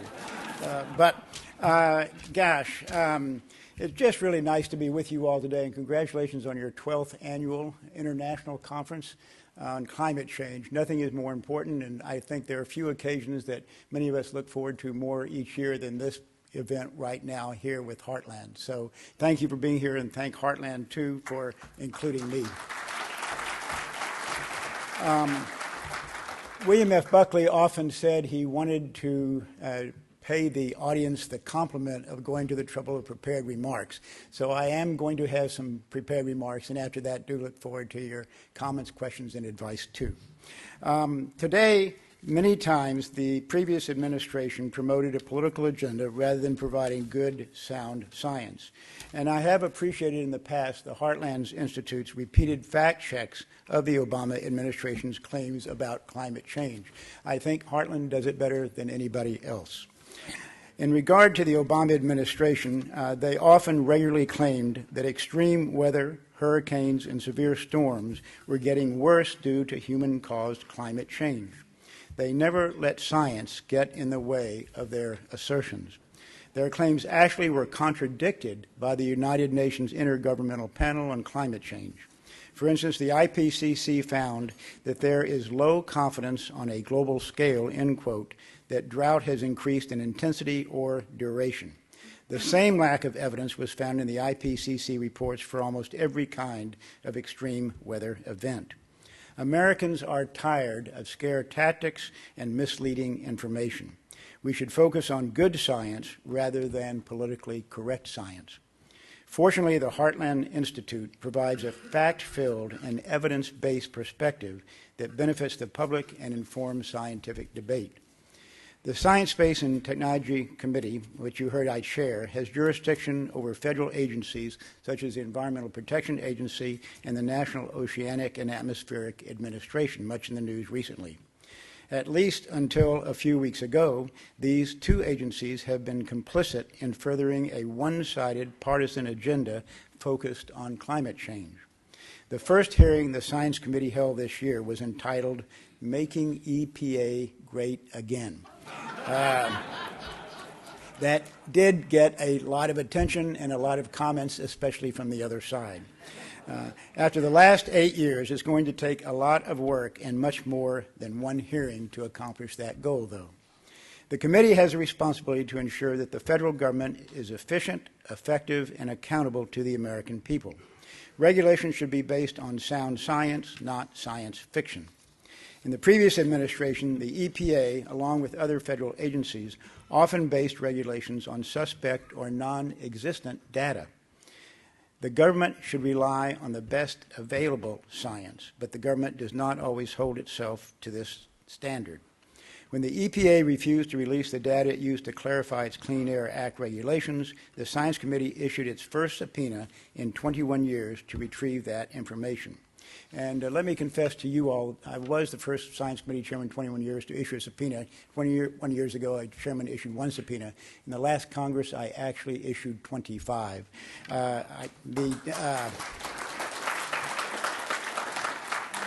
Let me say I don't anticipate issuing near that many in the current Congress. Perhaps, though, the most burdensome Obama-era regulation is the Clean Power Plan. This rule mandates what types of energy we can and cannot use and would regulate all of the nation's electricity supply.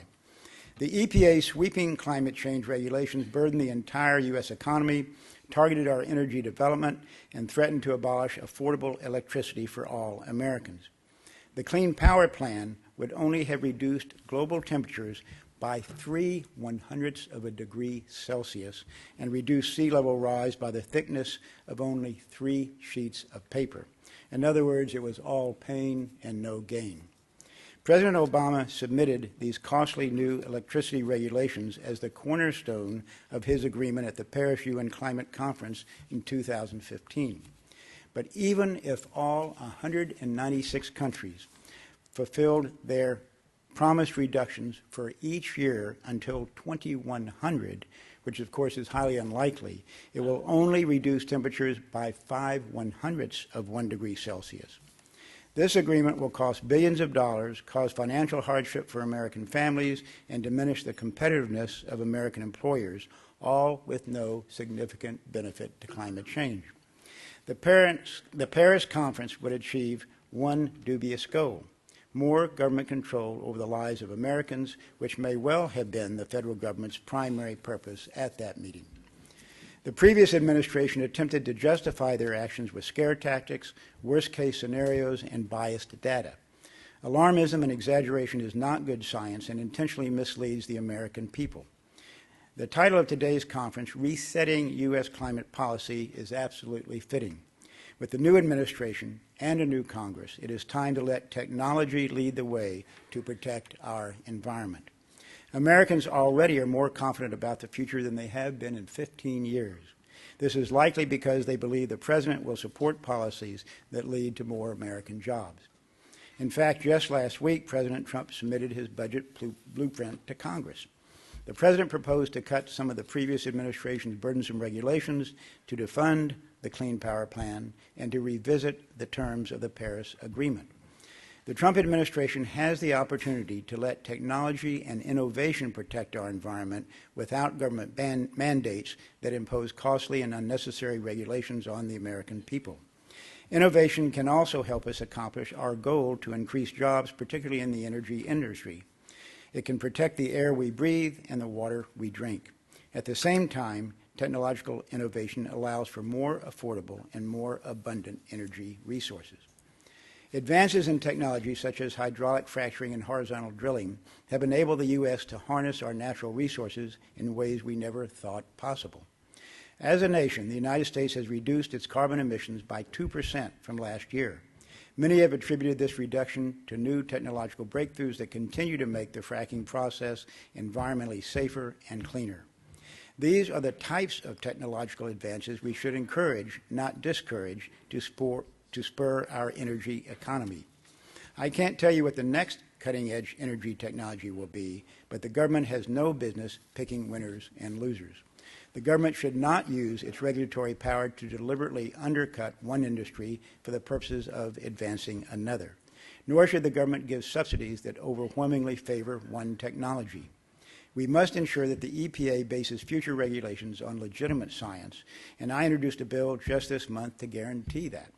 The Honest and Open new EPA Science Treatment Act of 2017, or HONEST Act, is a short 4-page common sense bill that simply requires the EPA to base its regulations on science that is publicly available, not secret. In the last Congress, a similar bill, the Secret Science Reform Act, passed the House with bipartisan support. The days of trust me science are over. In our modern information age, federal regulation should be based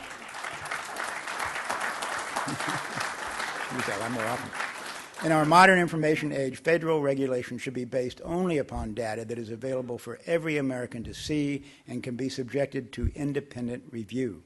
That's the scientific method. The HONEST Act improves on the Secret Science Reform Act from the last Congress. It adds provisions to better protect personally identifiable information and confidential business information. The HONEST Act ensures that the EPA is not promoting a one-sided ideological agenda. The legislation provides an opportunity for the type of honest and accountable government that the American people want and deserve.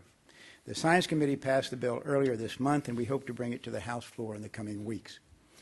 Thanks again to the Heartland Institute for your efforts to protect Americans from burdensome, costly, and unnecessary regulations that are based on spurious science and a liberal political agenda. With your help,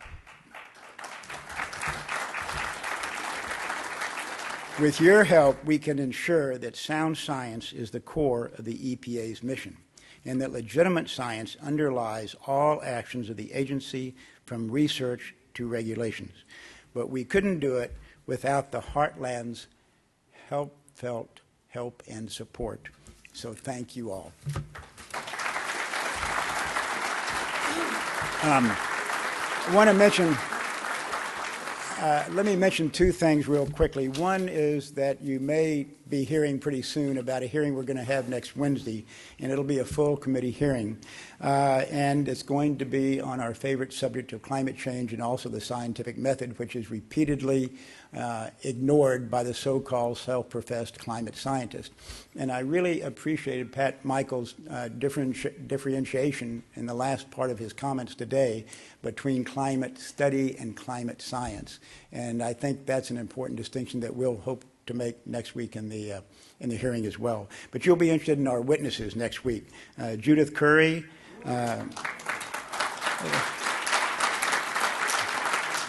If I'm getting that kind of response, I'm going to slow roll these names. Judith Curry, Roger Pilkey, John Christie. Okay, before you applaud, let me read the name. Last witness is Michael Mann.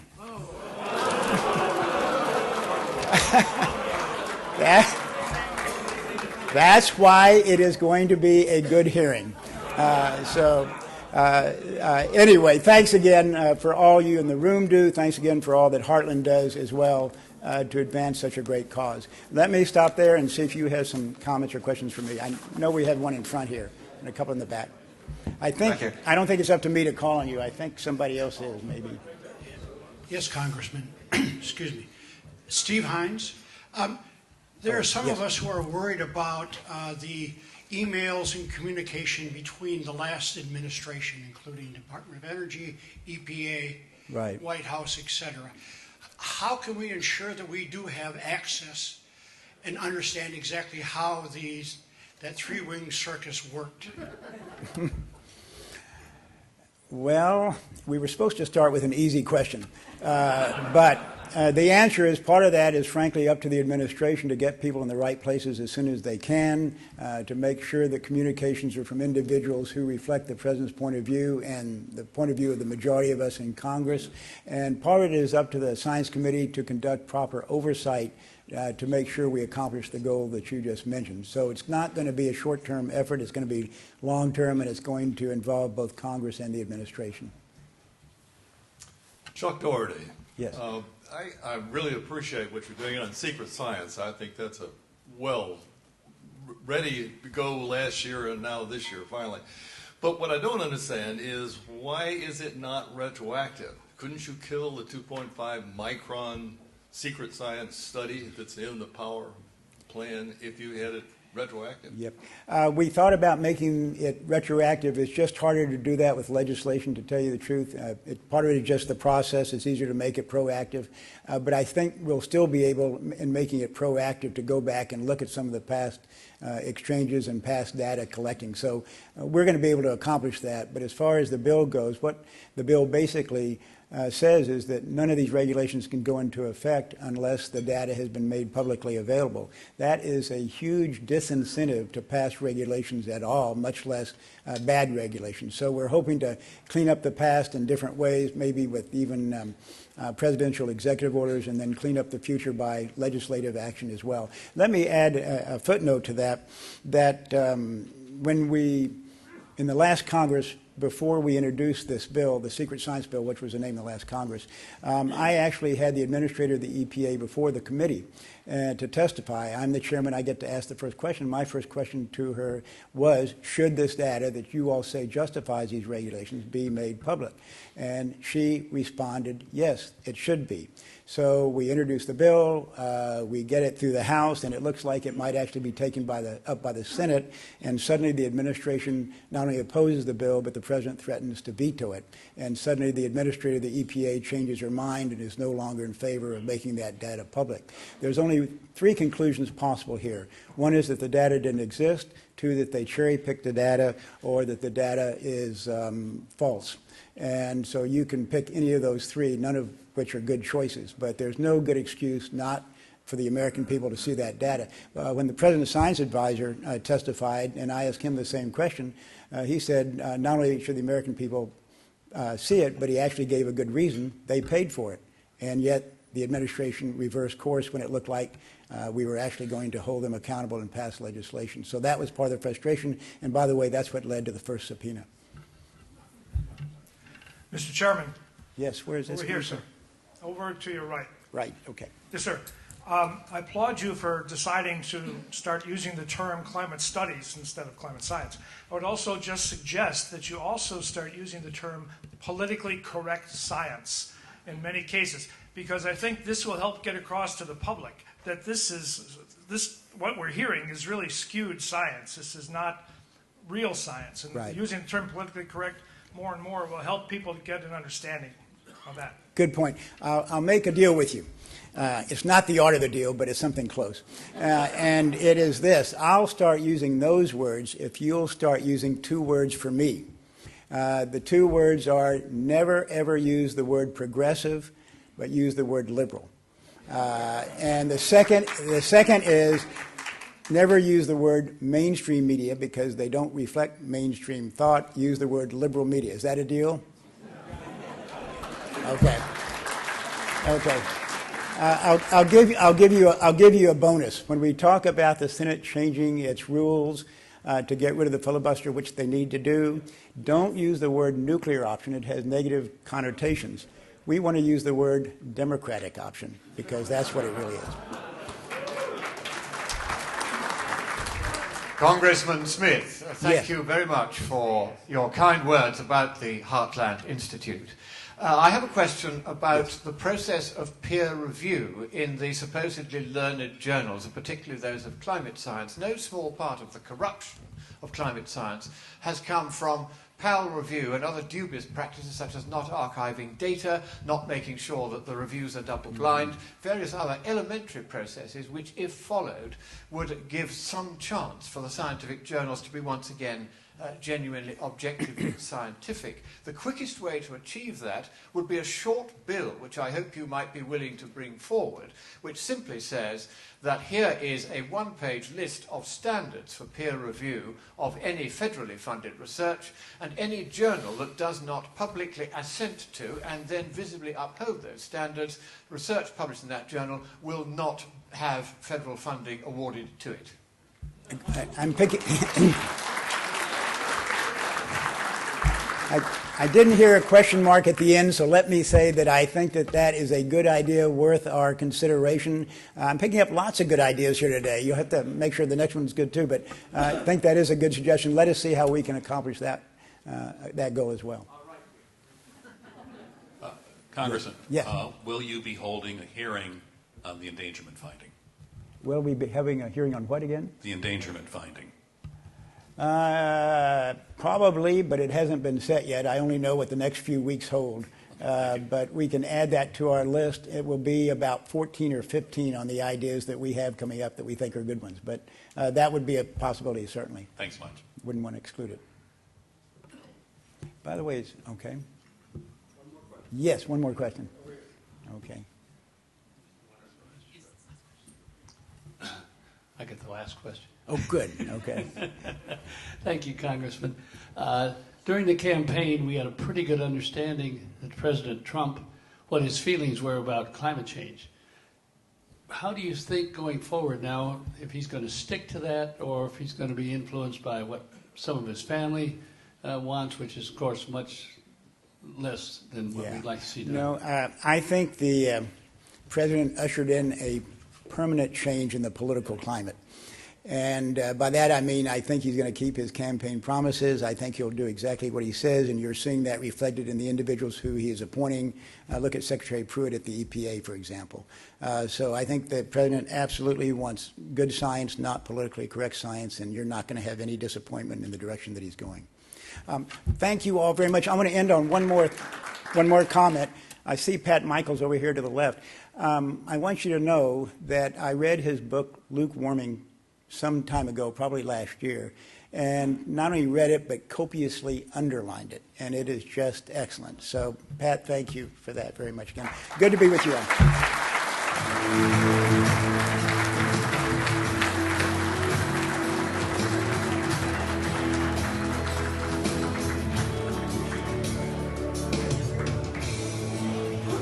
All right. A little bit of housekeeping here before we send you off for a little break. Half an hour break, and then we'll reconvene in the meeting rooms for the agenda. First off, tonight's dinner, it's going to be quite crowded. I see there's some tables here where I think they're set for 10, and there might be 8 people sitting or 7 people sitting. We're probably going to have every seat and every table filled up. So there might be people looking around trying to match somebody with a chair. We might even have to have another table in here to get everybody in. But it's going to be a fantastic program tonight. So I know that a lot of you are going to be here. Also looking around, I see members of the media sitting in the meal area at these tables. And, we love that you're here and we appreciate that you're here. But the meal areas, especially tonight at dinner, are very much at a premium. And these are for people who had purchased tickets and expect to get a meal at the dinner. So please, if you're a member of the media, we kindly ask you to respect the rules and please stay in the back of the room and not eat somebody else's food. That's kind of rude. Is there a Stephen Hines in the house? Oh, Stephen, well, there's a lost item for you at registration. And I would say bring your ID, but I think it might be your ID. At 2 p.m. Today, at the registration area, Susan Crockford is here. She has 2 books that she's very happy to sign for anybody who wants to go over there and chat with her and get a signature. So please go over there and do that if you're a fan of Susan, as you should be. And following a 30-minute break, 2:30, right here in this room, is going to be a panel, Fossil Fuels and the Environment. And next door will be Fossil Fuels and World Peace. You might see a theme there.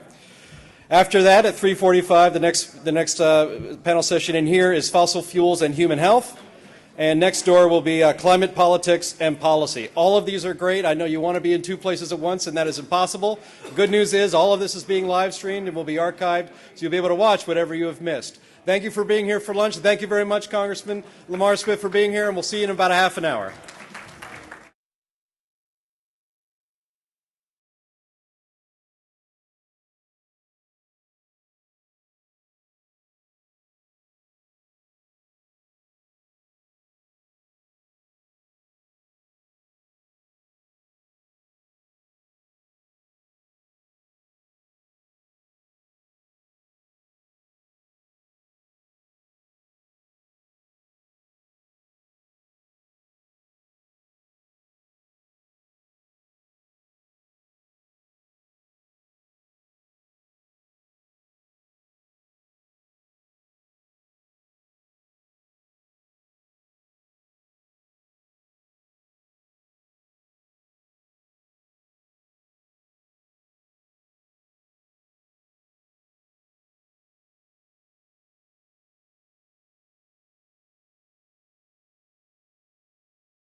It's a good warning.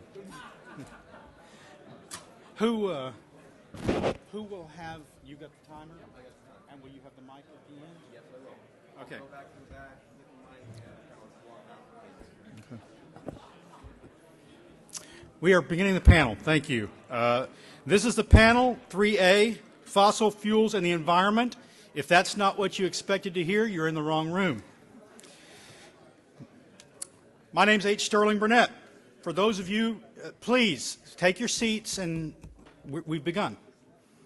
For those of you expecting to see Tom Harris, I apologize in advance, but Tom was unable to make it at the last second. I'm his replacement. I'm managing editor of Environment and Climate News and research fellow in energy and the environment at the Heartland Institute. Gentlemen, please, can't make it clear enough. As an ethicist by training, I see the discovery and the transformation of fossil fuels as an unmitigated blessing for mankind, or humankind, to be non-sexist. In a book I wish I had written, The Moral Case for Fossil Fuels, Alex Epstein writes, climate is no longer a major cause of death, thanks in large part to fossil fuels. Not only are we ignoring the big picture by making the fight against climate change, against climate danger, the fixation of our culture, we are fighting, in quotes, climate change by opposing the weapon that has made it dozens of times less dangerous. The popular climate discussion has the issue backwards. It looks at man as a destructive force for climate livability, one who makes the climate dangerous because we use fossil fuels. In fact, the truth is the exact opposite. We don't make a safe climate, we don't take a safe climate and make it dangerous. We take a dangerous climate and make it safe. I couldn't have said it better myself, and as I said, I wish I had said it. The speakers on this panel will examine the impact of fossil fuels have on the environment. Most economists who have looked at this will tell you that in closed societies, the environment's worse off than it is in market economies. Free societies are better for the environment. I think that that's what they'll say. I suspect few in this room will be surprised by the discoveries concerning the links between fossil fuel and the environment. But those watching online and the general public, their message needs to be heard. Our first speaker is Richard Truspeck. Did I pronounce that right? You just ignore that Z. Okay. Truspeck, a chemist who specializes in air quality issues and has been employed as an environmental consultant to industry for more than 25 years. He's also the author of Regulators Gone Wild, How the EPA is Ruining American Industry, an Encounter books from 2011, and I'm sure his presentation will enlighten us all. Our second speaker is Dr. Susan Crockford. Susan is a zoologist and an adjunct professor at the University of Victoria, British Columbia, and co-owner of a private scientific consulting firm called Pacific Identifications. She's brilliant, by the way. I interviewed her recently. Susan specializes in evolutionary theory and archaeozoology, paleoecology, and forensic taxonomy. Try and say that real fast. Her research on polar bears, and this is how she came to my attention, and climate change is what she's perhaps most famous for and what she's here to discuss today. The closer on this panel is meteorologist Thomas Weissmuller. He is a meteorological member of 2012's NASA 49 and NASA 41. Scientists, astronauts, engineers, and NASA Field Center directors requesting improvements in NASA's handling of climate issues. Tom chaired Water Day in 2013 at UNESCO's IHE, the world's leading water research graduate center, and was the Oceans Climate Speaker at the 10th International Water Conference in 2015 in Varna, Bulgaria, at 2016's London Climate Conference. In November of 2016, Tom chaired the oceanographic session at the massive World of Congress of Oceans in Qingdao, China, I think it's Qingdao, China, and was featured sea level presenter, which is what Tom is here to discuss today, sea levels and climate change and fossil fuels. Thank you. At the end, I will recognize questioners, and John here will have a microphone. Do not speak. Identify yourself, but don't speak till we have a microphone in front of you because we're taping it all. Thank you.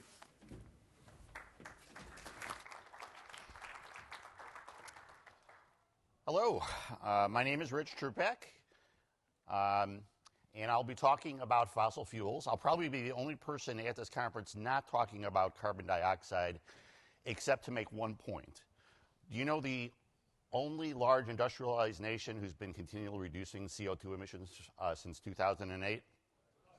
U.S. Yeah, I'd like to see that on the news sometime. Okay, so talking about fossil fuels and the environment and why I have the proposition that they are good for the environment. The Sierra Club, which used to be just Beyond Coal, they had Beyond Coal campaign, and then, of course, they got successful and fell into the trap that environmental NGOs always fall onto. They can't be satisfied. So now, in addition to Beyond Coal, they're Beyond Oil and Beyond Natural Gas. For somebody like me, who's been doing environmental work for the best part of 30 years, that's beyond delusional. When we talk about environmental effect of fossil fuels and why they're good for the environment, we have to start with a couple of propositions, one of which some environmental groups disagree with. Human beings are part of the environment. There are some who would wish that we weren't. You go to the internet, look up the voluntary human extinction movement. That actually exists. The other part that we have to talk about is that the planet as it actually exists is part of the environment, not the planet that environmentalists want us to believe. What environmentalists want us to believe is that the planet is a very old, very unsafe woman walking down the street who is about to get hit by an ExxonMobil tanker and wiped off the face of the earth, right? In reality, the planet is, brace yourself, that's Mother Earth. That's Mother Earth. Could you imagine showing up to a blind date and that's your blind date? Ah! So those are the two ways we have to look at fossil fuels and the environment. And we also have to talk about risk. And this is kind of my risk graph here. Risks are based on science, and sometimes they're based on politics, and sometimes they occupy a spectrum in between. And we have to think about risks, how likely they are to occur and how unlikely they are to occur.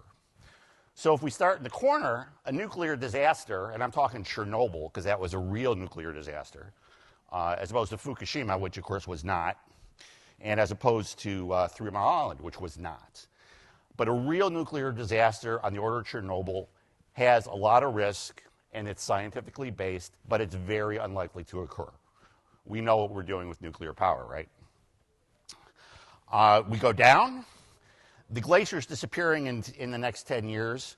Well, as Al Gore and everybody else has seen, that's not likely to occur, and that is almost entirely politically based. There's really no scientific argument to make there.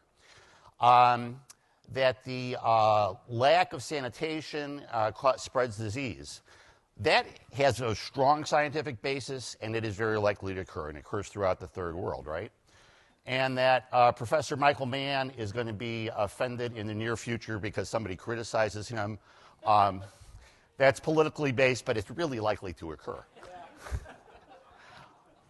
And then, somewhere I wanted to give an example on the don't vaccinate craze.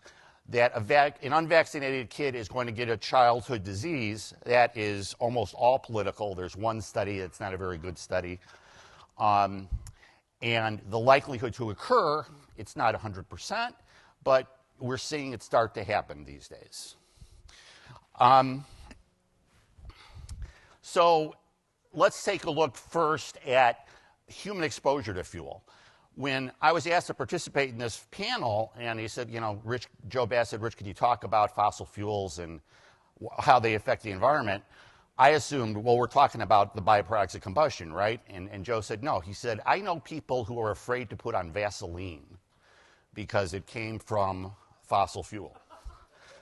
Now, if you're a chemist, Vaseline is about the most innocuous substance on Earth. It is a bunch of long-chain aliphatic compounds that you could literally eat. That wouldn't taste very good, but you could. And it's a great barrier, if you're trying to protect your skin. But there are people afraid of Vaseline. I had no idea. So Human exposure to fossil fuels cause illness, mostly political and very unlikely to occur. The environmental mythology is that fossil fuels are toxic to human beings. Toxic is a greatly overused word. But the reality is everything is toxic and nothing is toxic. Paracelsus established that in the 14th century, I believe. Toxic risk is a mixture of exposure, dose, the exposure period, and the subject vulnerability. So, you know, we got an actual astronaut here. So when you went into space, you were exposed to radiation, but you were exposed to radiation not for a very long time, right? And you were young and healthy, and it was no big deal. Elements of human health risk are those things. And a really good example is sodium. So you have to have sodium in your body or you will die. You need that electrolyte. If you have too much sodium, you will also die, right? And the only real route of exposure is oral. We choose to eat things with sodium in them. Individuals can control that exposure, or they can choose not to. And some people, like the obese, are more at risk, others are less at risk. And as Americans, like most wealthy industrialized country, we are crap at talking about risk in any kind of realistic way. People emphasize risks that are profitable to them. Like, I'll just pick on water filter companies. We have the cleanest water in the world, but we still buy water filters. And people de-emphasize risks when that's to their advantage. So when we look at fuels, I divide the fuels into solid, liquid, and gas. Oral, unless you're an idiot, you're not going to eat any of this, right? So I don't think there's any risk there. Dermal, coal and gas, really none. With liquid fuels, there can be some minor dermal effect with certain people. And then respiratory, well, if you're sitting next to a pile of coal and breathing coal dust, you got some risk there, but otherwise not. Liquid, again, very low, unless you're sticking your face in a crude oil well. And natural gas, extremely low. So let's move on to a second way that fossil fuels affect the environment. Transport. Again, the scientific basis here is a little better, but the likelihood to occur in these days with our technology is, in my opinion, very low. Environmental mythology, and we've seen this throughout the Keystone debate, is that transporting fossil fuels is inherently dangerous, and the consequences are horrific and permanent. The reality is, this rarely happens. Our response teams and our response technology, it's better than it's ever been.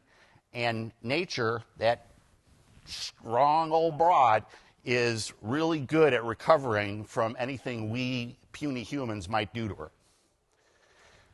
As an example, consider the Alaska pipeline. It was built in the 70s, right? It was built across the Denali Fault, which everybody knew when it was built was a major fault. 1979, or 2002, they had a 7.9 earthquake at the Denali Fault, which is right there. The pipeline was designed to handle that, and it did. It didn't rupture. It was designed with these bends, with these slider beams, with Teflon shoes, so that it could slide and adjust to the earthquake. It did just fine. All the disasters that the environmental groups predicted at the time didn't happen. You oppose a modern pipeline like that to the way we're getting crude out of Canada today. It's on the BNSF, Warren Buffett's railroad. They're running, last time I checked, about 8 unit trains a day. That's 100 tank cars. And if it's on time, each of those tank cars pays about $800,000 for each unit train that BNSF delivers. I'm not saying this is completely unsafe, but the chances of a derailment and a spill transporting by rail, plus the environmental cost of providing the fuel, it's a no-brainer. A pipeline is infinitely safer, and that oil is going to get to market no matter what. Also, the spill. Remember when we had the Gulf oil spill and we couldn't find where all the crude went. Well, that was because the biological activity in the Gulf loves to eat crude. And as you get farther from a spill, all spills, whether it's in an aquifer, whether it's in the ocean, they have a certain size because the bacteria consume more and more of it, and at some point, you have no more effect. You can't contaminate the entire Gulf. You can't contaminate that entire aquifer in Nebraska. It doesn't work that way. Biology simply does not work that way. And then finally, byproducts of combustion. It's air quality risk to human health. There is some scientific basis for it, but the likelihood to occur, especially with all the controls we have in place these days, is very small. The environmental mythology is that we get dirtier every year, that Americans are put at risk, and that Republicans are easy on air pollution and Democrats are tough on it. The truth is, pollutants, conventional air pollutants have been declining continuously for 40 plus years now. The data shows that current levels are unlikely to harm any Americans, and both parties' administrations continually drop air pollution. What really counts about air pollution and risk to an individual person is the concentration of the compound you are actually exposed to.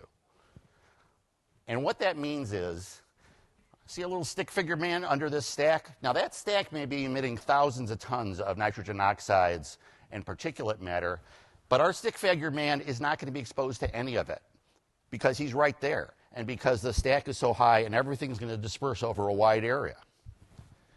Compare that to this common exposure. Stick figure man's barbecuing. He's breathing all kind of crap. Now, he only breathes it for a short time. I'm not trying to scare anybody out of barbecuing, but I am saying it's probably not a good idea to barbecue 365 days a year, 24 hours a day. Limit your exposure intelligently. So when we talk about why fossil fuels are good for the environment, consider our centralized distributed power system that has plants like that, where we clean up all the byproducts of combustion, we emit very little, and we emit them in a way so that your exposure is very limited. About 2 billion people in the third world burn solid fuels in their huts or their hovels, and they are exposed every day to that smoke personally. Now, you can look at this and say, well, you're emitting thousands of tons. You are, but you're emitting it in a way that millions of people are getting power and not being exposed. Here, maybe you're only emitting a few hundred pounds, but you're emitting 2 billion people are exposed to a few hundred pounds. So which makes more sense for the human part of the environment? Obviously, the distributed power model that we have and that the West has.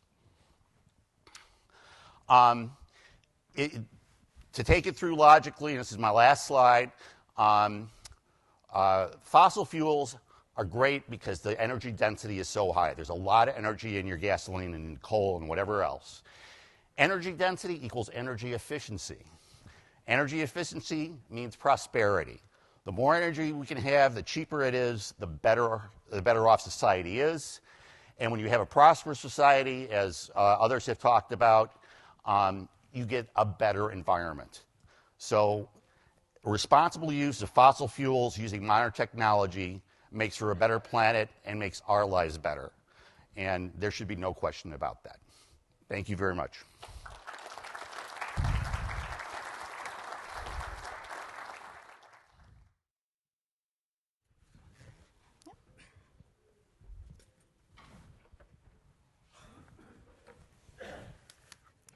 Thank you.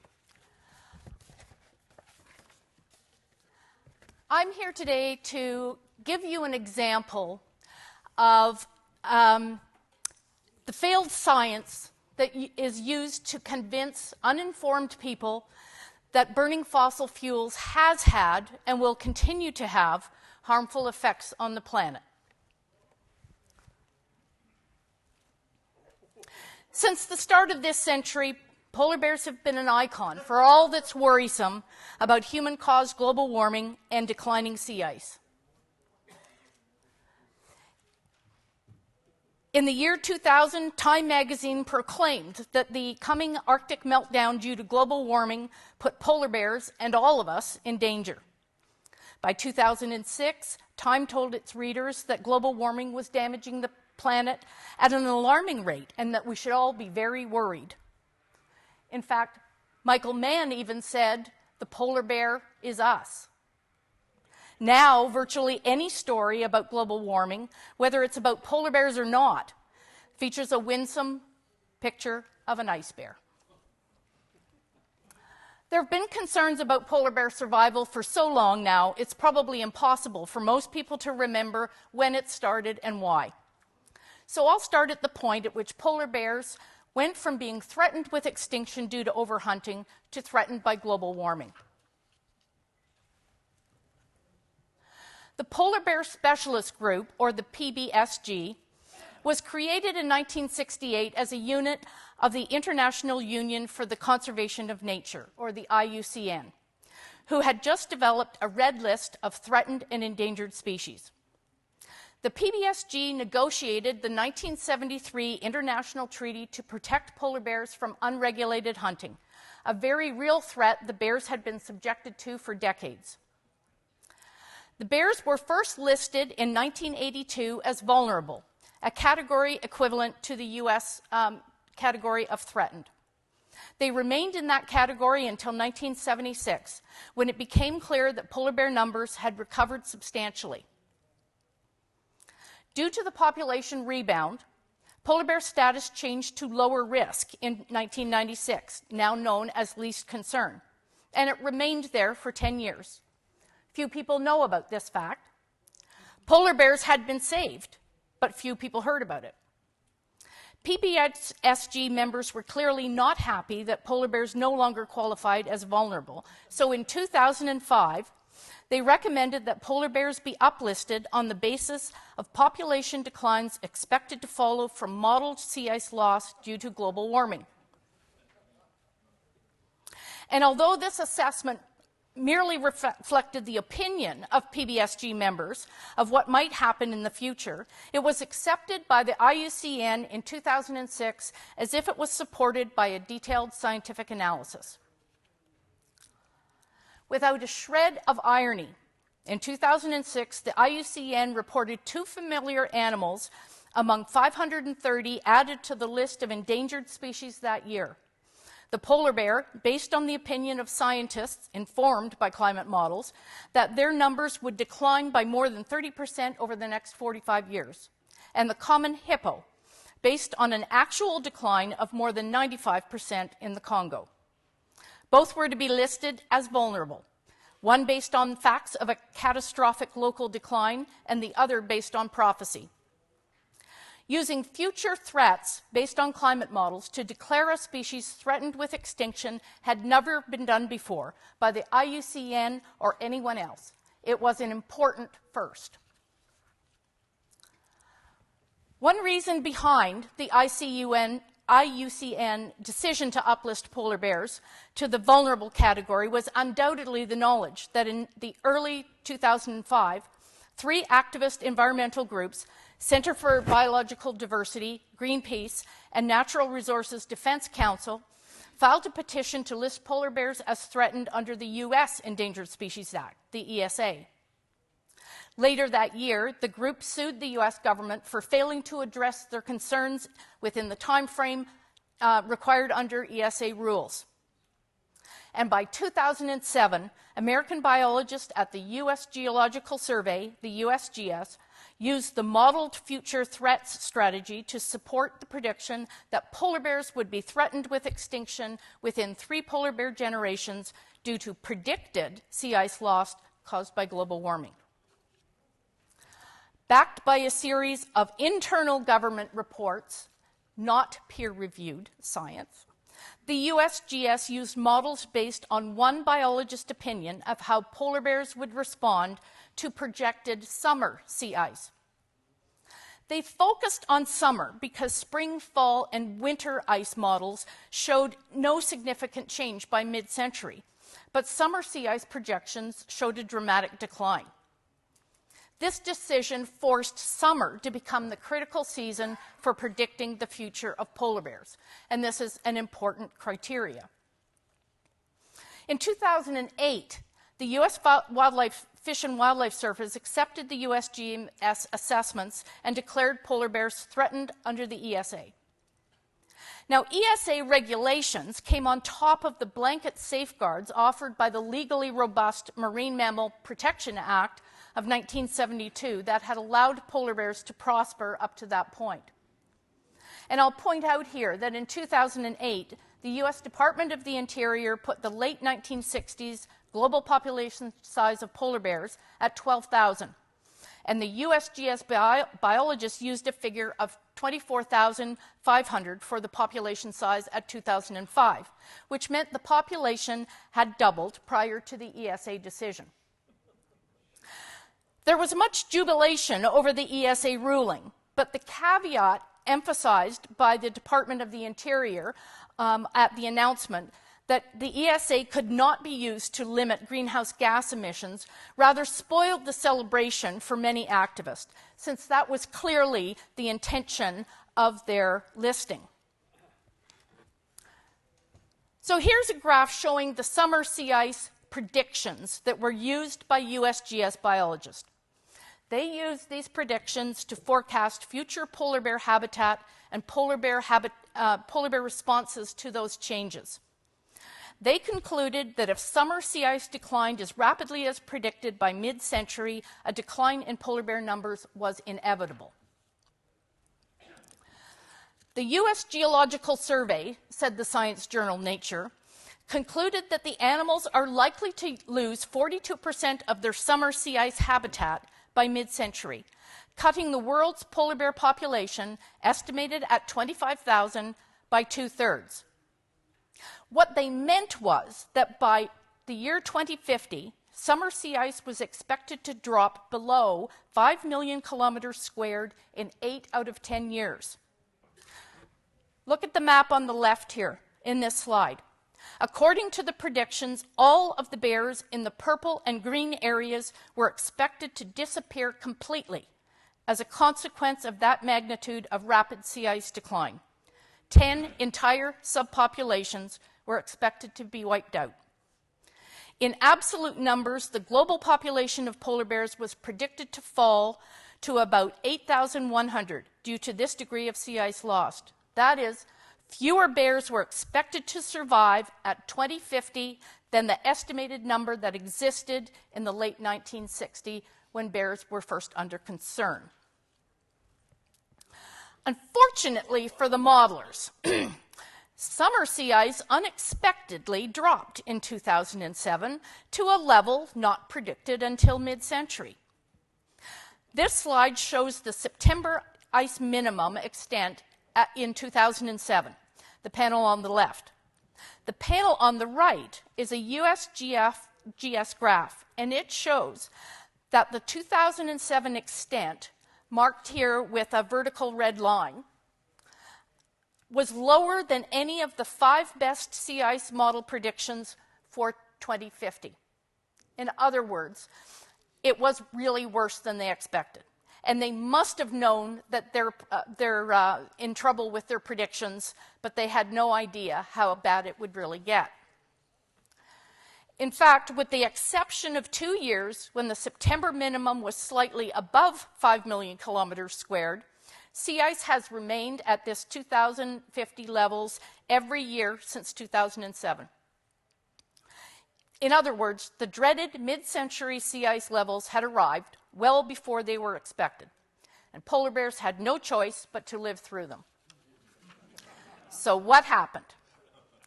The predicted catastrophe failed to materialize. You can see from this September sea ice graph, and in this one, these are monthly averages, not the minimum, dropped suddenly and dramatically in 2007 and stayed low.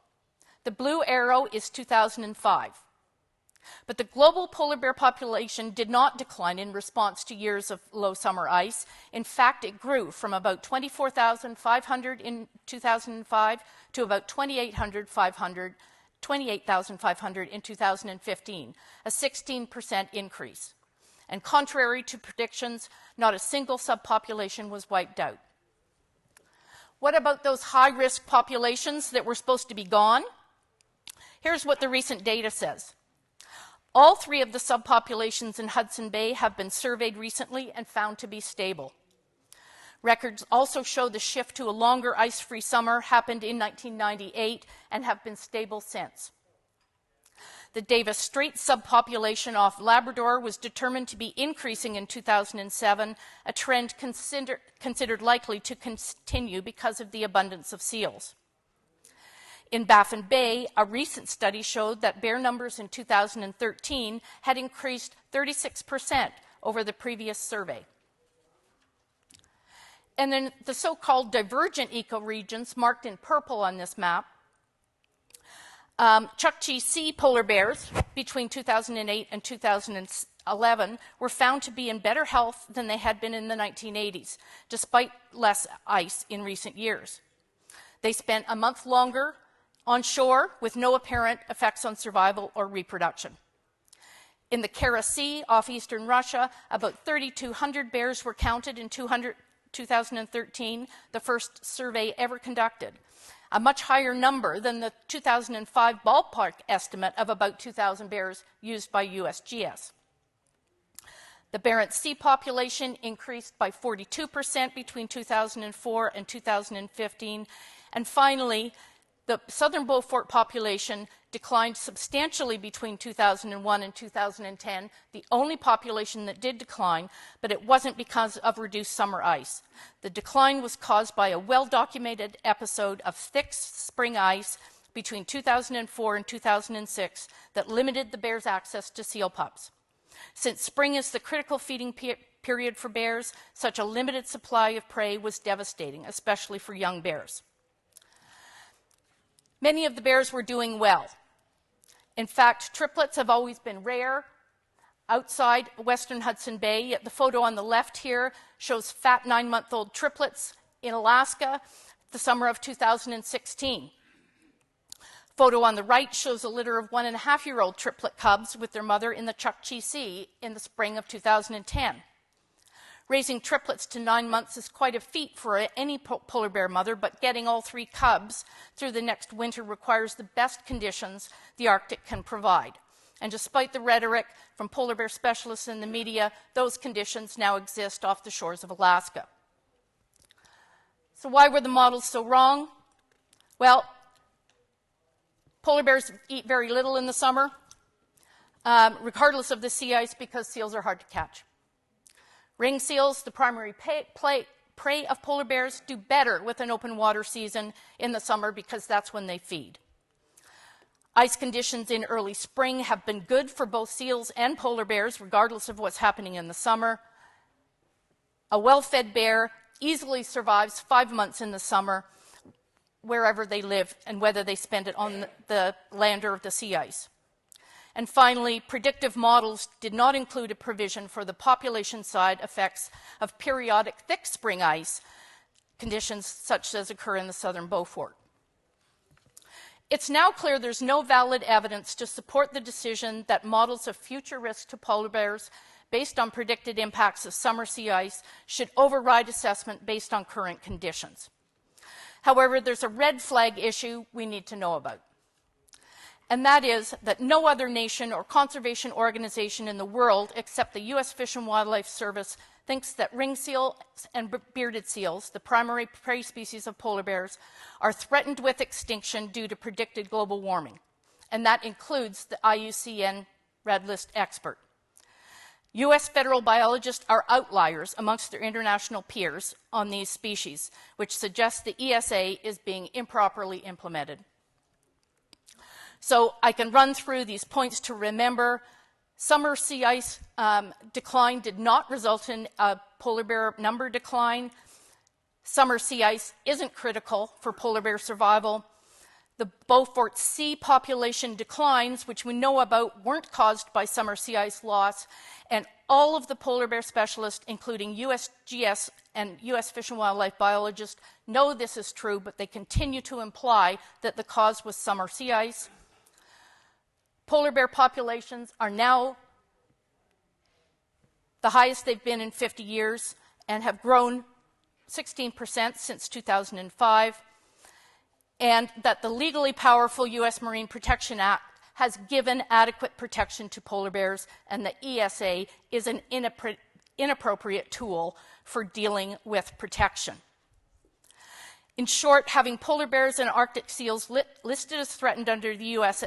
Endangered Species Act is pointless and not supported by science. This obvious failure is becoming widely known and certainly adds to the general public's lack of trust in science. And the science behind this presentation is explained in my recent paper that's available online as an open access document, and I have these 2 new books that are affordable and that address these issues, one for adults and high school students, and the other suitable for children 7 and up. Thank you very much.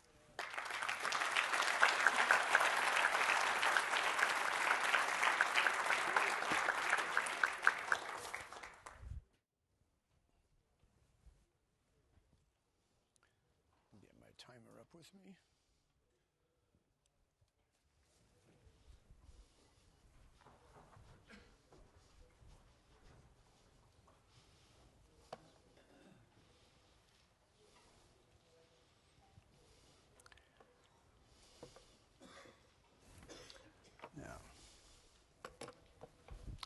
Hi, everybody. Let's see if I can get my slide to show up. Nope, that didn't work. The title of my talk is Environmental Benefits of Increased CO2. Well, first of all, some of them are not cause and effect. And you'll see some of them are negative.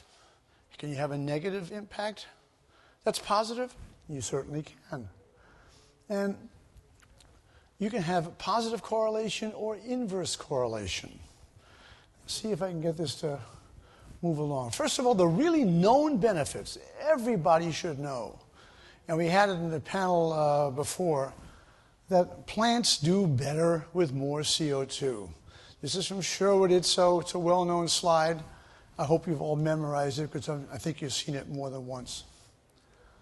Here's Sahel. This is a vast swath of Africa, and you see the greener part, very, very little drought involved. This green part didn't exist 20 years ago. It's due to CO2 increase and plants' better ability to handle water. Now, this is a slide you're going to see quite often. I'm going to repeat it. All right? Sea level rise in CO2. Is there a cause and effect? And the answer is no. Spelt in red, capital. And does it rise or decrease, influence the other? Absolutely not. We will get into some real detail here. Now, I've been asked by Joe Bass to talk a little bit about the NASA TRCS, the right climate stuff group. Interest started out at Johnson Space Center in 2008, and then we had a series of lectures beyond that. Our members are astronauts, physicists, engineers, even a meteorologist. About 1,500 years of combined experience in our membership. In Chicago, ICCC12, Hal Dwaran, our chairman, over there, wave your hand, Hal. Hal, that's it, hi, okay. Anyway, announced the formation of the right climate stuff. And this was really helpful because we got attention, we got members that we wouldn't have gotten in any other way. So we've had dozens of lectures. Some of them, by the way, are recorded on our website, run by Jim Peacock, and he's over there too. Some of them weren't, and this is unfortunate. And I'm talking about lectures that are drawn from the expertise of our members. And that expertise runs the gamut. Now, I remember one particular lecture where Hal and I talked about the deviation analysis, the kind of research that NASA did that found out what was wrong with Apollo 13. And we applied that to climate. And the deviation, the greater the deviation, the greater the problem. And I think we concluded that there wasn't sufficient deviation in climate to make it a problem. That, unfortunately, was not recorded, but we have a couple of others that were, including about a month ago, Hal did an update on his sensitivity to doubling of CO2. That's online, worth a look. We also want to thank Heartland for letting everybody know about it. So we're going to talk about weather and CO2, weather events. And the cause and effect, by the way, you have all been misled. You've been told there's more hurricanes, that they're stronger, more tornadoes. Every one of those things is false. We're going to get into that in a minute. But now I want to look at temperature. Temperature and CO2 are supposedly related, right? Yeah, not quite. If you take a look at the green line crossing the graph, it represents CO2 at 280 parts per million for about 2,000 years. And you notice you have a rising medieval warm period, you have a little ice age where temperatures plunged, and absolutely no change in CO2. If CO2 influenced it, the influence isn't visible at all. But underneath that blue arrow on the right side is a subset. And that subset begins basically in the industrial age when human contributions to CO2 began rising. And here's what the subset looks like. And this was taken right out of the National Climate Assessment. And you notice for the first third, temperatures are still falling, even as CO2 begins to accelerate upwards. Finally, you have a coincidence of temperature rise and CO2. But look at the top of the graph. All of a sudden, you see CO2 is still going up. However, temperature, and this is the famous pause, is not. And that's basically the pause. And at the last ICC, in a response to a question, we were asked about the pause and the new study that Carl came out with. And that's where I came up with my arsenic and oatmeal analogy. And it's worth taking a look at that. And basically I'm saying if you mix bad data with good data, you only end up with bad data. You can't make it better. Now we're going to talk about weather events. You've all been told we have more hurricanes, right? Wrong. This is the hurricane strikes for the U.S. CO2, by the way, is on the bottom scale, and it moves from left to right, increasing parts per million. So you could very logically say, this is actually an inverse correlation, that the more CO2, the less hurricanes. Well, it happens to be an observation, is not cause and effect. How about energy? This is a concept called accumulated cyclonic energy. And what they do is every 6 hours, they measure the wind speed of a tropical cyclone, and tropical cyclones include hurricanes, by the way, pressure, strength, and they come up with a statistic, which is measurable, of the accumulated energy. Now, since we started this statistic, there's really been not much of a change. But for the last 15 years, there's a decided drop in cyclonic energy, even as CO2 continues going up. Here's tornadoes. Every category of tornado that we count is either going down or is flat. And by the way, in the 1950s, there were tornadoes that would form, come onto a cornfield, lift up. No one would ever see it, and we would never even know there was a tornado. Now we have radars. So the frequency that we're counting on tornadoes actually is higher now, and even in the face of that higher frequency, we still have fewer tornadoes. And the same is true, by the way, for CO2 and temperature. As they rise, the tornado counts are down. Yes, you have a couple of outliers here and there, but there are fewer tornadoes. Again, more CO2, less danger. Here's worldwide precipitation.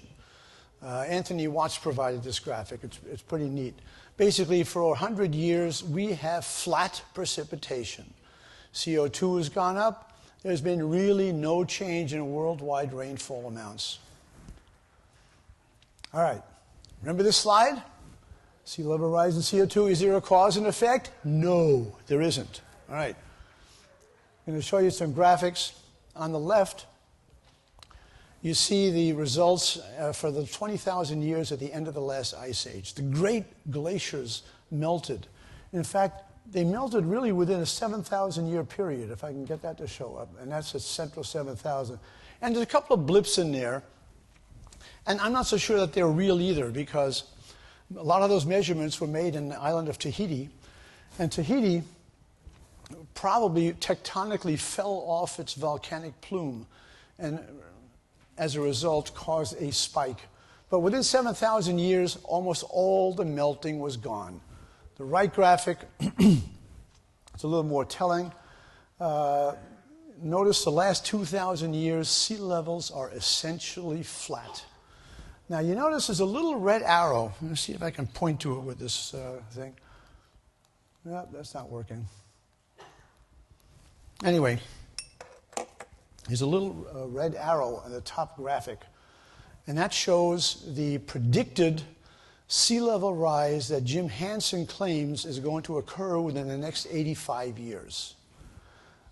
We would need new laws of physics to make that happen. If you look at the sea level rise for the last 2,000 years and figure out that all of a sudden we're going to get 5 meters of sea level rise, it's not going to happen. The diagonal slope, you see, is the rate that the so-called altimeter readings give. This is the satellite data. It is also linear, however, it does not match the sea level rise. And in fact, if you look at the University of Colorado website, they will state that we don't have a good feeling for the interface between the oceans and the, and the shorelines. Well, we measure it in the shorelines. So let's go. This is a tide gauge. Tide gauge is up in Fort Point, New Hampshire. It's anchored to the bedrock. This is the bias in tide gauges. Why is there a bias?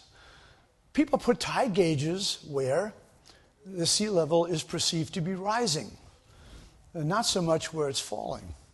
On a worldwide basis, if you average the tide gauge readings, you're going to get a wrong number.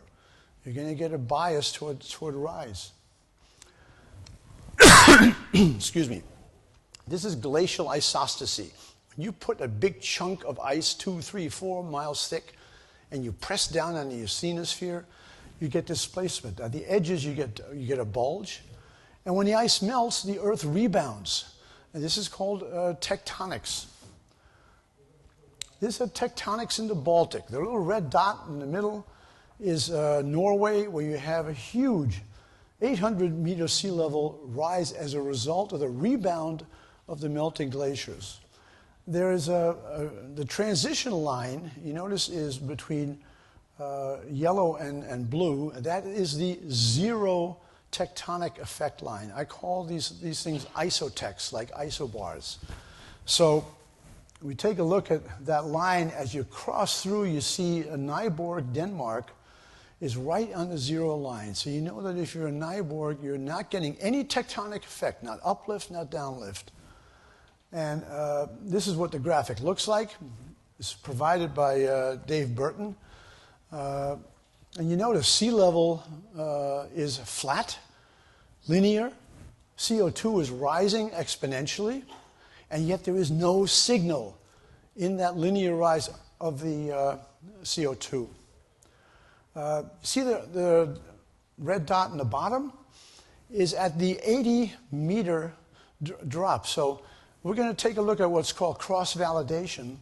That happened to be Wismar, Germany. You get 20,000 years of sea level of ice melt. 80 meter is the drop. So you should see a difference in 0.4 of a millimeter per year, and that's exactly what you see in the bottom graphic is Wismar, Germany. So we know that the tectonics that Niels Axel Mørne did when he made these charts is pretty much on target. This is the future of Fenway Park in Boston, all right? They're going to play baseball in rowboats, and that's Boston Harbor. Don't hold your breath. This is Boston, again, not much acceleration except in CO2, but the sea level rise itself is linear. These are stations nearby. Left is Portsmouth, New Hampshire. Right is Portland, Maine. Again, linear readings on sea level rise. And notice in the bottom, for the last 100 years, sea level rise basically hasn't happened in Portland, Maine. Here's New York City. This is what they think New York's going to look like. Not going to happen. On the left side, you see New York as it was when Henry Hudson first sailed up the Hudson. And the light blue part off Manhattan has now been replaced by landfill. They didn't make the landfill high enough. So on the right side here, where Water Street is, it's called Water Street because it was underwater. If you're at the South Street Seaport, you walk uphill to the original Manhattan Island. So here's New York, all right? Do you see any sign of sea level accelerating in New York? All right? Here's 2 stations nearby. New Rochelle's only 15 miles away.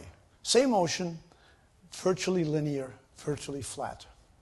And by the way, that's true about the whole world. Sea level rise and fall is linear. It does not change because of the influence of CO2. This is what you're looking in the National Climate Assessment. They expect to see 6.6 feet by the end of the century. Actually, Hansen's worse. It can't happen. Take a look at if we are able to reduce the CO2 in the air as a result of the Paris proposals, we cannot measure the effect. If we can't see a 38% increase in CO2 having any effect on sea level rate, how are you going to get a 1 or 2% drop to be visible? That's what New York City is going to look like in the future. Again, take a look at the serious part is there is no signal visible. All right, so there's the answer again. No, there's no connection between CO2 and sea level. Same with weather. This is what you need to be concerned about. And look carefully at the decline in the solar activity.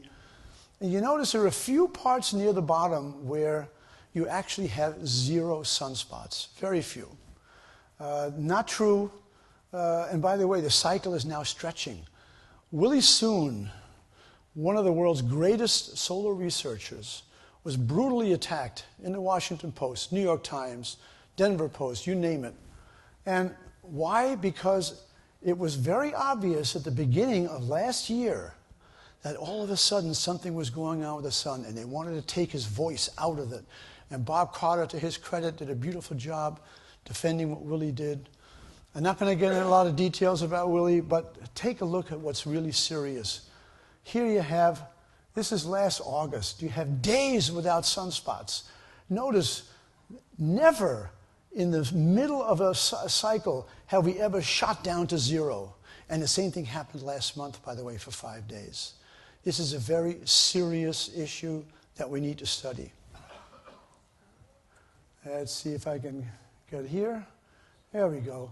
That's our motto at NASA. And this is the public policy that I want to conclude with. Every model talking about CO2 and sea level rise is on its way to failure, absolute failure. And you name them all, including, this is one that New Hampshire put out. In New Hampshire, it's not even half the lowest possible reading that they could get. All the other ones are based on CO2 being normal or less and less and less. They are all wrong. Yeah. This is the public policy I'm going to suggest, that we bar from use in any model that determines public policy of any sea level rise unless you get 10 years worth of impact, and that's 2 of those squares, by the way, where you pierce it on the upside. That's just not going to happen. Why do I pick 10 years? It's about half of a Saros cycle, 1/3 of a Saros cycle, which is what NOAA uses, and that way you get rid of the lunar effects on sea level rise. Only when that happens should we include CO2 and sea level rise in the models upon which public policy is determined. EPA's got to get back on mission. Poisons, carcinogens, toxins, and processes that kill people. CO2 is not one of them. Well said. I'm done.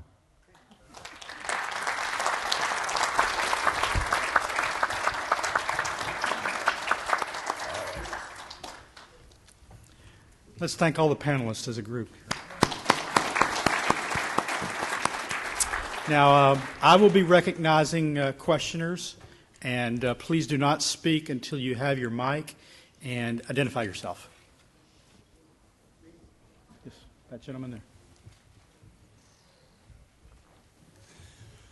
This is for Tom Weissmiller. In January of this year, I'm Ken Hoppler with CEP.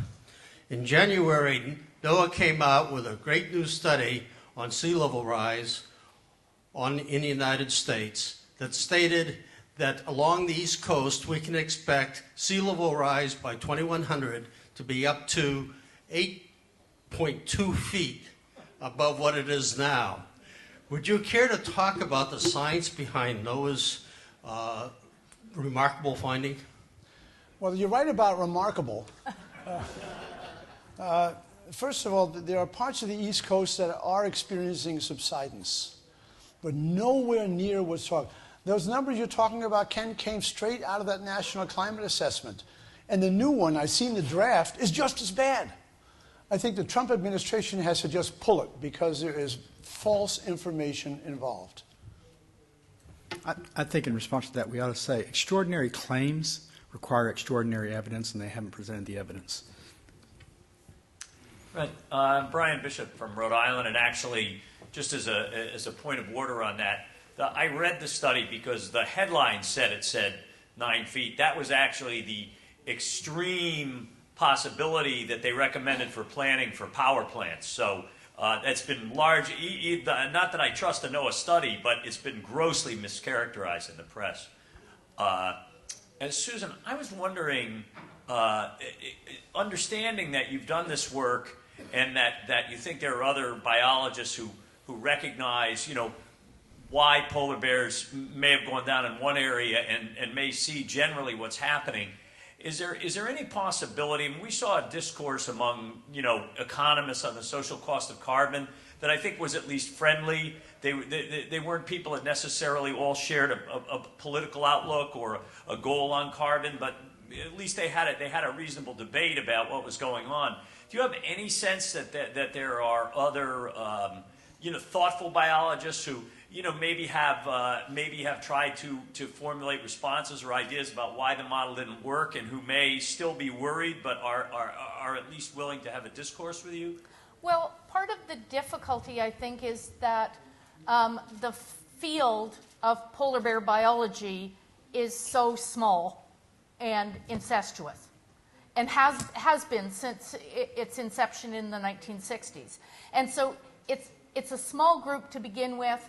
They all have their loyalties to a few leaders who have been in place for decades, and that makes it a very difficult mold to break out of.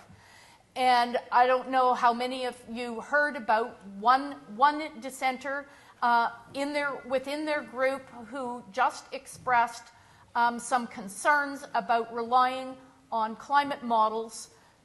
This is someone with the Polar Bear Specialist Group. Before the next meeting, he was told he was no longer welcome. Now, that response, to my mind, that tells all the graduate students, all the young researchers, you watch your step. That's the line. You cross over it, you're not going to work in this field again. They've been warned. They know what they can and can't say, and so they're essentially muzzled, or they won't work in the field again. Yes, Steve Hines. How did NOAA and NASA become so politicized, and is there a date where you can say they sort of went off the tracks? Wow. NASA itself hasn't been that politicized. The GISS unit up at Columbia has been. And in my view, they have basically hijacked the reputation of the agency and used that to promote their own alarmist agenda. But the rest of the agency still has some real heroes in it, some people who really want to see a viable space program. with real exploration, real satellite gathering data, maybe going to Mars or Phobos, lots of things we can do. The agency is still intact, and I think with new leadership, it's going to get better. I also think we can't rule out blaming the Russians. White tie.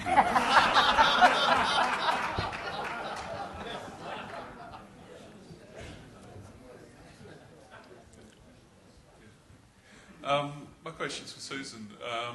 It was intriguing what you said about the thickening of the ice, diminishing polar bear numbers. What sort of studies are the obvious question to ask is what happened during the glaciations and that, because it seems like polar bears actually suffer when there's too much ice. So has there been any study of distributions during the last ice age which indicates maybe what the optimum temperature of the polar bears are? Well, the difficulty is that there are no records, essentially. In terms of polar bear fossils, there are 6 that exist prior to the start of the Holocene. So that makes it very problematic to try and get at anything. However, we do have a little bit of evidence, and it comes from genetics. And that is showing us that during the last interglacial that was warmer than it is today, that there was a very slight decline in polar bear numbers. At least that's what the genetics seems to be showing us. But that coincident with the last glacial maximum, so say about 14,000 years ago, there was a major drop, a major bottleneck, a drop in population. So that would seem to suggest that, as for the thick sea ice in the spring example that we've got in modern times, that in fact really cold conditions are harder for polar bears to get through than warmer. Yeah.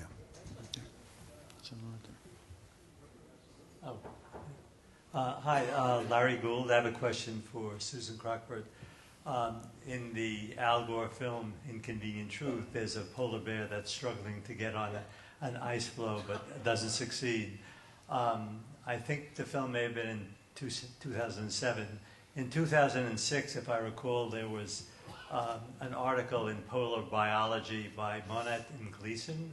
Yes. And they talk about drowned bears as a result of the storm. And then near the end of the article, in pops some speculation about possible connection to global warming. So I was wondering, number one, whether that may have been picked up by the Gore people making the film. The other thing is, if I recall correctly, polar bears can swim about 65 miles in the open water. So that seems to also go against the problem about getting onto the ice floes. Well, in response to your second comment, in fact, it's much further than that. It's like hundreds of miles they can swim. And in fact, one of the difficulties is that there has been the deaths by drowning issue that certainly has hit the activist organization has taken up. Al Gore certainly did pick it up. And the other one is cannibalism. You know, they're going to start eating each other because they're so desperately hungry. And there was another one. And the hybridization, I suppose. But the difficulty is, particularly for the cannibalism and for the drowning deaths, realistically, for drowning, there's no data to compare it to.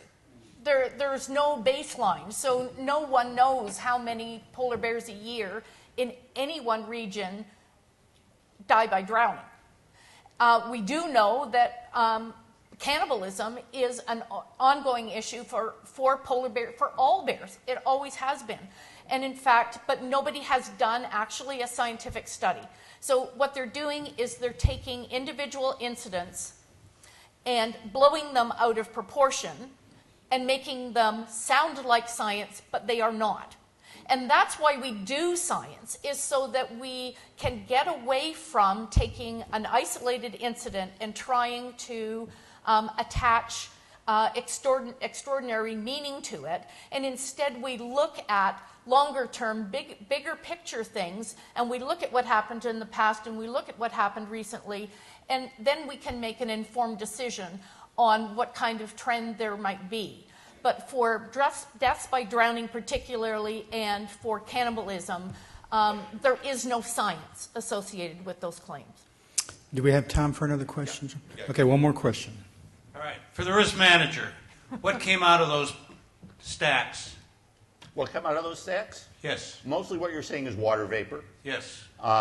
But you were talking about all the bad things that came out of the stacks. Second question is... Well, there's also some nitrogen oxide, a little bit of particulate, a little bit of this and that. Yeah.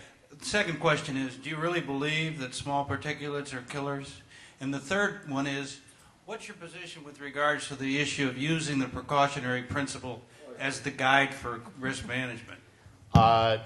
I believe that the risk associated with small particulate is far overblown. I believe that the data shows that. But, of course, when we deal with most environmental groups, they don't really care about data. They want to talk about why you said what you said, not what you said. So I've been accused of, taking money from ExxonMobil so many times, and I'm still waiting for my first check. So if there's any representatives out there, please send it to me. And I'm sorry, what was the last part of your question? The precautionary. Oh, the precautionary. That's silly. I mean, if we followed the precautionary principle to its ultimate conclusion, we would all be cowering in our homes, right? Because that's the safest possible thing to do. We need to think about risk logically. We need to think about risk and reward. That's what built this country. And we got a generation that we have to convince to get back to that model. We got time for one more question, probably. We'll fit in. Somebody behind you, I think. Oh. Hi, this question is for you, Susan. My name is Debbie Baccigalippi, and I work with J.D. King on the movie Blue. We were doing a documentary called Ice Bear, in which you were featured in it, and we did not get enough Kickstarter funding for it. Of our $100,000, we could only raise $13,000 in this short month. Has anybody approached you with an idea for a documentary on your research? I've had a couple of people just approaching me, but nothing has ever come of it. So I think as you're indicating that it's probably lack of funding that's prevented some of these ideas from going ahead. That's it. Thank you very much.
or so because we have a really busy schedule, and I have a very special surprise for you guys at the end of this talk. So you guys are going to want to stick around to hear about it.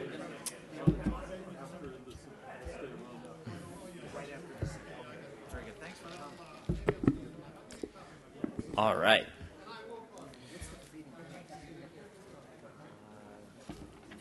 I'm always in the talk that isn't popular. All right, so welcome to panel 4A, Fossil Fuels in Human Health.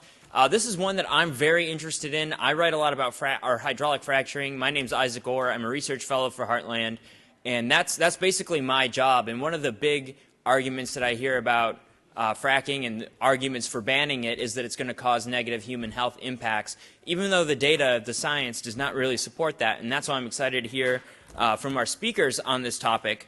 So our speakers for today, our first speaker is Dr. John Dunn. He is a doctor, lawyer, and a longtime scholar of environmental issues, especially as it pertains to public health. We have Dr. James Enstrom, who will discuss why small particulate matter is not causing premature death. And all these guys are going to elaborate more on their credentials because they're all very accomplished speakers. And then Steve Malloy, who will talk about the human health experiments conducted by the EPA. So without further ado, let's give a big round of applause for our speakers.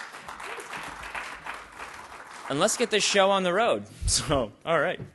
I'm on the mic. Okay.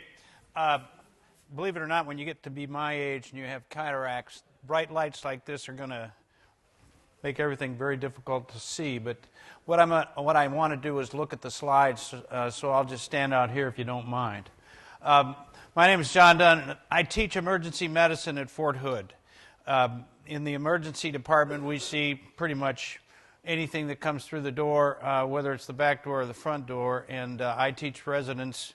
We have about 30 residents in an emergency department that sees 60,000 patients a year or a little bit more, the largest emergency department population of visits in any of the Department of Defense emergency departments. It's a great job. I love it. Anyway, I am also designated as the lead author in the chapter on human health effects of both warming and air pollution issues. And so as a result, what I'm going to do is talk about warming, and these two gentlemen are going to talk about air pollution science and EPA misconduct that relates to that science on small particulates and air pollution generally. I will stick to looking at the issues related to warming and whether it can cause any significant harm to humans or to the biosphere. The other people that are involved in the book, the chapter that I'm writing, and this is information on how to look at the chapter in its latest draft, if you're interested. It's a 125-page chapter that has, it's hard to say how many references. A good deal of the work on the references was done by other people that are mentioned in the list that we'll come to in just a minute.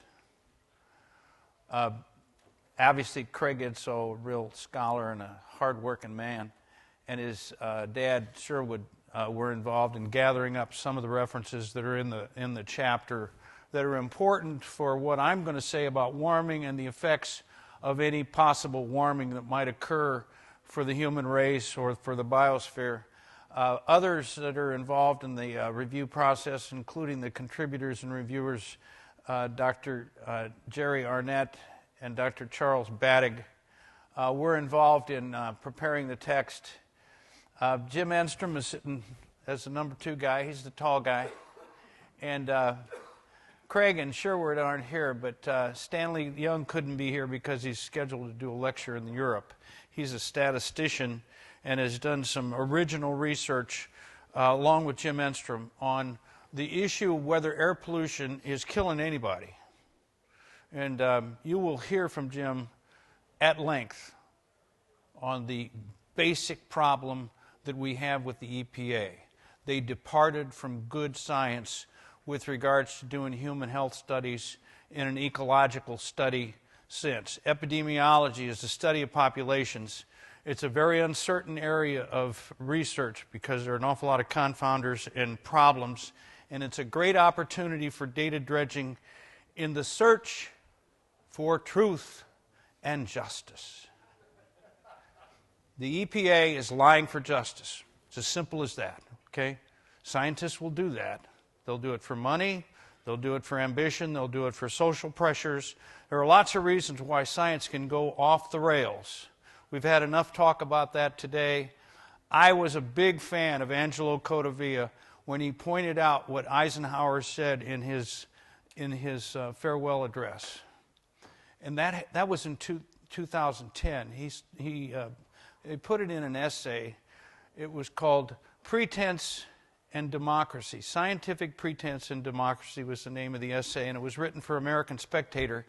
And that was when Eisenhower's statement, right after the military-industrial statement, came to my attention. And from that time on, I've been pushing it out to people. Remember, science can be bought too. And frequently it is by an overpowering and tyrannical statist or people with just an ideology problem.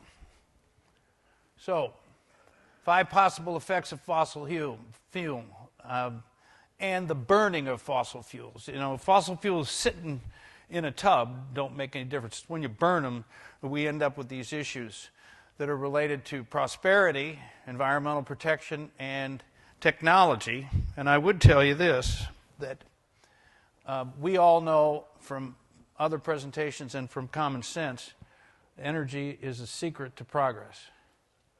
Energy comes from burning fossil fuels.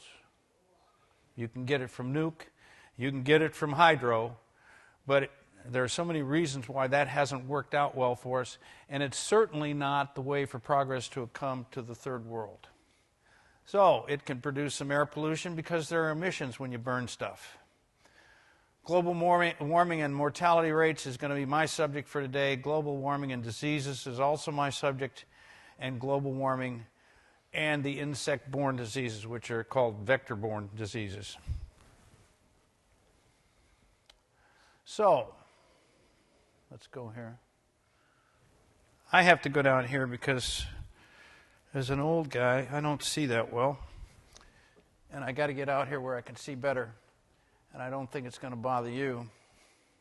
Air pollution and the EPA's lack of scientific method is one of the subjects that's part of the book.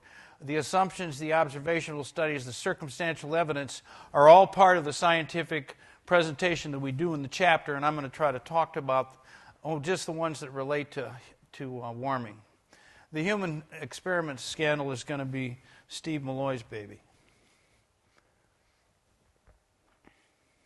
So, what is the biosphere on the planet Earth like? It likes warm. We operate at a certain temperature. Okay, everybody knows what their temperature is supposed to be. 98.6 orally, 99.6 rectally. If your temperature isn't around that, it can be a little bit higher or a little bit lower during the day depending upon your hormonal status and your activity status. But if it's not around that, you can end up being sick. Winter and summer. Winter kills 10% more people around the globe than summer does. Don't forget that. 10% more. The variation around that 10% number is going to be insignificant in terms of the more important issue, which is winter is a killer, summer is not. Moderate climes, you'd say, well, you know, in the moderate climes, in the latitudes that have moderate climes, is it going to make that much difference whether it's cool or warm or hot or cold? Yes, it does. In studies done in places like Singapore, cooler weather kills more people. Period. The research is undeniable. Can't be changed. The fact is, when you take a look at death rates, they go up when the weather gets cool, even in the moderate climes.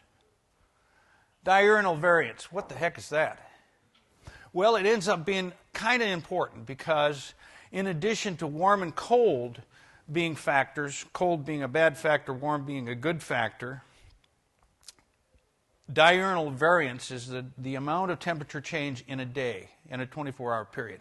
And the more that variance occurs, the more people die. And it's probably because of stress. And there's an interesting kind of a correlation that exists there, and I'm not going to talk about correlations other than in the sensible way to look at it. It looks like it's related. I'm not sure exactly what the explanation is, but colder weather brings a bigger diurnal variance in the daily temperature. Meteorologists can tell you why. I think it's got a lot to do with the fact that when the atmosphere is warmer, there's a tendency for it to mitigate extremes, so that in fact it warms everything up to the point where you talk about the frog that's kind of being boiled quietly. Well, that may be the case in terms of what happens with diurnal variance when the temperature is higher, when it's warmer. During the warmer weather, then you have a decrease in the amount of diurnal variance. So, what's your latitude? Well, if you want to stay alive a long time, it's probably better for you to get into the lower latitudes, into the warmer weather. And we'll show you why. And what's the ideal for temperature for humans? Okay, so I like to wear socks to bed. I used to sleep in the nude. I'm sure you'll like to think about that. But my wife kind of jokes about the fact that I like to wear socks to bed now. Well, the fact is that when you get older, your circulatory system deteriorates a little bit. So it's important for you to know that. So, mortality rates. The plants and animals do better in warmer weather. Anybody disagree with that? Plants and animals grow better, produce more tissue, are healthier, less likely to be damaged and injured when they are when they are living in a warmer climate. That's true of all of the biosphere, all the way down to microorganisms.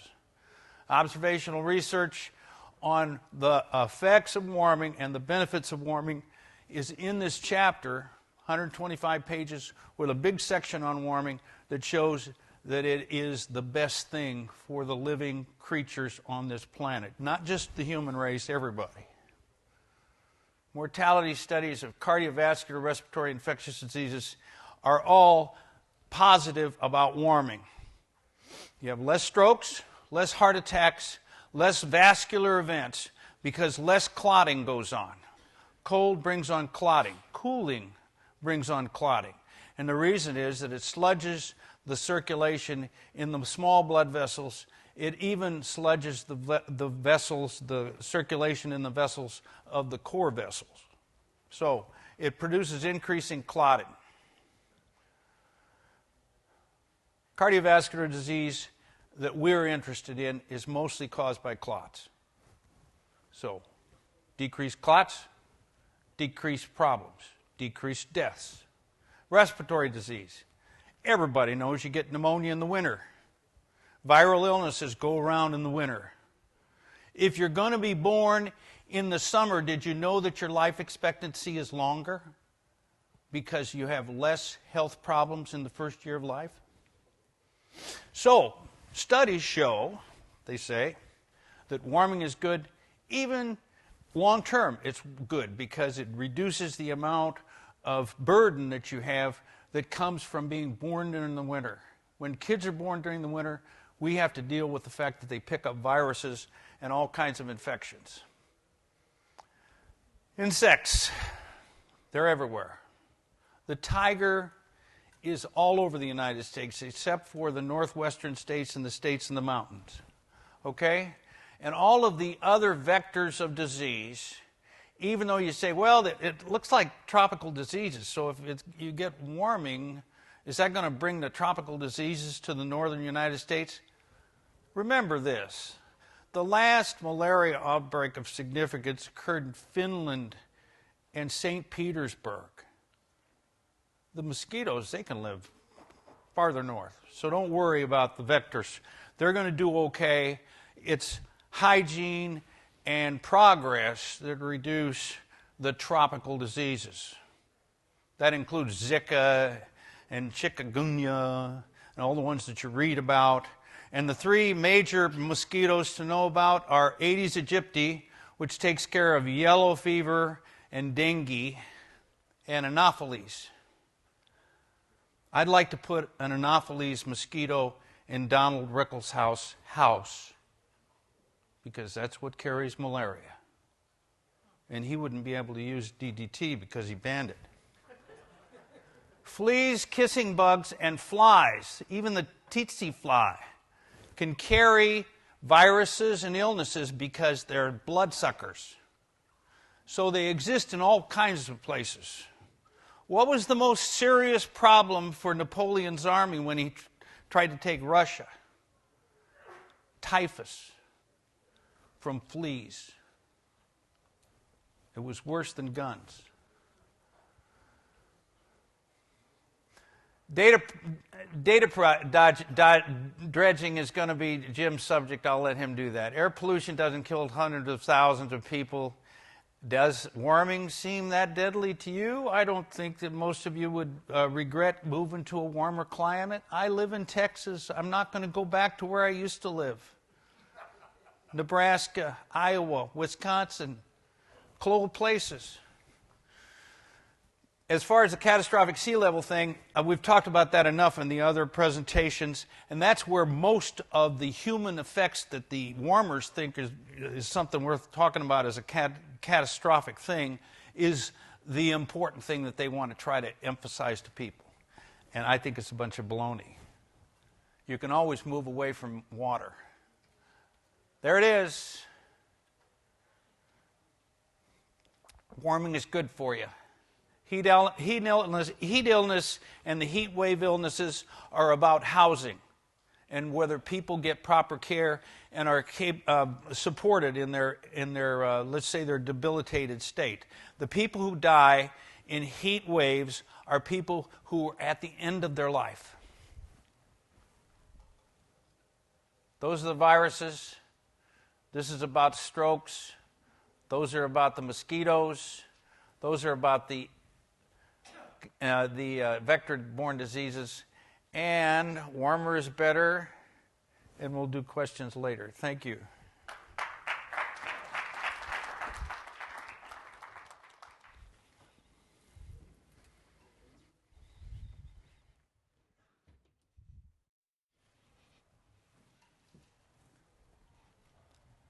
I think I'll also stand in front so I can see the PowerPoint.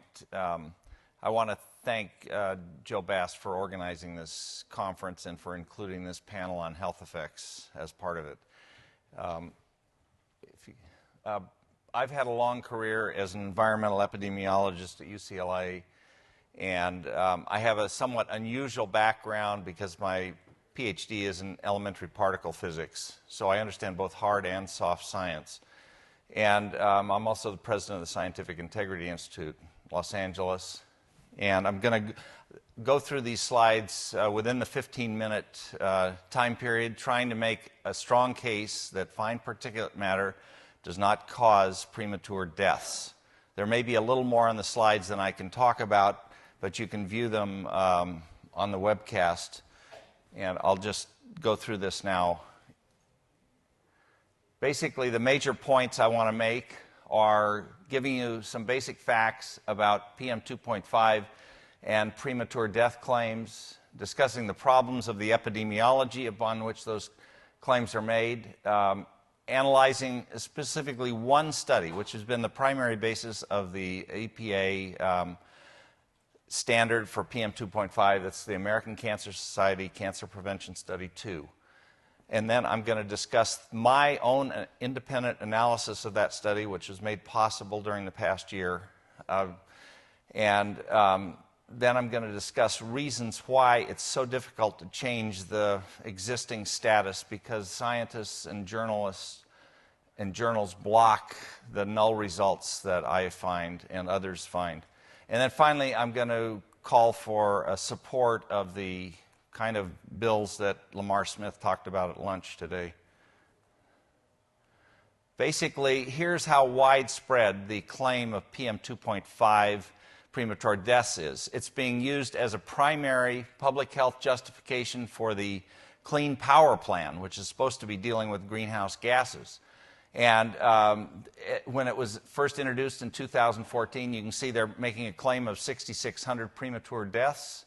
And they're saying basically that the premature deaths account for essentially all of the PM 2.5 related co-benefits.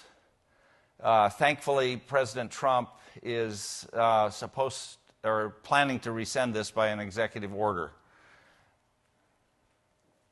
And basically, here are some basic facts about PM 2.5.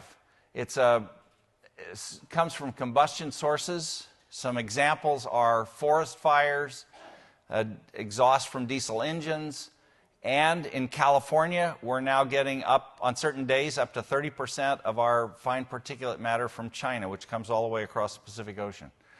And the standard for PM 2.5 was established in 1997 at 15 micrograms per cubic meter. It's been lowered to 12.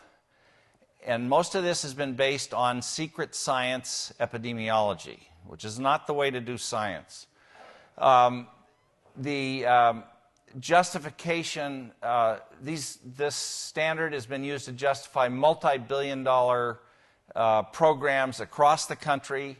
They often go by names of state implementation plans, air quality management plans.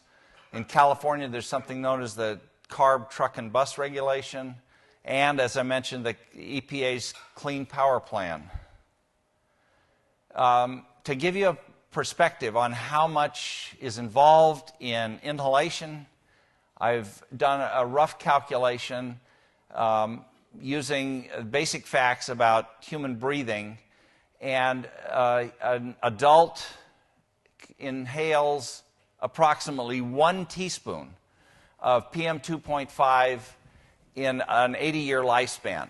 That is approximately the amount that's in a bag of sugar that you put in your coffee. And it's not in the form of sugar granules, you can see. It's in terms of invisible particles that are less than 2.5 microns in diameter. This is also can be equated to inhaling about 100 cigarettes over a lifetime. These are trivial amounts when you understand the amount that humans breathe in their lifetime and the things they're exposed to. The benefits of PM 2.5 are justified by 2 key assumptions that EPA makes. Again, first they assume that there are premature deaths, and then they assume that there's a $10 million value of statistical life associated with each of those deaths. I'm addressing the first claim. The second claim is something that involves environmental economics, but again, many of us consider it to be wildly exaggerated.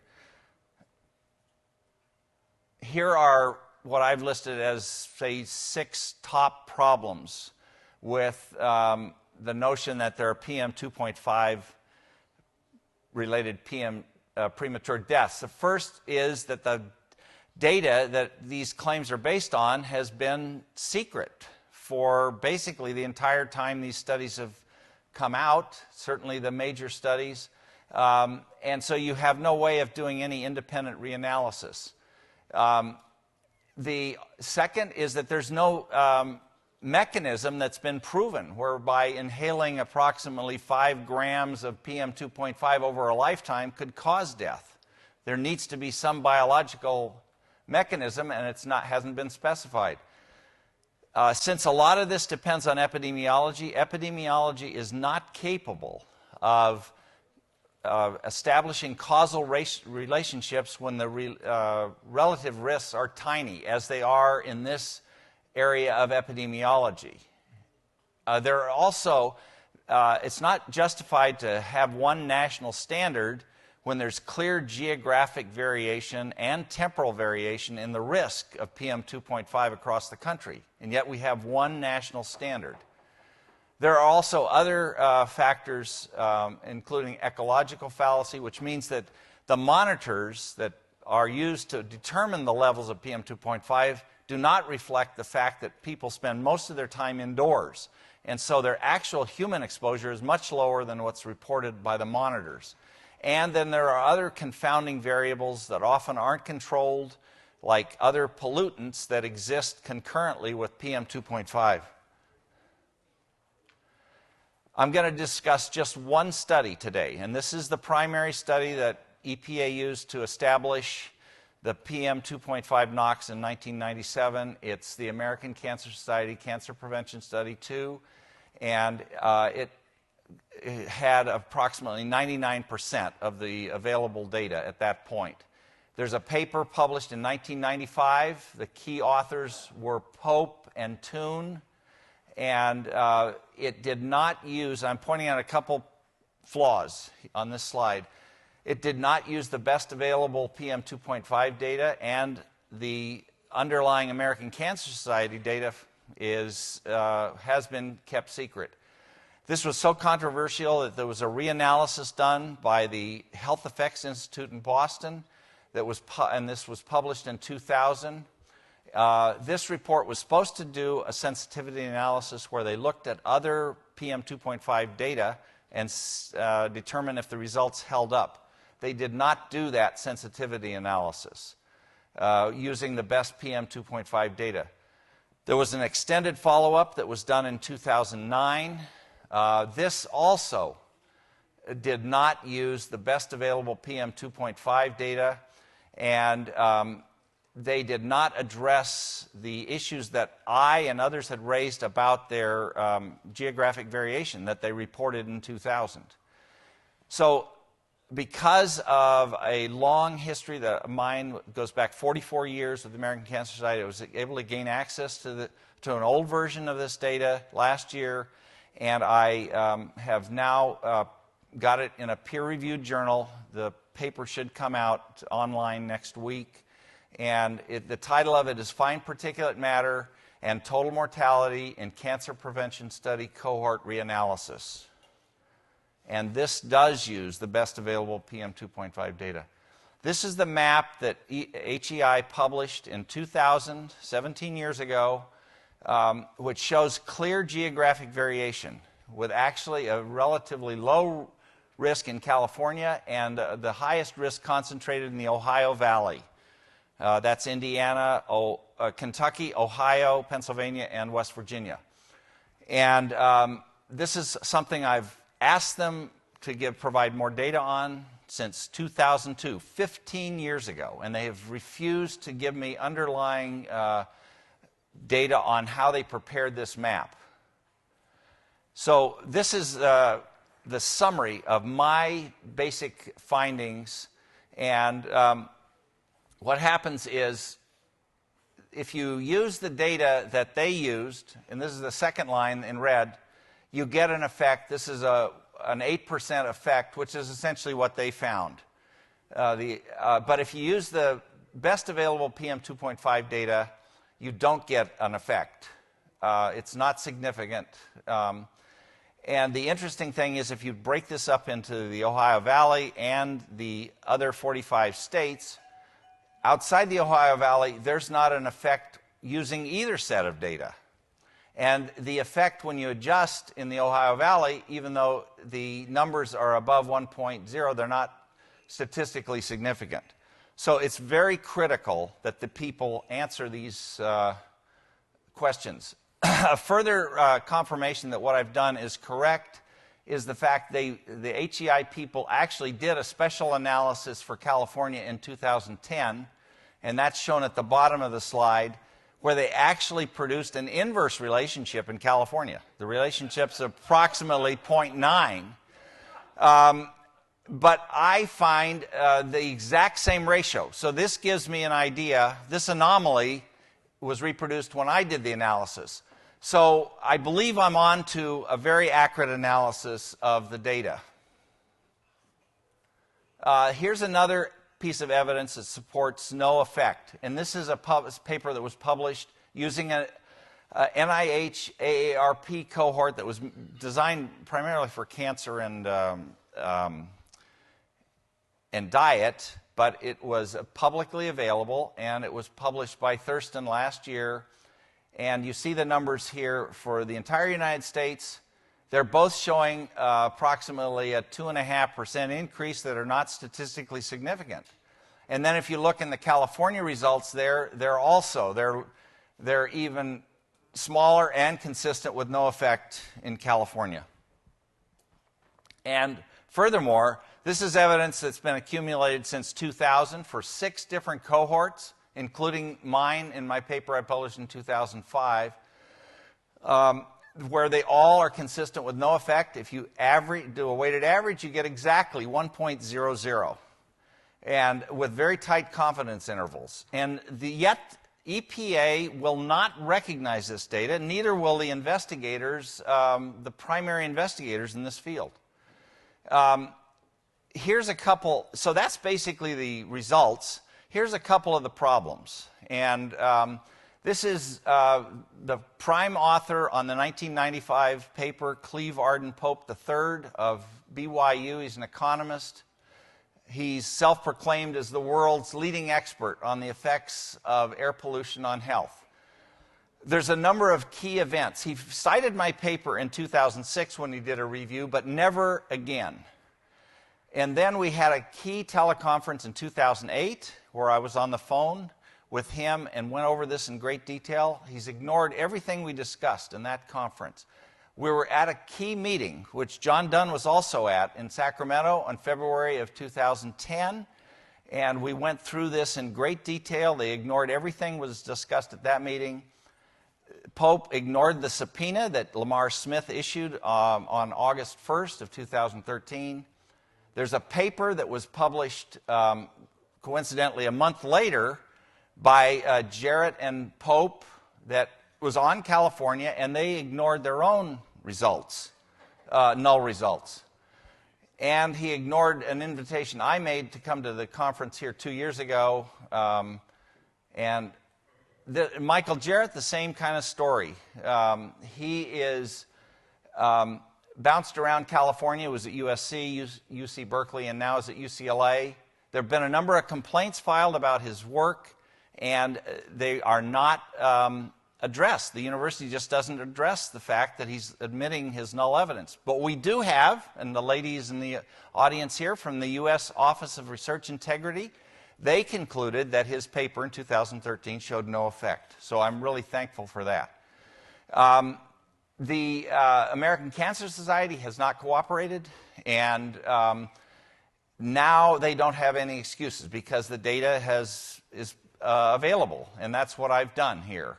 But they need to be held accountable. Also, the Health Effects Institute needs to be held accountable because the key persons there, the president, Daniel Greenbaum, and their chief scientist, Aaron Cohen, have not been forthcoming in a number of these issues. And it's very important, since they're supposed to be a neutral broker, half funded by the EPA and half by the automobile industry, they need to be held accountable and address the issues that I've raised. I told them about my new study 2 weeks ago, so we're now at 14 days, and they have not even responded to me. So this is not going to stop unless pressure's put on them. Basically, there's other problems with Science magazine. They're not publishing this, 4 rejections. And basically, I want to conclude by calling for support for the 2 bills that Lamar Smith talked about, the Honest Act, H.R. 1430, and the EPA Science Advisory Board Reform Act, 1431. And thank you very much.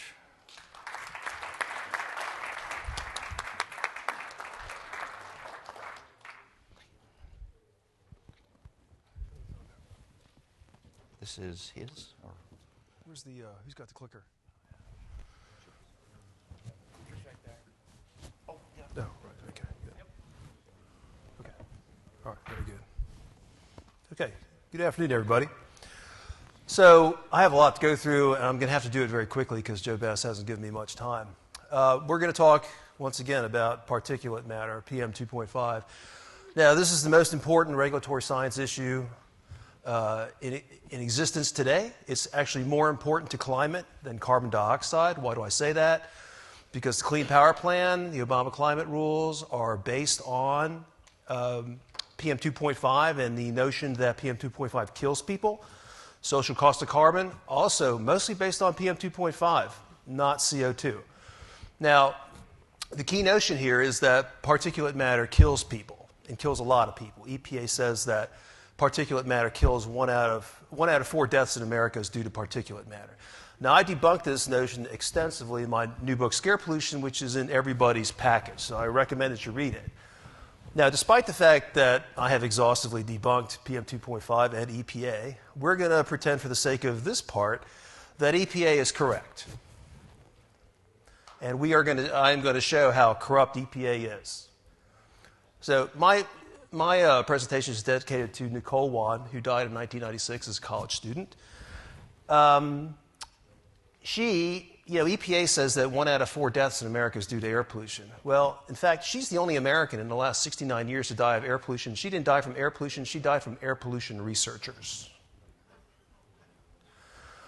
So EPA has been conducting a variety of human experiments with a lot of different, from ozone, PM, even chlorine gas.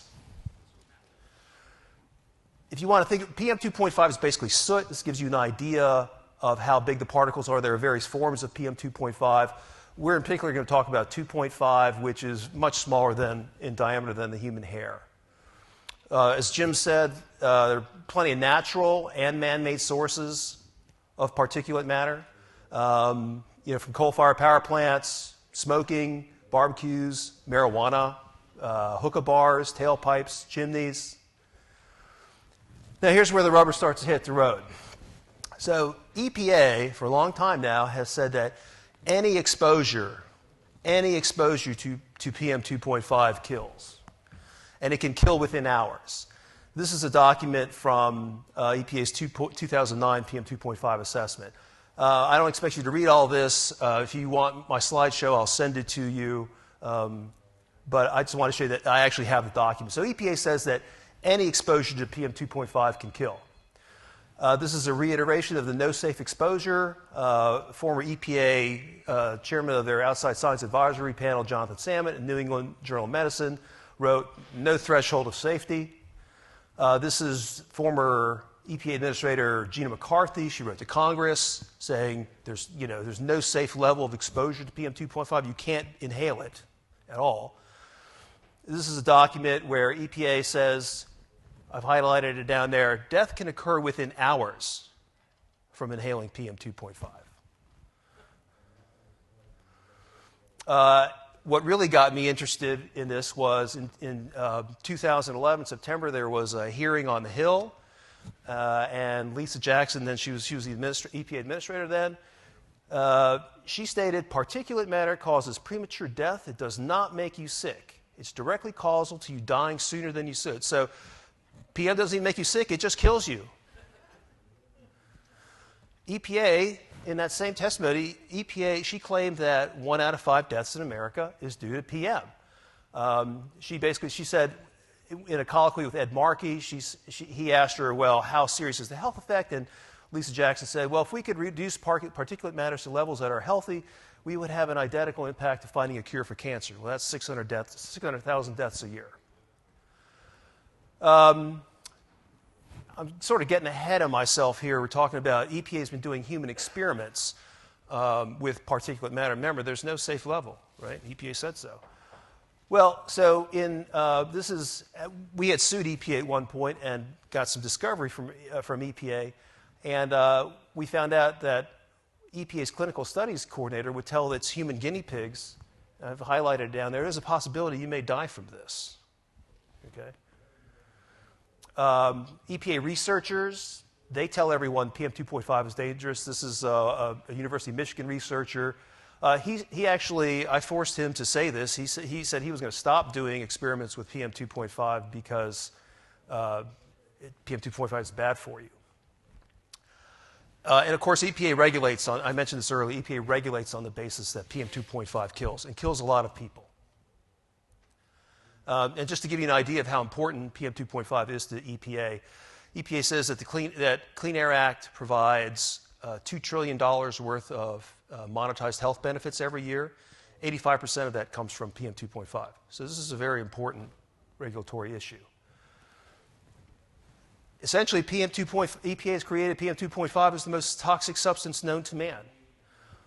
There's no safe exposure, it can kill you within hours. There's no substance known to man that can do that except for PM 2.5, which you're inhaling right now.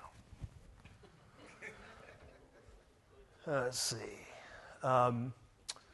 Okay, so EPA was conducting human experiments with PM 2.5, and we'll get to why in a little bit. This is one of the ways they would do it. They would idle a diesel truck outside their laboratory. You can see the piping. They would pipe particulate matter from the exhaust pipe into a lab, into a gas chamber. I don't know any other word for it. It's just a gas chamber. Now, I know you laugh. It's funny, right? But remember, any exposure to PM 2.5 kills people. Let's see. Who is EPA putting in this chamber? Well, EPA says that the people who are going to be most vulnerable to the effects of PM 2.5 are the sick and the elderly. Well, so here they're putting 70-year-olds in there, 75-year-olds. They're looking for, I highlighted here, 80-year-olds they're put in this chamber. Remember, the elderly are most vulnerable, and PM 2.5 can kill you in hours. Children. Okay, I mean, we're worried about children, right? Well, what kind of children is EPA testing particulate matter on? Let's see. So they're spraying, in this case, spraying diesel exhaust up the noses of children. How old are the children? Does this shock anybody? 10 years old? This happened at the University of Southern California and UCLA. Remember, any exposure to PM 2.5 kills. Okay? EPA, they tell everybody else, they tell the whole public, the whole world, the risks of PM 2.5 are dire. What do they tell the Institutional Review Board that's reviewing these experiments? Well, the risks are minimal. Okay? California, the state of California determined in 1998 that diesel exhaust causes cancer. And there's no safe exposure. And they're spraying this up the noses of 10-year-old children at the University of Southern California and the University of California, Los Angeles. Okay? Now, just as a sort of a sidelight here, EPA proposed to ban experimenting on children in 2003, and they finalized the ban in 2006. Well, guess what? These experiments occurred during 2004, 2005. I mean, this is an agency that is out of control. And I mean, there's a lot more to this story. Let's see. These are some ads EPA was recruiting for study subjects. You remember EPA said that, let me go back here. EPA says that the sick are vulnerable to PM 2.5. Well, so let's see. So they're testing on healthy people, people with metabolic syndrome. There's people, overweight, high blood pressure. Elderly people with asthma. It sounds sick to me. Diabetics. EPA's putting these people in the chamber. Right? And the way I found out about these experiments was EPA reported that they exposed some 58-year-old woman who was obese to a high dose of particulate matter, and they had to take her to the hospital. Okay, now it turned out that what happened to her was unrelated to the 2.5, but they published this study claiming that it was 2.5 that actually caused the harm. Now, and here's what EPA says. People with heart and lung diseases, children and older adults are the most likely to be affected by particle pollution exposure. Well, why are they testing this? It's totally nuts. So I don't think I have time to go through the amount of EPA, but the only important thing here is that EPA says any exposure, any non-zero exposure can be deadly. Now, outdoor air has about 10 millionths of a gram per cubic meter of PM 2.5. But EPA, the 58-year-old woman who had to go to the hospital, they exposed her to 10 times that amount, 112 micrograms. Their experiments with diesel exhaust, they exposed people to 300 micrograms. Some of the human experiments go up to 600 micrograms. In one case where the equipment malfunctioned, they exposed them to 750. That's 75 times the amount of PM 2.5 that's in the air.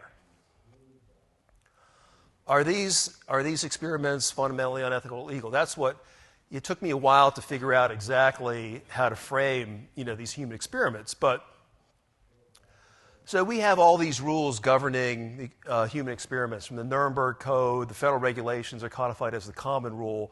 And we have state laws. State laws provide that, for doctors to do something with patients, they must get informed consent.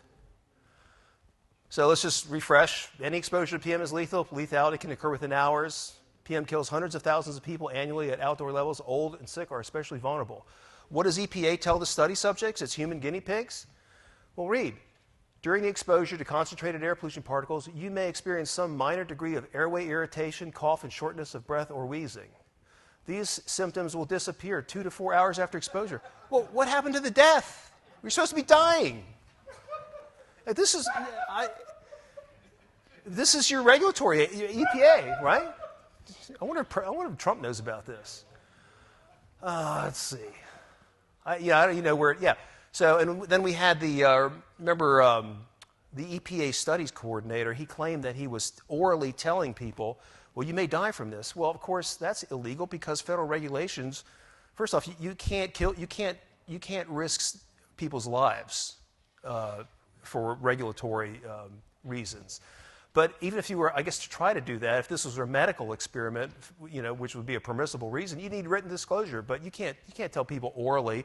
I mean, these are people who are poor people, very uneducated people that are, willing to be EPA guinea pigs for $12 an hour.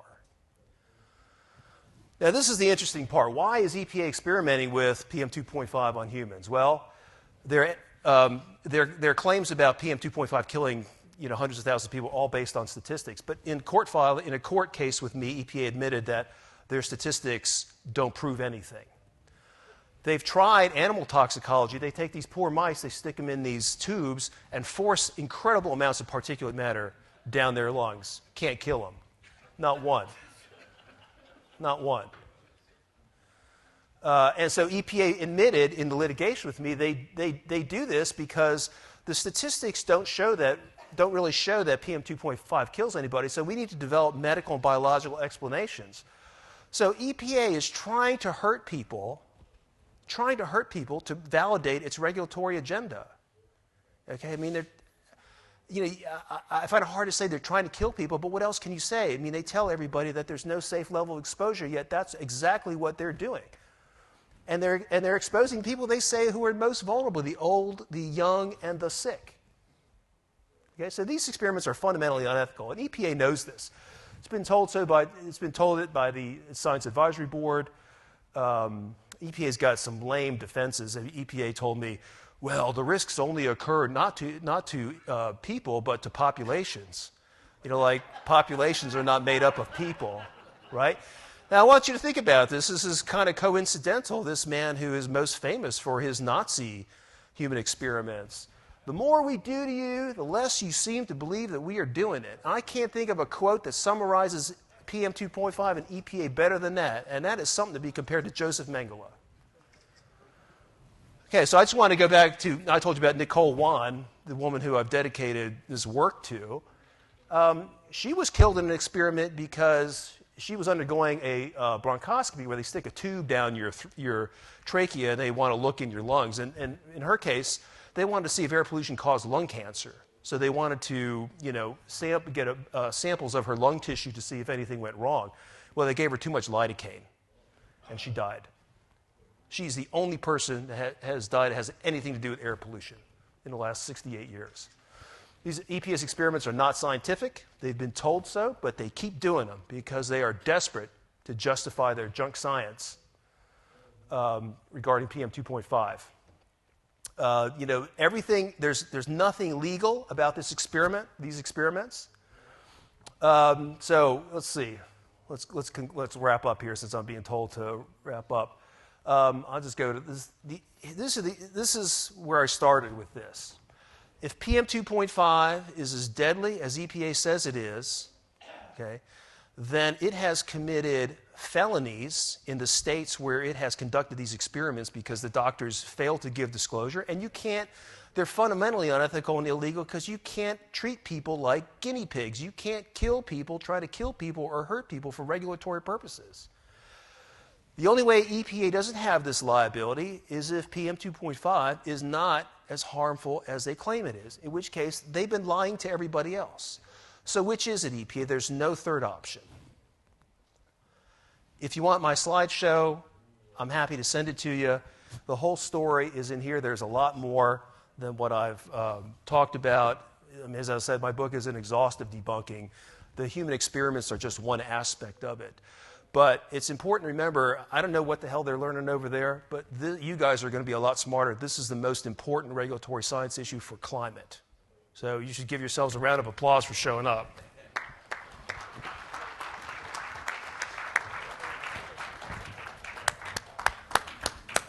All right, let's keep it going. Give one more round of applause, and we'll jump into some questions here. All right, first question. John is grabbing somebody over there, and then just say your name. Hello, Leo Goldstein from DeFi.com. A question to Steve. When did EPA start to operate the gas chamber? Well, I think EPA has been running its gas chamber, I believe, since the 1990s. As I said, they do more than just particulate matter. They've been doing ozone experiments.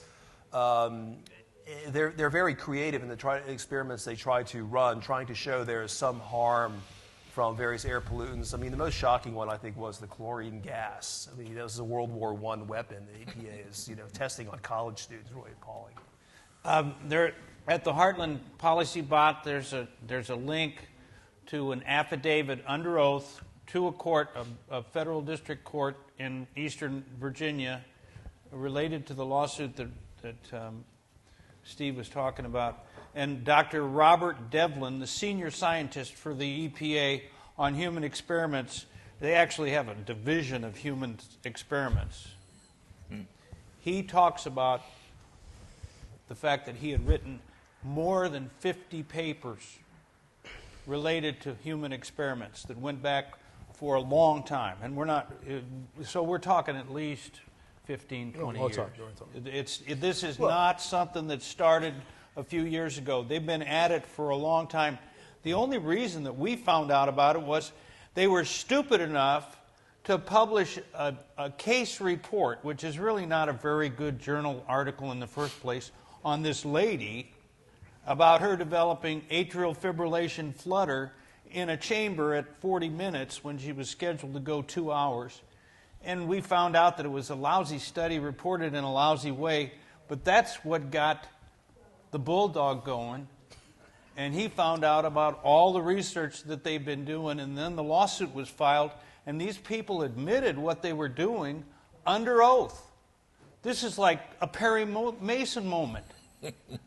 You should read the affidavits. There is a doctor, a physician, who says there were 10 domestic medical schools that were doing it. There were 6 foreign medical schools that were doing it. They've been doing it for a long time. Dr. Robert Devlin says, I've been doing it. Hey, this has been my career. After I got my PhD at Virginia, I went to work for the EPA, and I've been doing human research for the last 20 years. I guess that's what Dr. Mengley said. I was doing human research. Okay, back in the room. My name is Alan Carpy, and I recently retired from EPA. One of the things, and I don't want to be putting Steve Malloy on the spot here, but one thing that I'm finding that is bothering me is why don't we have people like Steve Malloy or Myron Ebel working, getting into EPA? The only way you're going to be changing this agency is from the inside, not the outside. And I would really like to see people like Steve or Myron, Horner from CEI. Those are the people we need at EPA, and why not? Well, so that's very kind of you. I appreciate that, and thank you. My wife is right next door to you, so you can. Did you hear that?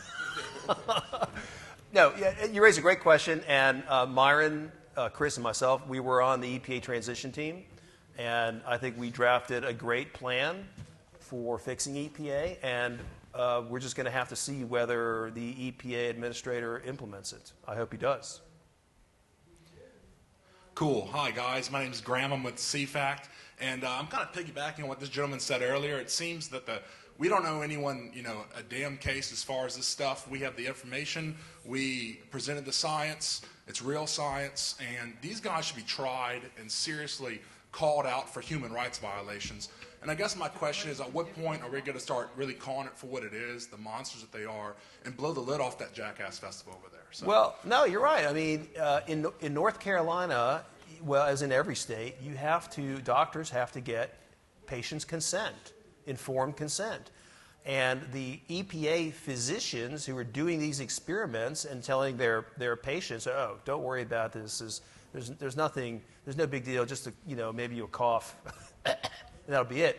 But the rest of the time, they're telling everyone that PM 2.5 is going to kill you. There's something wrong there. I mean, those people have either committed a felony or the agency is lying to everybody else. And as I said, I don't know what's so interesting over there, but this is provable corruption and fraud by an agency that I worked in the coal industry for a number of years that destroyed 94% of the equity in the coal industry, has issued some of the most expensive regulations. It's difficult to get interest in Congress. I mean, there's been some interest.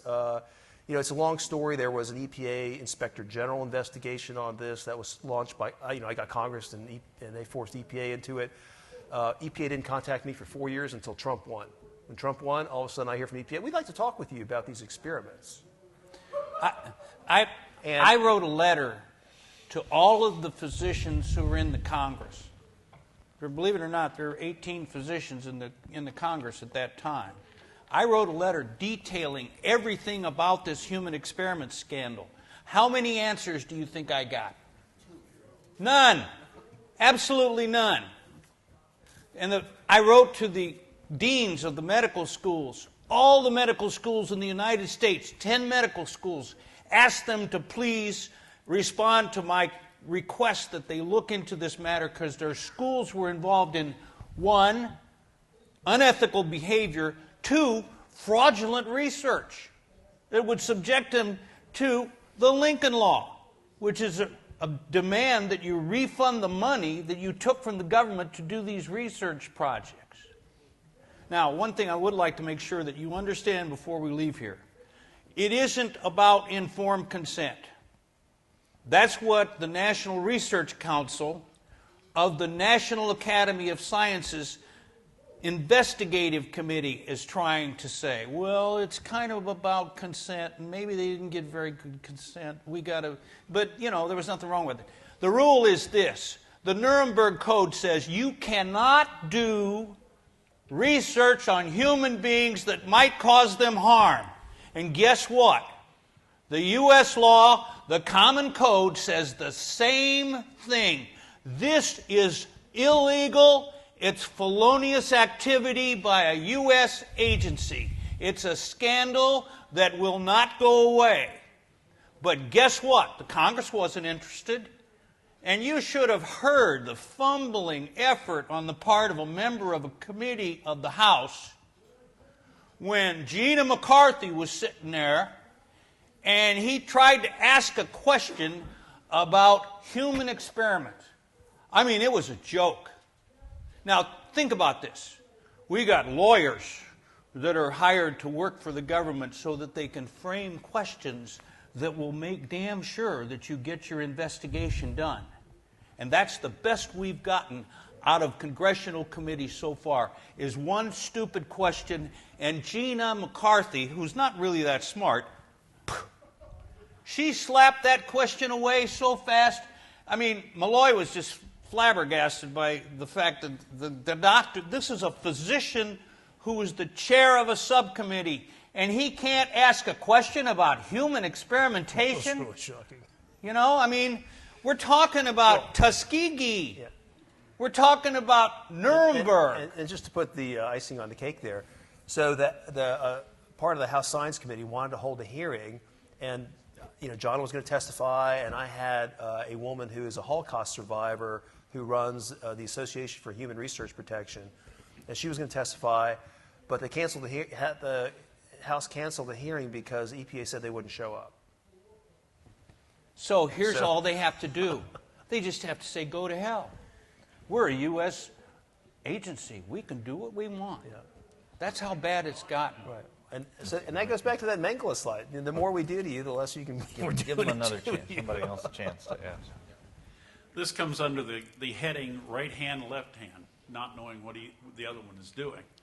And what I did is I went into OSHA to see what the effects on human life lithium hydride and lithium oxide have on people. The short-term exposure is confusion. I guess that's why people vote for Democrats. Then you go into a coma, and then you die. Now, that's the short-term exposure. I looked up long-term exposure. Apparently, there are no results because nobody survives the short-term exposure. So we're getting in airplanes with these lithium hydride, lithium oxide batteries in them, which is a sealed tube, flying through the air, and people who are highly trained on operating airplanes reach around and switch off the locator. And then they fly until they run out of fuel and crash into the ocean. So just an observation. Question mark. Question mark. Up right up front. Up front. A physician. Well, I mean, all of these human experiments require ethics committee approval where I come from, and they probably do here too. Right.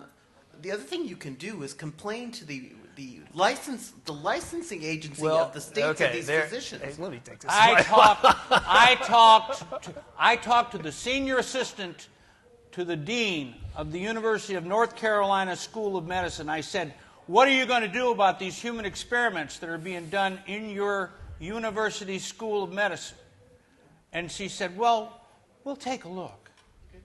But they didn't do anything. So to answer your question about the institutional review boards, all these experiments have to be approved by an institutional review board. Of course, EPA doesn't tell the institutional review board that it tells everybody else that PM2.5 is deadly. And since all these institutional review board positions are mostly ceremonial and honorary to start with, there's no investigation. So EPA says there's no problem. The reviewers review the application, which says there's no problem, so everything's okay. It all. So we did. So I filed a complaint with the North Carolina Medical Board because in North Carolina, I had clear law as a felony, and so they investigated, and then they came back, and no explanation, just said we're not going to do this. And they did it in record time. Yeah. I mean, it wasn't like they... And I also filed in Michigan because the one doctor, I just briefly showed the slide, Robert Brook from the University of Michigan, I complained about him too. Also, we're not going to look into this, no explanation. Now, the other thing that you want to consider is maybe they aren't willing to say anything about this because they don't want to turn down that money. Yeah. And if you think that a well-educated physician wouldn't be aware of the fact that the EPA claims that small particulates are killing people, you got to be pretty naive. I don't think there's any excuse for what the universities did. They were just basically taking the money and doing what the EPA told them to do. These experiments are quite lucrative. Each university gets about $8 million. Harvard, University of Rochester, University of Michigan, University of Washington, USC, UCLA. It's very lucrative. Ohio State, University of New Mexico, Rutgers, University of North Carolina, Rochester. It's very lucrative for them. It's good money. It's good money. That's why Ike said the research government complex is a very dangerous... Well, imagine EPA employees idling a diesel truck and then pumping the exhaust into a gas chamber. I don't know. It's just, there's something wrong with that. Well, they take the carbon monoxide, they process it, take the carbon monoxide out, concentrate the particles. I mean, they process it. Otherwise, they'd kill the people. I mean, but what they're trying to do is they're trying to cause some adverse health effect that they can say, see, we can extrapolate this to death, and this is, why 600,000 people a year die. That's the reason why they jumped on such a lousy piece of a case report on a 57-year-old lady with a cardiac arrhythmia. they just, they're dying to show something that they can say is caused by air pollution. Okay, let's move to the next question. So how can anybody write a history of the interconnection between the universities, the governments, the EPA, the DOE, the White House? This is a good start. I tell you what. Good start. Yeah. Everyone's got one in their bag, so enjoy.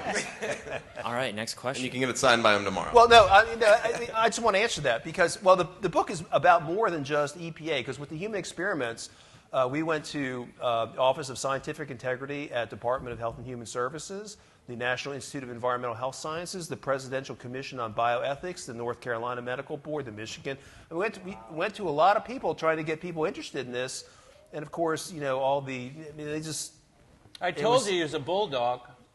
I mean, and it's all documented in here, and they never wanted to respond. I mean, the one guy that responded, he accidentally sent me an email, and his response was, "Holy cow!" Like he knew there was something wrong, but then he was shut down.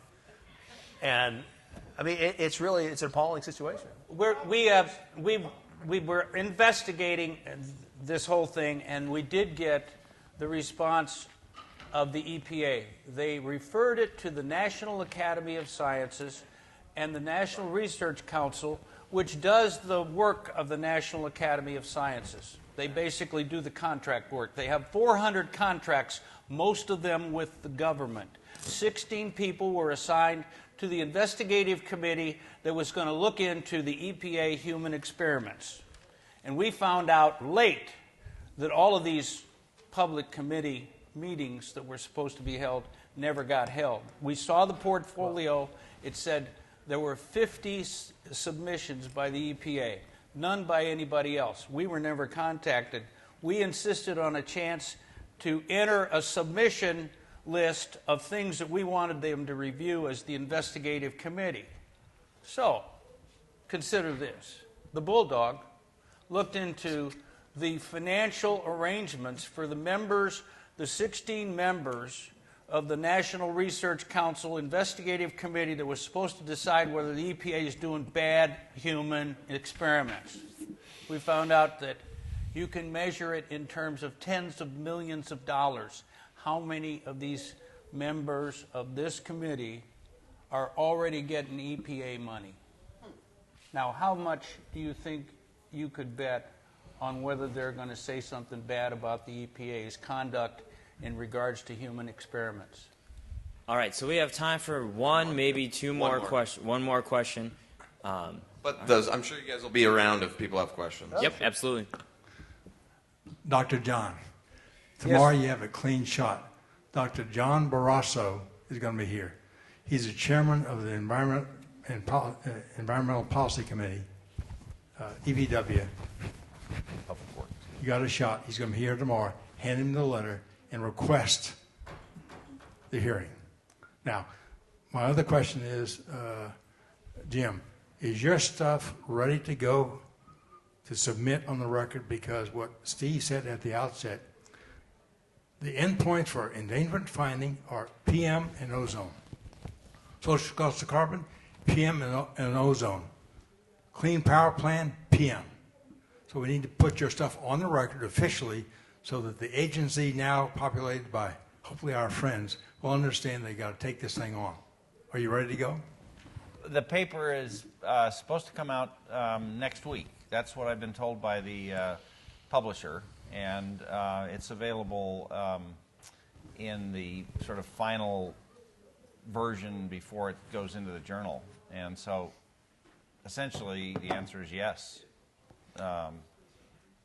And we certainly have made a request now, I said 2 weeks ago, to HEI to confirm my findings, and so far they've refused to even respond to me. And I think we have a paper trail that goes back really 20 years that we can work on. And I believe there's a tremendous amount of deception and corruption going on in the epidemiology, and I'm only speaking about the epidemiology. As far as the letter to Dr. Barrasso, Dr. Barrasso was in the Congress when I sent the letters. He got the letter originally he probably said, this isn't a constituent, I'm not interested, or whatever. Who knows? Maybe a staffer just threw it away because they said this is a kook doctor. I don't know. But the fact is, I kept the letters. I can reproduce that Barrasso letter just like I can reproduce all the letters that I sent to the deans of the medical schools, which never got answered either. So, yeah, that would be good. I'm happy to. I'm so happy about what happened on November 8th.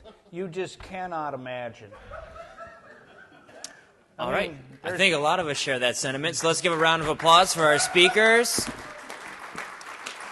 And also, the surprise that I was telling you about earlier, there will be a cash bar down here. So if you guys want their attention, buy them drinks. They will talk to you as long as you're feeding them alcohol. So we will meet back in this room at 6 o'clock for dinner. So go out, enjoy yourselves, socialize, but then make sure you're back in here by 6. And seating will be limited, so maybe post up a little bit earlier. So, all right, we'll see you guys in an hour.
Ladies and gentlemen, please welcome to the stage Heartland Institute President Joseph Bass.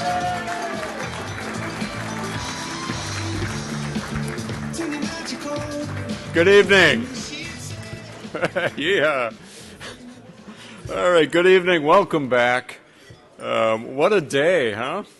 So this morning we had Senator Inhofe visiting us digitally by video. I thought it was a very gracious statement. He's a very busy man. And to hear the senator who has been the leading voice for global warming realism for so many years, finally having his moment really of victory in the limelight was a terrific thing. Congressman Lamar Smith joined us. We really appreciate him and his leadership. Again, a guy who is just hugely courageous against the odds, ridiculed and in the minority for so long, and now he's right at the cutting edge of repealing some of the worst legislation this country has ever seen. This morning's keynote speaker was Jay Lehr. He did okay, I thought. I don't know. What do you guys think? Jay, your talk was outstanding. It was entertaining and informative and everything that it should be. Maybe someday you'll actually be able to present that to Donald Trump. You know, we prepared the PowerPoint, but we were never able to actually deliver the PowerPoint to the president-elect. But it's not too late. So, Mr. Trump, if you're watching, we can come to Trump Tower anytime and make that presentation. Pat Michaels was our lunch keynote speaker. That was terrific as well. You know, Pat, I don't know how many of you know this, Pat thought about a career in stand-up comedy. He really did, and still does maybe. Is Pat still in the room?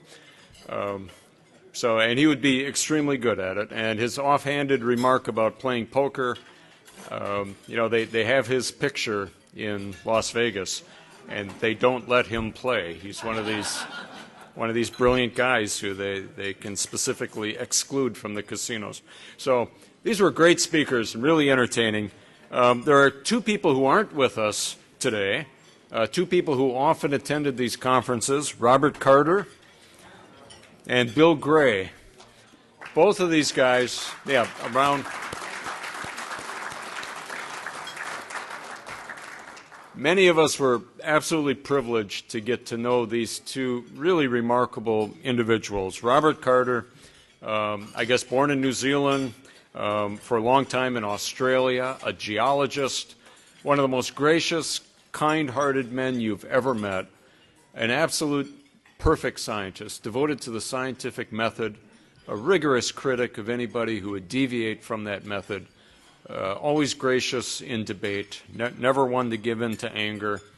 Bill Gray, just a wonderful guy. He would give talks here. We could usually count on him to be the first question from the floor, and he would stand up and just shout out a really challenging question. And just an entertaining, brilliant guy, one of the country's leading experts on hurricanes, University of Colorado. So both of them passed away over the last couple of years, and we really do miss them. We have people from Australia watching the live feed. We have family members. So just our sympathy goes out to you for your loss. Thank you for a great gentleman, Robert Carter. And please know that he's remembered and loved here.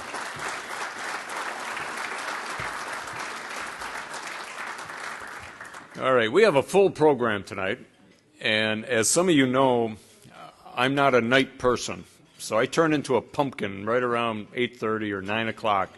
So we always try to end these programs around 8 o'clock or 8:30, so Joe doesn't just fall over in his chair.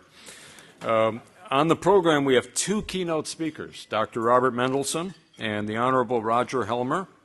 Both of them are going to talk for 20 or 30 minutes each. And then we have two award ceremonies. We're going to give awards to Myron E. Bell and to Scott Armstrong.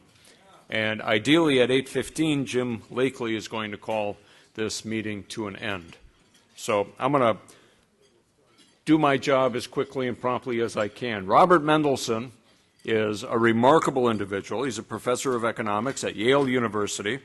I first Learned about his work in 1999, The Impact of Climate Change on the U.S. Economy, published by Cambridge University Press. I think that was the first book on global warming that I ever had. I still have it. It was my Bible for 10 years. I would quote this book over and over and over again. It was excellent. It was concise. It was factual. It was data-driven. And it really marked, I think, the end of objective, neutral research on climate change. Because after that book, you got more and more alarmism and I think fake narratives that started to dominate the whole literature. And you saw a departure from good research to more alarmist stuff. So it was a magnificent book. I didn't realize that someday I'd be able to share the stage with my hero. Since then, he's written 7 books. I think all of them maybe on climate change, written or edited 7 books. He spoke at the International Conference on Climate Change number 6 in 2011. And as I've told him, I remember that really clearly. We had lunch together. I remember his presentation in detail, even though my memory is fading on a lot of things. I remember that, and I think it's because I had a failed root canal operation, and I was taking medication for it. It's my only explanation.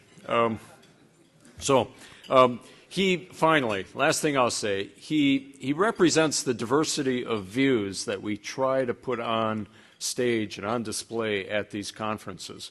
It's a diversity of discipline. It starts with that. So we have biologists and botanists and physicists and geologists and economists and lawyers and politicians. And those groups don't often get together and share their opinions. And in fact, they often have low opinions of each other. And so if we get them together in one room, make them eat meals together and make them sit on panels together, they start to respect one another and their point of view and don't automatically dismiss it. So that's part of it. The other part of it is a range of views. Some of us are maybe dismissive of global warming alarmism, and we don't think they have much of a scientific or economic base. Others of us are kind of in the middle. We think there's probably a lot of truth to this, but it's been exaggerated or politicized. And some of us are even closer maybe to the alarmist point of view. Raise your hand if you're close. No, I didn't think so. But there is a diversity of view, and we try not to make fun too much of each other, and we try to laugh at it. Humor is the ultimate lubricant for academic pursuits and academic discussion, and we have a lot of humor here. So please humor our next speaker, Dr. Robert Mendelsohn.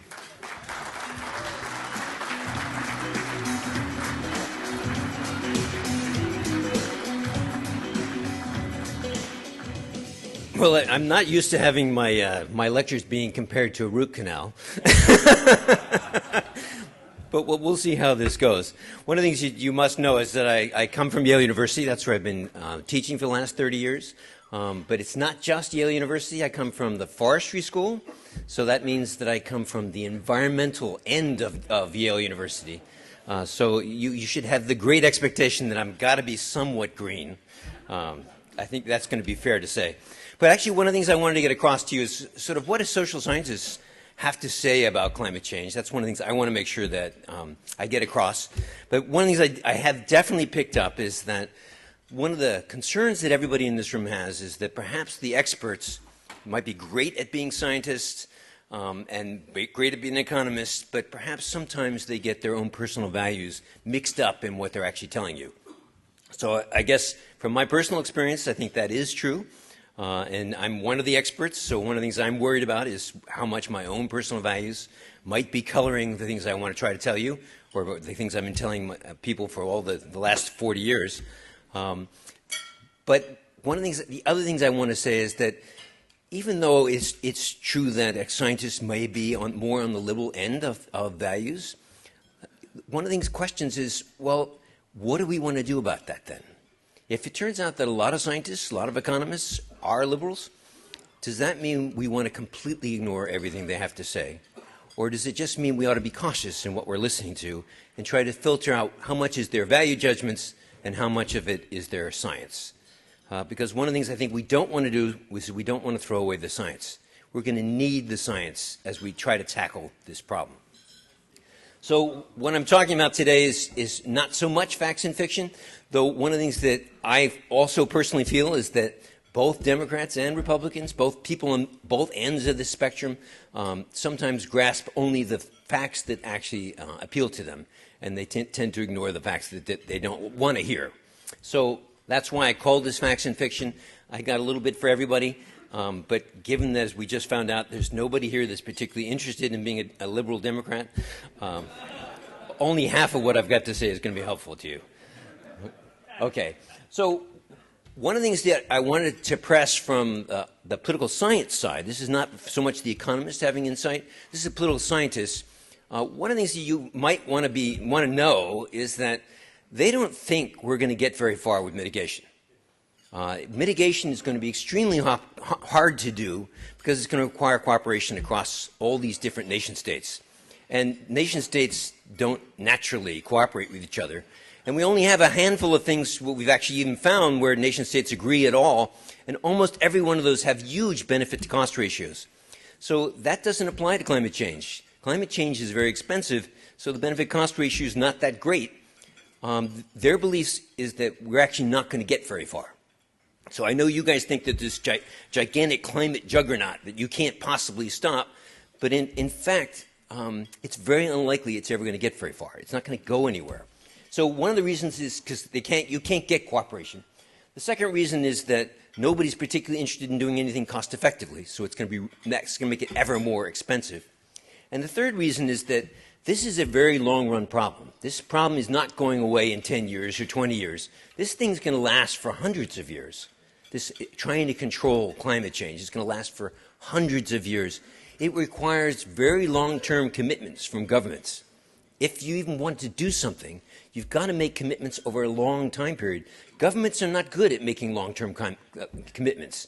And so it's going to be hard for anyone who wants to do mitigation to actually get anywhere. So don't be so worried about this. I guess that's the message from the political scientists. There are lots of people who think you should do something about this. That doesn't mean it's going to happen. Okay, so what are our strategies? I've kind of made this into a very abstract idea. You got three choices. You can go crazy about climate change and spend a vast amount of money very quickly, try to stop it in tracks. You can do nothing at all, ever, just let it go, pretend it doesn't exist. And then you've got a third strategy, which is somewhere in between those two, where you do some things to try to stop climate change, but you don't go crazy about it until you're actually convinced that you're really up against a very serious problem. So I want to talk about these choices. I'm guessing that we don't have anybody here who's actually interested in aggressive abatement. This is not the room for that. Okay, I have plenty of people in my school that are. How many people are for zero? Nothing. Okay. And is anybody here for a little bit? All right, this is a great audience. All right, I'm starting with nothing then. All right, that's great. So what are the people who want to do, when they're making the argument that aggressive stuff is necessary, what do they actually have to, what are they assuming to make that argument? So they're assuming kind of three things. They're assuming on the first hand, it's very inexpensive. It's not going to be hard at all to just do it. We just have to have a little bit of willpower, and it's going to go away. That's one of the assumptions in there. The second assumption is that we really don't care the fact that the damages from climate change are going to happen 50 years from now, 100 years from now, 300 years from now. It doesn't matter. It's as if it was tomorrow. We don't care about that. So the discount rate they're assuming is near zero. And the third thing that they're arguing is that whatever that really bad consequence is, it's really bad. So it's something you really can't ignore. Our entire future is based on whether we control this or not. So that's what's in their minds, because you don't hear this too often, I guess. So you want to know that's what they're thinking. You hear it all the time. All right. What are you thinking if you're thinking zero is right? Well, you're thinking that, hey, any regulation at all is going to destroy the economy. Just the slightest regulation, we're out of luck. You're thinking that climate change is not going to do anything anyway. I haven't heard anybody say emissions don't cause concentrations to go up. That apparently you agree to that. But I have heard a lot of people say that concentrations don't cause climate change. So that's a question mark. And then the third thing is, even if it did cause climate change, maybe it doesn't cause any damage. So you might argue about that second one. That's a science question. That's out of my ballpark. I'm an economist. But if climate changes a lot, if we're talking about a world that's much warmer, there's going to be some point where you're not going to like it, where you're going to realize that this is turned into a world that you actually don't appreciate very much. So that third one is one of the things that I think you better be careful about just how much climate change you accept. Okay, so what's the case for modest abatement? The case for modest abatement is that if you're very strict, it's incredibly expensive, and there's just no way that we're going to agree to pay for it. The case is if you do nothing at all, that eventually this is going to catch up to us, and you're not going to like that either. And the idea is if you do a little bit, you just start the process, watch to see how it unfolds, react to it as it gets worse, that actually is going to give you the most options, and that might in fact be the most prudent thing to do. So is the cost of mitigation high or low? It turns out that if you're really after 2 degrees, if you take the Paris Agreement, they say, yeah, we want 2 degrees, that's great. Well, 2 degrees is going to be incredibly expensive. You're talking about something that's going to cost $50 to $60 trillion in present value numbers. That's $50 to $60 trillion of our current wealth. We're going to have to spend that, not all at once, but we're going to have to spend that over the next 100, 150 years. You're talking about an awful lot of money. And it turns out that holding things at 2 degrees, it's not clear that it's going to be worth it. So we're going to have to look at that carefully. What kind of price would you need on carbon today if you're going to go after that target? You would need something like $100 a ton today, and that price is going to have to rise every year by something like half the interest rate. So in real terms, it would have to rise at roughly 2% every year. So that is a very expensive commitment. And that's one thing that I think the people who are advocating for those targets just have no idea. So what did they agree in Paris? They agreed they like 2 degrees, and they agreed they want to spend about $5 a ton. So that's not going to happen. That's not going to make it. What happens if you do spend $5 a ton? It turns out what you're actually targeting at $5 a ton is 4 degrees. That is, if you take $5 a ton today and let that get a little bit higher over time at roughly a 2% a rate, you're going to eventually have a planet that's going to warm 4 degrees. And then you can peak it at 4 degrees. The question is that going to be acceptable? Now, that's assuming, all this is assuming that we've got a climate sensitivity of 3 degrees. If climate sensitivity is 2 degrees, as was argued earlier today, then it's going to be cheaper. This is what the cost curve, the marginal cost curve looks like for temperature. So you've never seen this before, because this is something that my colleagues have never shown you. But this actually follows from all the work that they do. It says that if you do just a little bit of mitigation, it's pretty cheap. It's not going to be that expensive. Most of the mitigation you're going to be doing is in the far future. It's not now. It's later, after you're pretty convinced that you're actually up against a serious problem.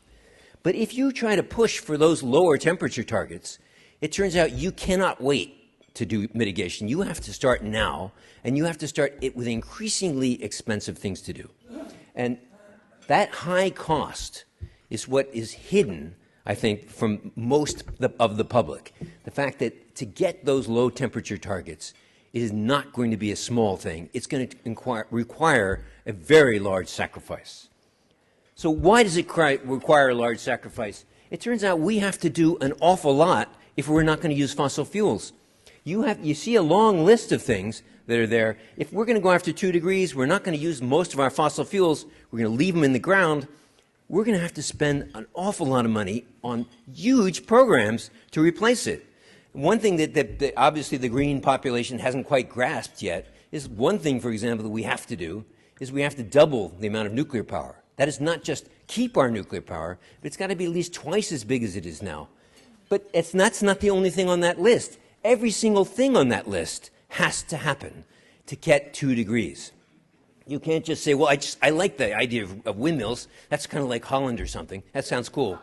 But you're talking about not 1 or 2 windmills. We got 1 windmill in New Haven, but that's not going to do it. You're talking about having millions of windmills. You're talking about have to do huge amounts of things. You're talking about covering 2 million hectares of land in solar panels. That's gigantic investments.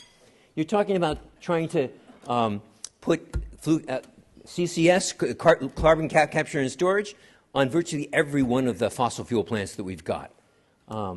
You're talking about taking 1/6 of the cropland of the world and using it to grow energy. These scenarios are incredibly demanding, and they're asking a lot of us. So that's why it's so expensive. It's because of the sheer magnitude of the energy sector and what you have to do to replace it. Okay. So obviously, if you do less mitigation, if you shoot for 4 degrees, you don't have to do that full list. You can do much less. But one of the things that's really clear is because this is such an expensive program, we're talking $60 trillion present value, so that's spending much more than that spread out over time. One of the things that we have to be is cost effective. And that means that when we go to do this, we can't be wasting money on things that don't work. We can't afford to have inefficient government programs. This has to be a very tight thing. So that $60 trillion that I talked about assumed we did this as effectively as we can. That is, that the government is perfect. And not just our government is perfect, but every government is perfect. And we all coordinate together perfectly. That's what's underneath that $60 trillion number. If it turns out like half the country say, well, forget you, you do that, I'm not going to do it, it turns out that alone doubles the cost of trying to get to a 2-degree program. It goes from 60 trillion to 120 trillion. It becomes exorbitant. So cost effectiveness, because this is such an expensive program, is critical. And we've got to get this done. And this is, again, one of those hurdles that there's no indication we're the slightest interest in being cost effective as a government. Is the discount rate zero? No, the discount rate is quite clearly not zero. People care about whether they're going to get benefits near term. They're not interested in benefits you're going to give them 200 years from now, 500 years from now. The fact that many of the worst things that happen with climate change happen way in the future is actually hurting climate change as an attractive investment. If all that stuff happened right away, you would actually be pretty convinced pretty quickly that you want to do climate change right away. If the things that can happen with a 7-degree warming happen tomorrow, that would be pretty convincing that this is a serious problem and it deserves huge sacrifice. But the fact that this is taking place over hundreds of years actually matters, because you're being convinced that, wow, that we're going to get 2 meters of sea level rise, but if that's 200 years from now, who cares? It turns out we'll adapt to that. We'll adjust to it. But if it's tomorrow, it's going to be much more serious. So discount rates are not zero. They're going to be 4%, at least they're currently 4%, and even if our growth rate slows, at least they'll be 3%. And that matters because the benefits from climate change are delayed. Okay, what else is true? Timing is important. It turns out when we go after this, we should start right away. Every decade we wait before we start takes that cost curve I showed you and slides it over another ½ degree. So it turns out that by waiting, that our choices in the future become more and more unattractive. So whenever we decide to do, waiting to decide it is a very bad option. We ought to get going on whatever we think is the right thing to be doing. Okay. Okay, I'm not a climate scientist, so I don't want to spend too much time on this, but the climate scientists currently think that you're going to get, the climate sensitivity is 3. That's what everything I'm showing you is based on. If it turns out not to be true, if it turns out it's 2, what that does is it takes that cost curve I had before and shifts it to the left, so it makes it easier to hit lower targets. If the climate sensitivity is higher than 3, it shifts it to the right. It makes it harder to hit climate targets. Why are we worried about this? If things warm, the kinds of things that we know will happen is there'll be certain parts of the economy that are likely to be vulnerable. We think that agriculture is likely to be vulnerable. We think that the coastlines are likely to be vulnerable. That sea level rise, the warmer it gets, the further that's going to get. That's going to gradually eat away at our coastlines. We think there'll be higher cooling costs. We think there'll be lower warming costs, so there'll be benefits in the warming side. And water is likely to become more scarce because as temperatures increase, we're going to want to have more water. It's not obvious we're going to get more runoff. We might not. And so water is likely to become more scarce. And then you get coastal inundation. So these are the kinds of things we're worried about in the economy. We're also worried about things that are not in the economy, that don't have anything to do with the economy, that have to do with your quality of life. So we are worried about health effects, not so much that if it gets 1 degree warmer, we're all going to perish, but that as the temperatures increasingly get hotter, it's going to get increasingly more difficult. One of the things that we're absolutely certain about is ecosystems are going to be affected if climate changes. We can see that by looking in the past, because climate has changed naturally in the past. Ecosystems had made dramatic changes when that happened. So we're pretty sure that's going to happen. And then, of course, if you have beaches and coastal areas, wetlands, those things will get inundated with sea level rise. So that's the kinds of things we're worried about. This is actually one of the most important things to notice. Most of this conversation about climate change is about mitigation. But actually, one of the most important things we're going to do is adapt. Adaptation has been underrated by the climate community, and yet adaptation is almost certainly going to happen. Mitigation requires us all to cooperate and to get into the same group and agree to do things together. Adaptation, you do that for yourself. You adapt because you yourself will be better if you adapt to this. If you have to move from Alaska to Florida, you had better adapt because you're not going to get away with the same behavior in Alaska. And similarly, if you went from Florida to Alaska, you personally would have to adapt to the fact that it's much colder. Adaptation is something you'll do in your own self-interest. You as an individual will do it, firms will do it, local governments will do it, states will do it, each country will do it. So one of the things that is almost certain is adaptation is a part of climate change. We're not going to stop climate change from happening entirely, even if we got very aggressive about it. So we're going to have to adapt to a changing world. And this is important because if we adapt, the damages are much less. And this adaptation is something that I fully expect we will do across the board. That farmers will figure out, hey, I got to change my crops. I'm going to do some little more irrigation than I thought I would do.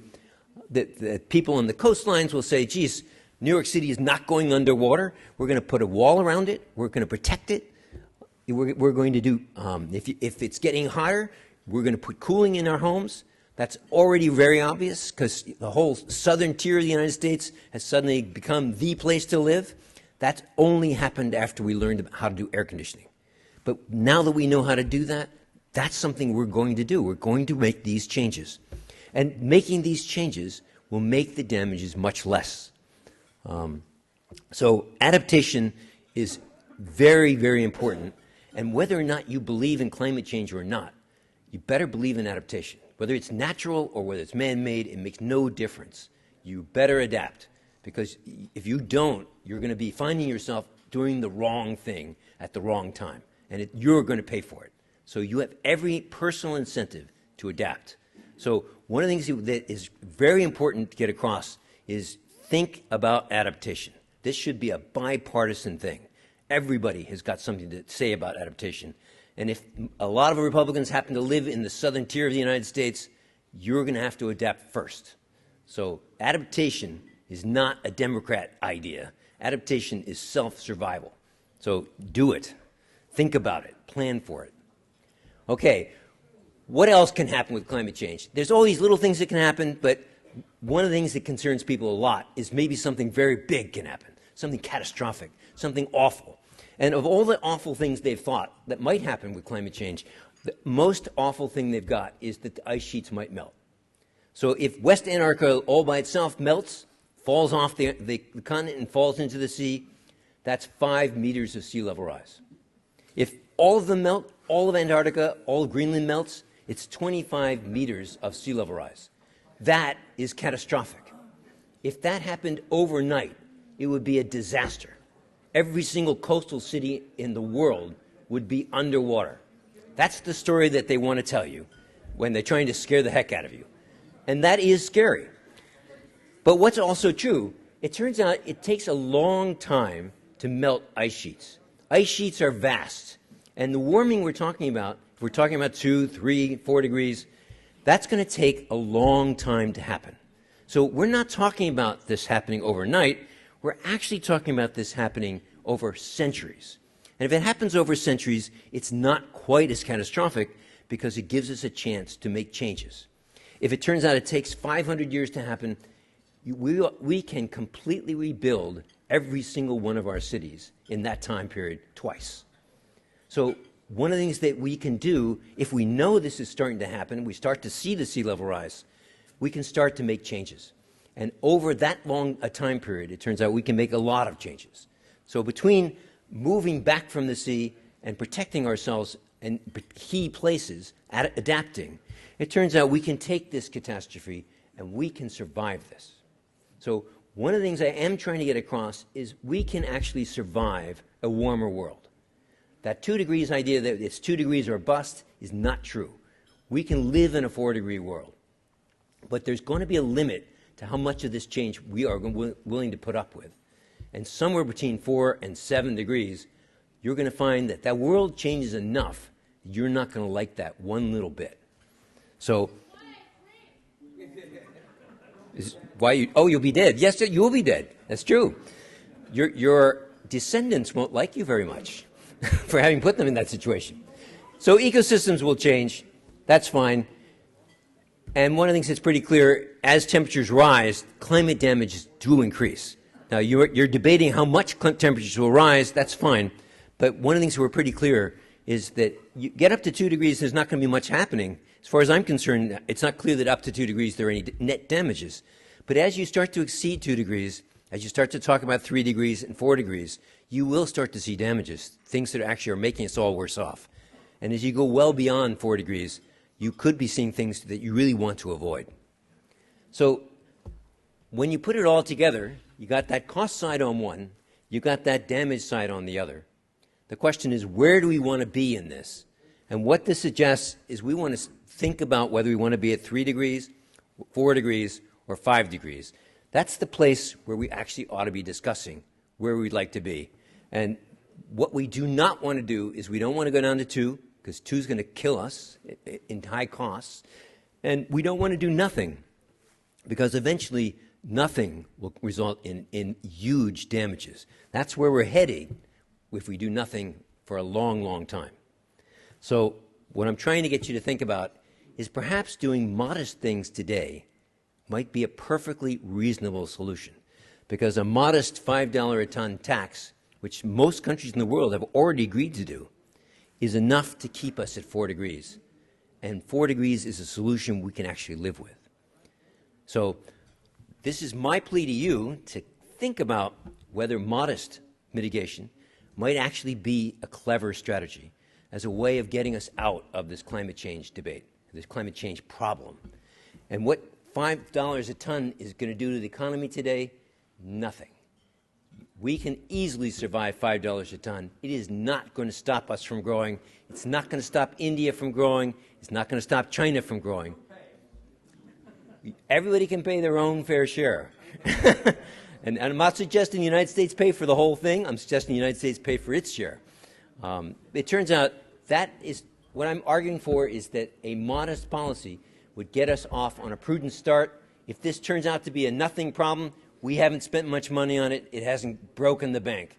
If it turns out it is a serious problem, you're going to regret the day you let a $5 a ton opportunity just slip underneath your fingers, because you're going to be facing much higher prices to get rid of what's left if we don't do this. So my sense is we can afford this. Let's do the cheap things. Let's get started. Let's get the whole world participating. And let's see where this is going to take us. Thank you.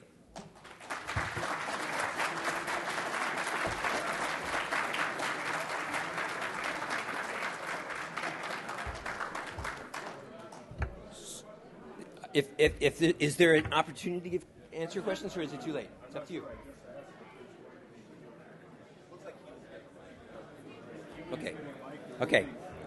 Okay. There's going to be an opportunity to ask questions. They're getting the mics right now. Do you want someone to speak loudly? You want to ask someone just to speak loudly, or is that not going to work? I can have it right, yes. Ah, okay, okay. Sir, thank you very much for your presentation. Christopher Monkton. I'm afraid I find parts of it very unsatisfactory. Your point about the fact that the longer any warming took to happen, the better it would be for us and the cheaper the cost, that's very sensible, and very few economists have the wisdom to make that point. I'm grateful for that. But I think there are two defects in your approach, which are often the approach of what one might call environmentalist economists. First of all, in the integrated assessment models that they use, the PACEs and the funds and the DICEs, these models do not properly integrate the two things that you have to integrate to get a reasonable estimate of what it is going to cost to adapt or to mitigate, which is better and by how much. And if you do this correctly, you have to integrate two specific things. One is the official equation of climate sensitivity and the various assumptions under which the terms in that equations are valued by official sources on the one hand, and the standard equations of intertemporal economic analysis on the other.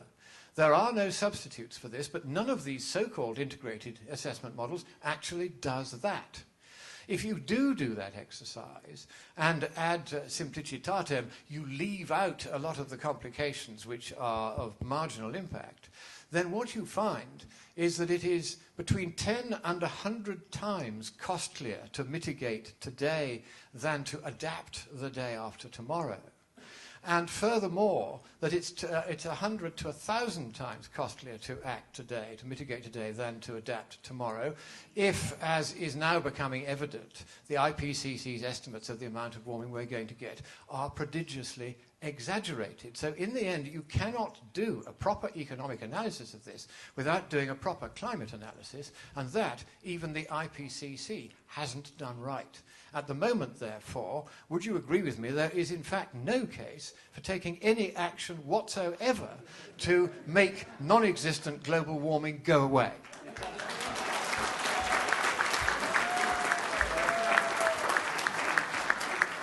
Well, I don't blame you for wanting it to go away. I think if you took a vote, I think most people in the world would say, I vote for it to go away. But that doesn't mean that it will go away. And even the discussions we've heard earlier today, they were saying, well, maybe climate sensitivity is not 3, but they weren't saying 0. They were saying 2. And so if you say 2, you're going to see lower damages, so you should do less mitigation. But that you're not going to get very far away from where I'm actually coming out in this discussion. I'm coming out with a very low price for carbon, and that's what these integrated assessment models would say with low climate sensitivity. Rob, you have a question straight back here, straight back in the back of the room. Here you are. All right. Hi, I'm Rich Trupeck. I'm a chemist, and I do a lot of work in the power sector. One, thank you for your presentation to this audience. I think that's great that you did that. Two, you use the word we a lot. And this is largely an American audience. And I wonder, one, if there's acknowledgement at Yale or by you that the United States has been reducing greenhouse gases significantly since 2008, and we're down to 1998 levels now. So we're doing this without a carbon tax. That's number one. Number two, of your list of mitigation that you listed, some of which we in the power industry call pixie dust solutions, like solar power and more windmills. You didn't list combined cycle natural gas. Natural gas is cheap. Combined cycle is more than twice as efficient as any existing power plant today. It's a way, if you believe this is a problem, and I personally don't, but if you do, that's a way to do this extremely cheaply without all the cost and uncertainty of the pixie dust problem. So I'd like your comments on both of those things. Okay, so you're right that fracking and the low price in natural gas has resulted in a lot of reductions in carbon emissions in the United States, and that government policy actually has resulted in very little, even though we spent a lot of money on some things that allegedly were about that. To date, the government hasn't done very much on emissions in the United States. And there's no question that increased reliance on natural gas is part of the solution. I didn't actually list every single thing that should be on that list, but you're right about natural gas being one of the things that would be on the list. That you'd move from coal towards natural gas. That's one of the things that would have to be on that list. But I'm saying a coal plant, your typical coal plant is 35% efficient. You recover about 35% of the Right. energy. A combined cycle natural gas plant is 65% efficient on the Yes. average. No. And if you're an engineer and you agree with that statement, please raise your hand. Well, I'm So not an engineer, but that's I am what's agreeing gonna with cut you. down emissions. No, I am agreeing with you, actually, that would be one of the things that should have been on that list of mitigation activities. And in particular, that it's one of the lower cost ones. Obviously, we should have scheduled 90 minutes of Q&A with Rob Mendelson. Unfortunately, we only have time for one more question. You're not getting away yet. Stand there. Okay. Right over here.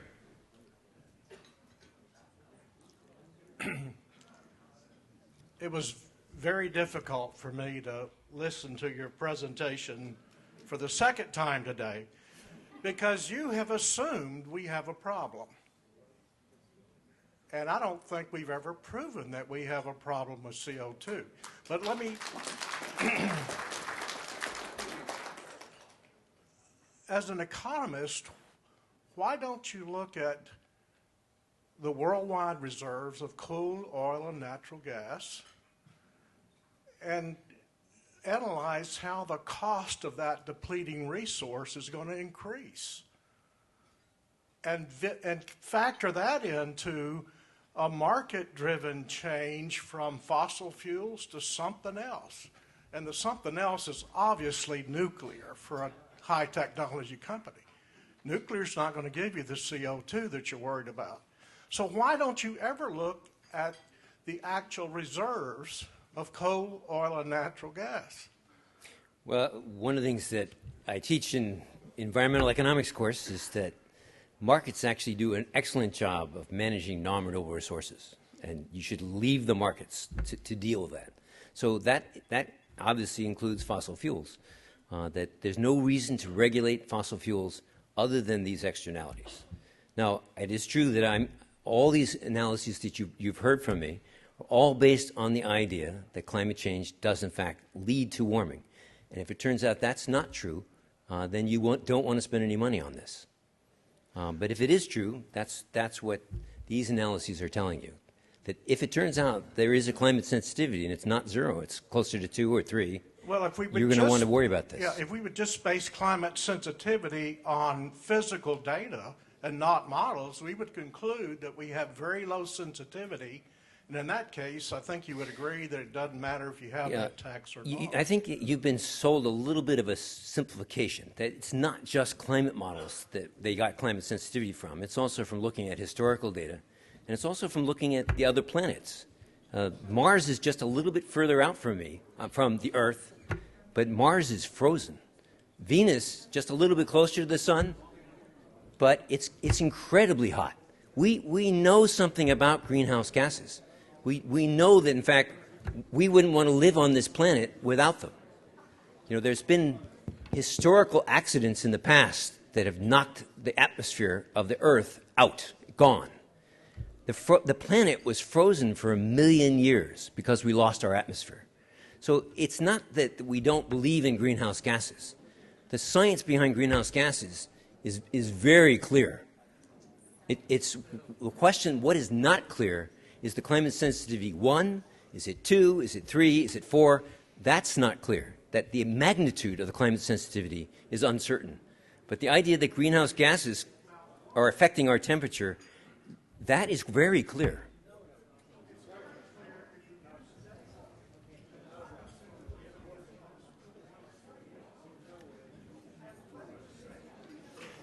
Anyway.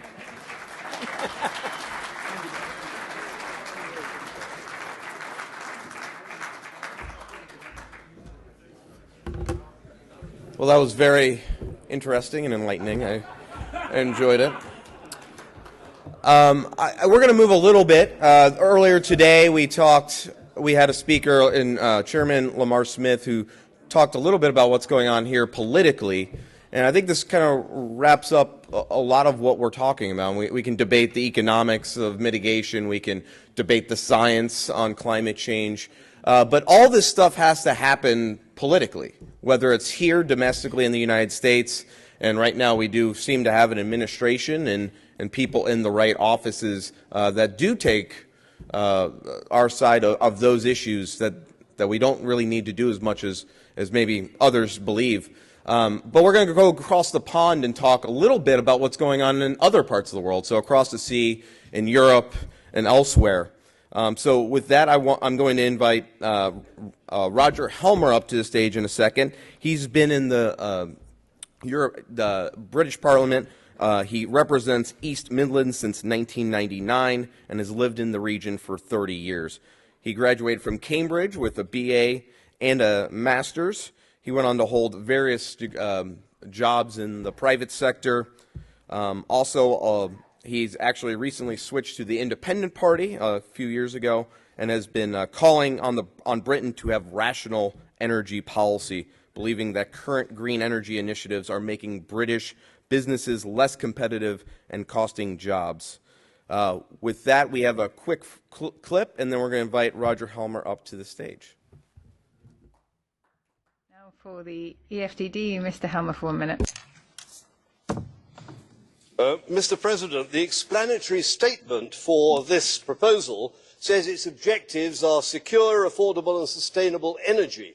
Yet for many years the EU has followed policies which have exactly the opposite effect. Germany, with the largest renewables investment, now uses increasing volumes of lignite.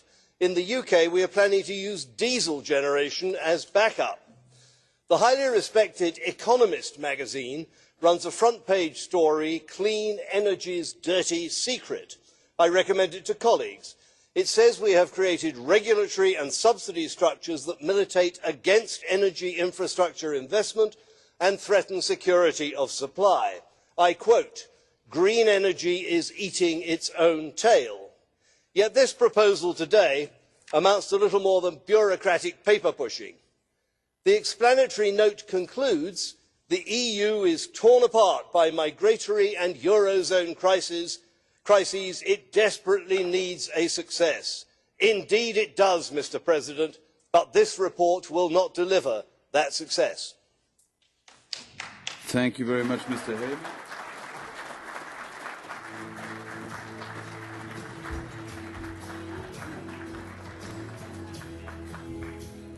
Well, good evening, ladies and gentlemen. It is great to be here. I bring you greetings from the European Parliament.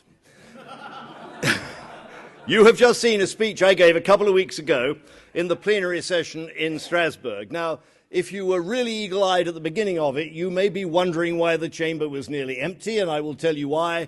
It is because I was speaking at 10:30 at night. The translation booths around the plenary chamber would have contained 40 to 50 interpreters, although they were speaking, in fact, to rather a smaller number of members of the Parliament. And if perhaps you're wondering why the speech was so short, that's because in the European Parliament, speaking time is rationed between 750 members, and typically, if you're lucky, you get 60 seconds. It's great training for focus and brevity. But I understand that Joe Bast has very kindly offered to give me just a little bit longer. So, Joe, I would like to thank you for that. Also, I would like to thank you so much for the work that you and your colleagues at Heartland are doing and for this conference, because it is fantastic. Now, I'm not sure I'm going to get a round of applause for my next comment, but I would also like to use this platform to express my thanks to Michael Mann and his hockey stick graph. And I will tell you why, because had it not been for Michael Mann and his hockey stick graph, the chances are I might never have engaged with the climate debate. It was about 10 years ago, when I'd been a member of the European Parliament for 8 years, that I came across that hockey stick graph, and I have to say it had a big impact. If Mann was right, we were walking blindfold into a spectacular problem, which would have been a problem not least for the 4 million voters in the UK that it's my job to represent. So I started reading up on the issue, looking at both sides of the debate, and pretty soon I'd convinced myself that Michael Mann was wrong and that the skeptics were right. At the time, I hadn't read Andrew Montfort's wonderful book, The Hockey Stick Illusion, perhaps because it wasn't to be published for another 3 years. But I'm sure you all know it, and it's a tremendous read. Michael Mann may or may not understand his climatology, but he sure as hell seems to have a problem with statistics. Once I'd taken an interest in the issue, I organised a conference in the European Parliament in Brussels. We had the former Chancellor, that's English speak for Finance Minister, Nigel Lawson, at the conference. He later went on to found the Global Warming Policy Foundation in London, which many of you will know about. We had Fred Singer, and I can't tell you what a huge encouragement and support and inspiration Fred has been, the help he's given me personally over the last 10 years.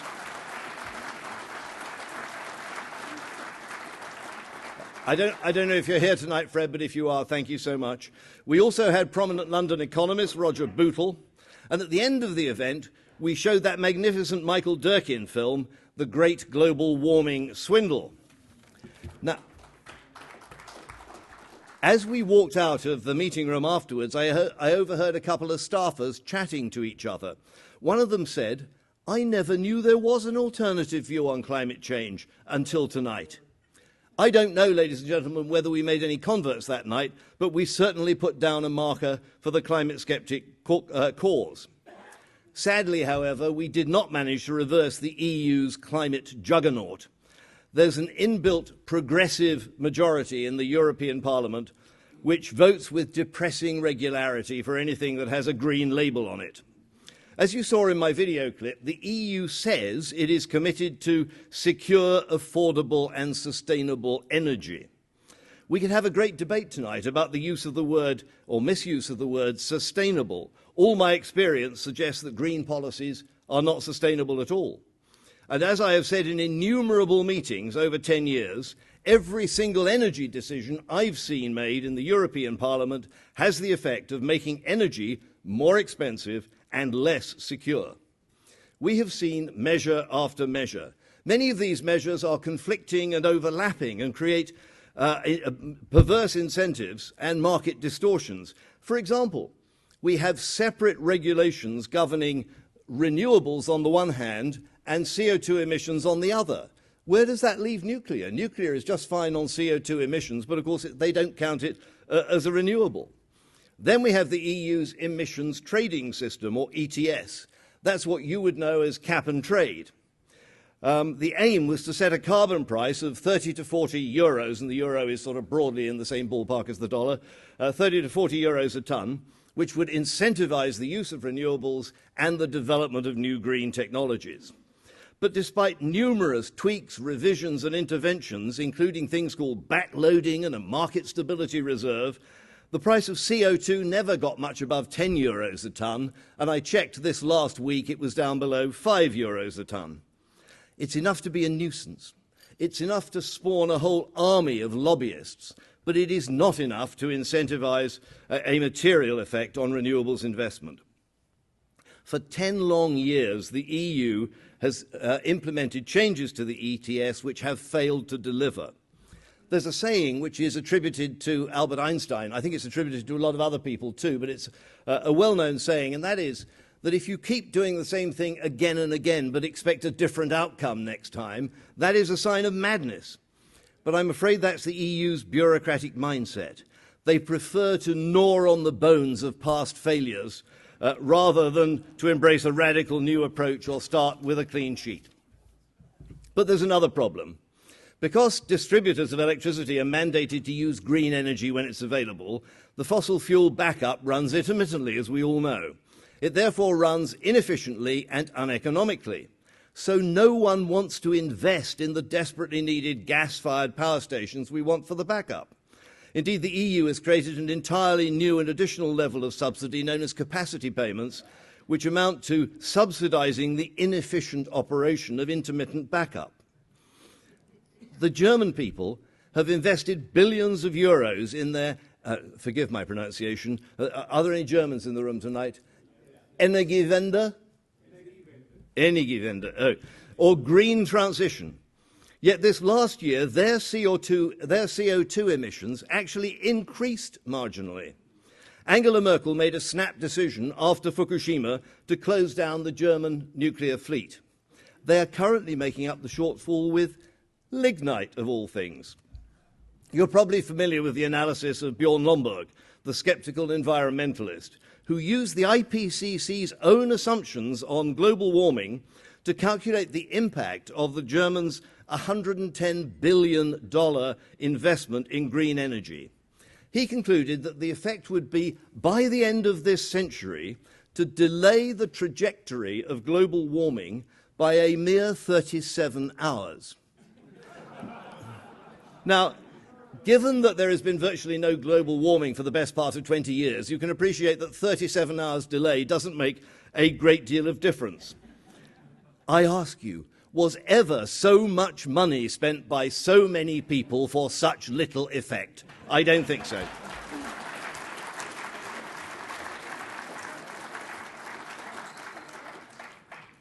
We on our side know that global warming is so last century. We have a two-stage answer to it. Firstly, as we have been discussing at this conference here in Washington, the orthodox paradigm is almost certainly wrong. But secondly, even if Al Gore and Michael Mann are right, the remedies and policies they propose will have a trivial effect on the climate, but a devastating effect on our economies. Climate alarmism is not only unsustainable, it is also unaffordable. I love the remark of Robert Mendelsohn, the previous speaker. I made a note of it, it was on a slide. Climate change is difficult to stop. I have to tell you, it is effectively impossible to stop, but the attempt is fabulously expensive. In the UK, our dependence on renewables, coupled with the lack of investment in backup, plus the closure of perfectly good coal-fired power stations under the terms of the EU's Large Combustion Plant Directive, has resulted in a real risk of power outages. As a solution, our distributor, the National Grid, has been doing deals with those businesses that have large backup diesel generators so they can call on that source in an emergency. Ladies and gentlemen, you couldn't make it up. We're going to save the planet with diesel generation. Just like Angela Merkel is saving the planet with lignite. The predictable result of EU energy policies has been a body blow to European competitiveness. You don't have to take my word for it. I'd like to quote an Italian called Antonio Tajani. Mr. Tajani was EU Industry Industry Commissioner from 2009 to 2014. He is now President of the European Parliament. But when he was Industry Commissioner, he said, and I quote, and I've been quoting this for years, I have to tell you, quote, "Energy prices are creating an industrial massacre in Europe." Of course, he is right, but that is very strong language for a European Commissioner. Meantime, the rest of the world, especially here in America, but also in China and India, has energy prices that remain competitive. In the USA, recent developments suggest that sustained low energy prices will drive economic development for many years to come. As a result, there has been a massive exodus of energy-intensive businesses from the EU. We've heard a great deal about steel and about Chinese exports, but the hard truth is that with European energy prices, steelmakers find it hugely difficult to compete. No one in his right mind today would invest in steel production in Europe. But it's not just steel. We see the same pattern, maybe worse, in aluminium, or as you guys call it, aluminum. We have job losses, we have plant closures, we have businesses moving abroad. And the same applies to chemicals, fertilizers, petrochemical refining, glass, ceramics. Some of those industries, notably glass, are setting up production in neighboring countries like North Africa and Turkey and Ukraine, and actually exporting glass bottles to Europe because it's so much cheaper to make them in those countries than make them under European rules and European energy prices in the EU. There is also, and this is the beautiful irony, there is evidence to suggest that moving production to jurisdictions with lower environmental standards actually increases global emissions. The steel industry tells me that a ton of steel made in Shanghai involves double the CO2 emissions of a ton of steel made in Sheffield. A UK government report says that imported refined petroleum products incur 35% higher CO2 emissions than domestic production. How is that for a lose-lose-lose policy? We have a policy that drives business and jobs and investment out of Britain, out of Europe, and at the same time increases CO2 emissions, and we do this to save the planet. But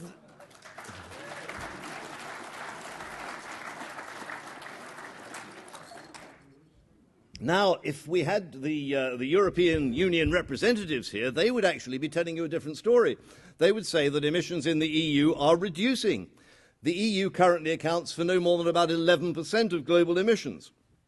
But they see this as grounds for virtue signalling and gesture politics. They get photographed under a wind turbine and expect to be thanked for saving future generations.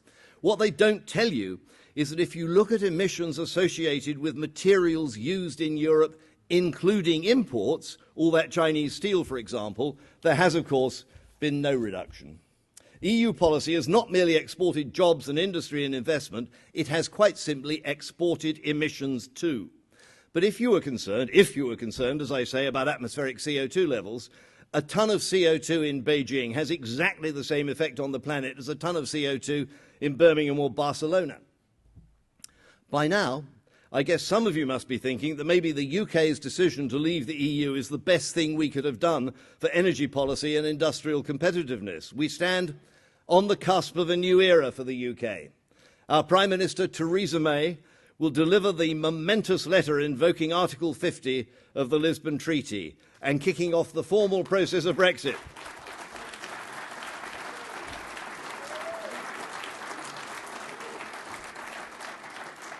On Wednesday of next week, in 6 days' time, March the 29th.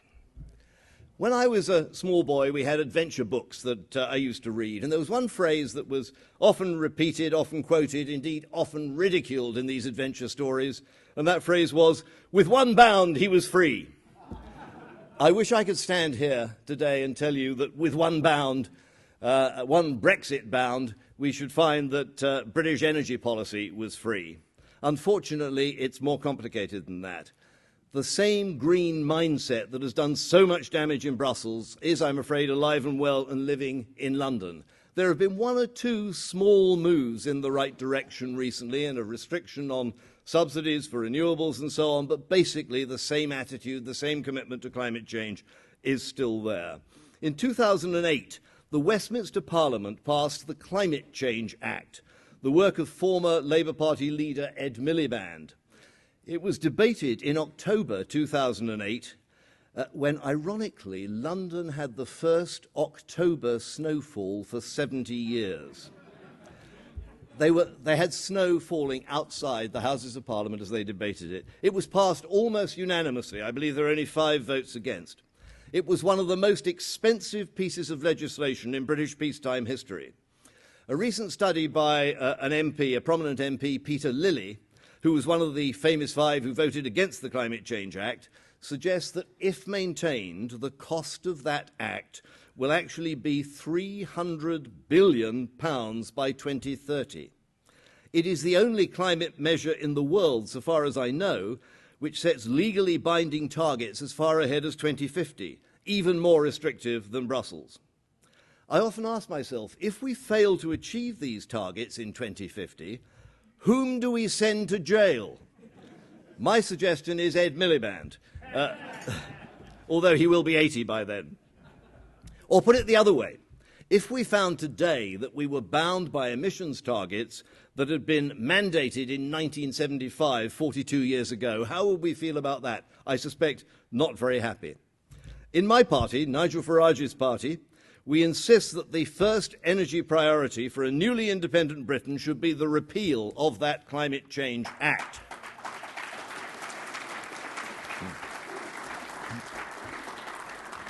Meantime, the mendacious anti-shale gas propaganda put out by the Green lobby has poisoned the minds of voters in the UK. Polluted water, earthquakes, vast drilling rigs, thousands of lorry movements. Who is going to vote for that? Of course, the truth is rather different. I have endlessly pointed out that on just about every measure, shale gas is cleaner and safer than the coal industry on which the British Industrial Revolution was based. Imagine if Greenpeace had been around in the 18th century. Probably we would never have dug that coal. Today, Britain could be an impoverished peasant society where every man had an acre and a cow. I have had the pleasure and privilege of visiting shale gas fields in Pennsylvania and Texas. I have talked to local residents about economic renaissance, about new businesses, new jobs, new hotels, new restaurants, increased house prices. I found very few who wanted to complain about environmental problems. I have stood alongside a shale wellhead. The photo appeared in our last party election manifesto, and I observed that the wellhead was just about the same height as me. In visual intrusion terms, so much preferable to a wind turbine. And I must just briefly recount a little story I heard recently that I think you might appreciate. It's about Fritz Varenholt, who wrote the book The Neglected Son, and I was delighted to find that in our welcome pack here at the Heartland Conference, lo and behold, the English translation of Fritz Varenholt's book. But apparently he attended a meeting in Germany when the Chinese energy minister was visiting, and naturally enough, talking to the German energy minister. They were talking about wind farms and discussing what you do when you have exceptionally high wind and the wind farms are generating more power than you can use. Through an interpreter, the Chinese minister placed the question with the German minister, and the German minister explained that in those circumstances the wind farms were asked to turn themselves off, but they were nonetheless paid for the power they would have produced if they had kept going. I have to say that is the situation in the UK too. The interpreter explained this to the Chinese minister, who became quite annoyed and said, "Don't be so silly, you must have misunderstood what the German minister said. Ask the question again." So he asked it a second time, got the same answer. By this time, the Chinese minister was getting really cross indeed and said, no, it can't be true, ask it a third time. He asked it a third time, and of course got the same answer. And finally, the Chinese minister realized that is exactly what we do, and his comment was, in China, we only pay people for doing things when they do things. Reverting to the issue of shale gas, which I think is important to all of us, its potential in the UK could be huge, although we need more drilling to verify it. But we also have a huge job to shift public opinion to see the possibilities of new jobs, new prosperity, lower energy prices, increased industrial competitiveness, lower imports, stronger balance of payments, more energy security as we become less dependent on politically unstable suppliers, and indeed more tax revenues for the Treasury.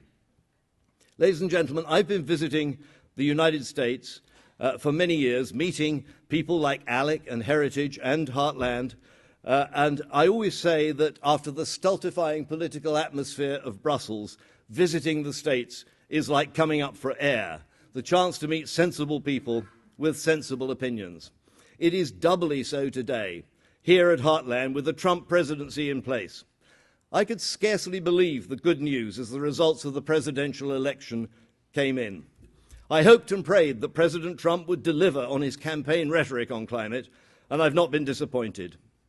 The position I've taken on climate in Brussels has been, frankly, a lonely and isolated one, with only a handful of supporters and sympathizers.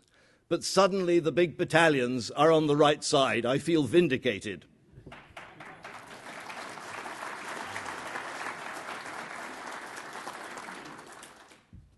I'd like to thank those who've given me their support and encouragement over the years. I've mentioned Fred Singer. I must also thank Mark Morano, who came over with his Climate Hustle movie to Brussels a few months back. And of course, the great work that Heartland and CFACT and Climate Depot have been doing has been a huge encouragement. I've known Myron Ebell for years as a doughty protagonist in the climate realist cause. Imagine my surprise and delight when I heard he had been named by the President to run the EPA transition team. Myron was over in Brussels in February. I had the pleasure of dining with him then, and I'm delighted to see that he is up for a Heartland Award, I think, tonight. I don't know Scott Pruitt, haven't had a chance to meet him, who now heads the EPA, but I'm hearing good things about him, and I am scheduled to have a meeting with the EPA, unfortunately not with Scott, he's out of town, I'm told, but I will be going to see them tomorrow. Sometimes I have to pinch myself to remind myself that this is the reality. The world has changed. The world's biggest economy is embracing climate realism.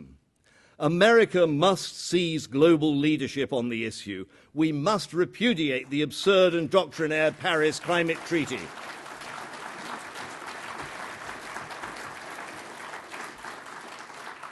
We can deliver a world of realism, growth, prosperity, with secure and affordable energy for all. We have a paradigm shift. We can consign the myth of man-made global warming to the dustbin of history. Together, let's make it happen.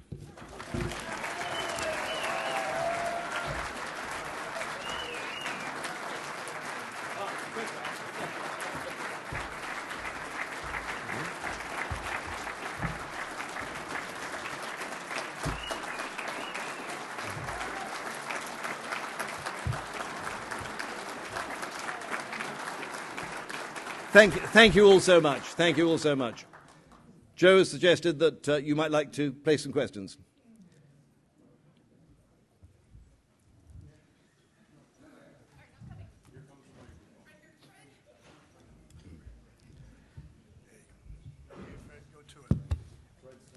I'd like to contrast this inspirational talk by Roger Helmer with what we just heard from Bob Mendelsohn. Not so long ago, Bob headed a team of 23, presumably very competent economists, who demonstrated in a very convincing way in a book published by Cambridge University Press that a modest warming actually improves GNP. It's good for you. So modest warming is good. The second point, EPA, let me not make that point. EPA, forget about EPA. IPCC has tried very, very hard in 5 assessment reports to demonstrate that global warming is produced by carbon dioxide. They failed every time. Every time. They've never demonstrated it. All their proofs have collapsed. We can talk about that in detail. Final point. What's so bad about warming? Let me just contrast it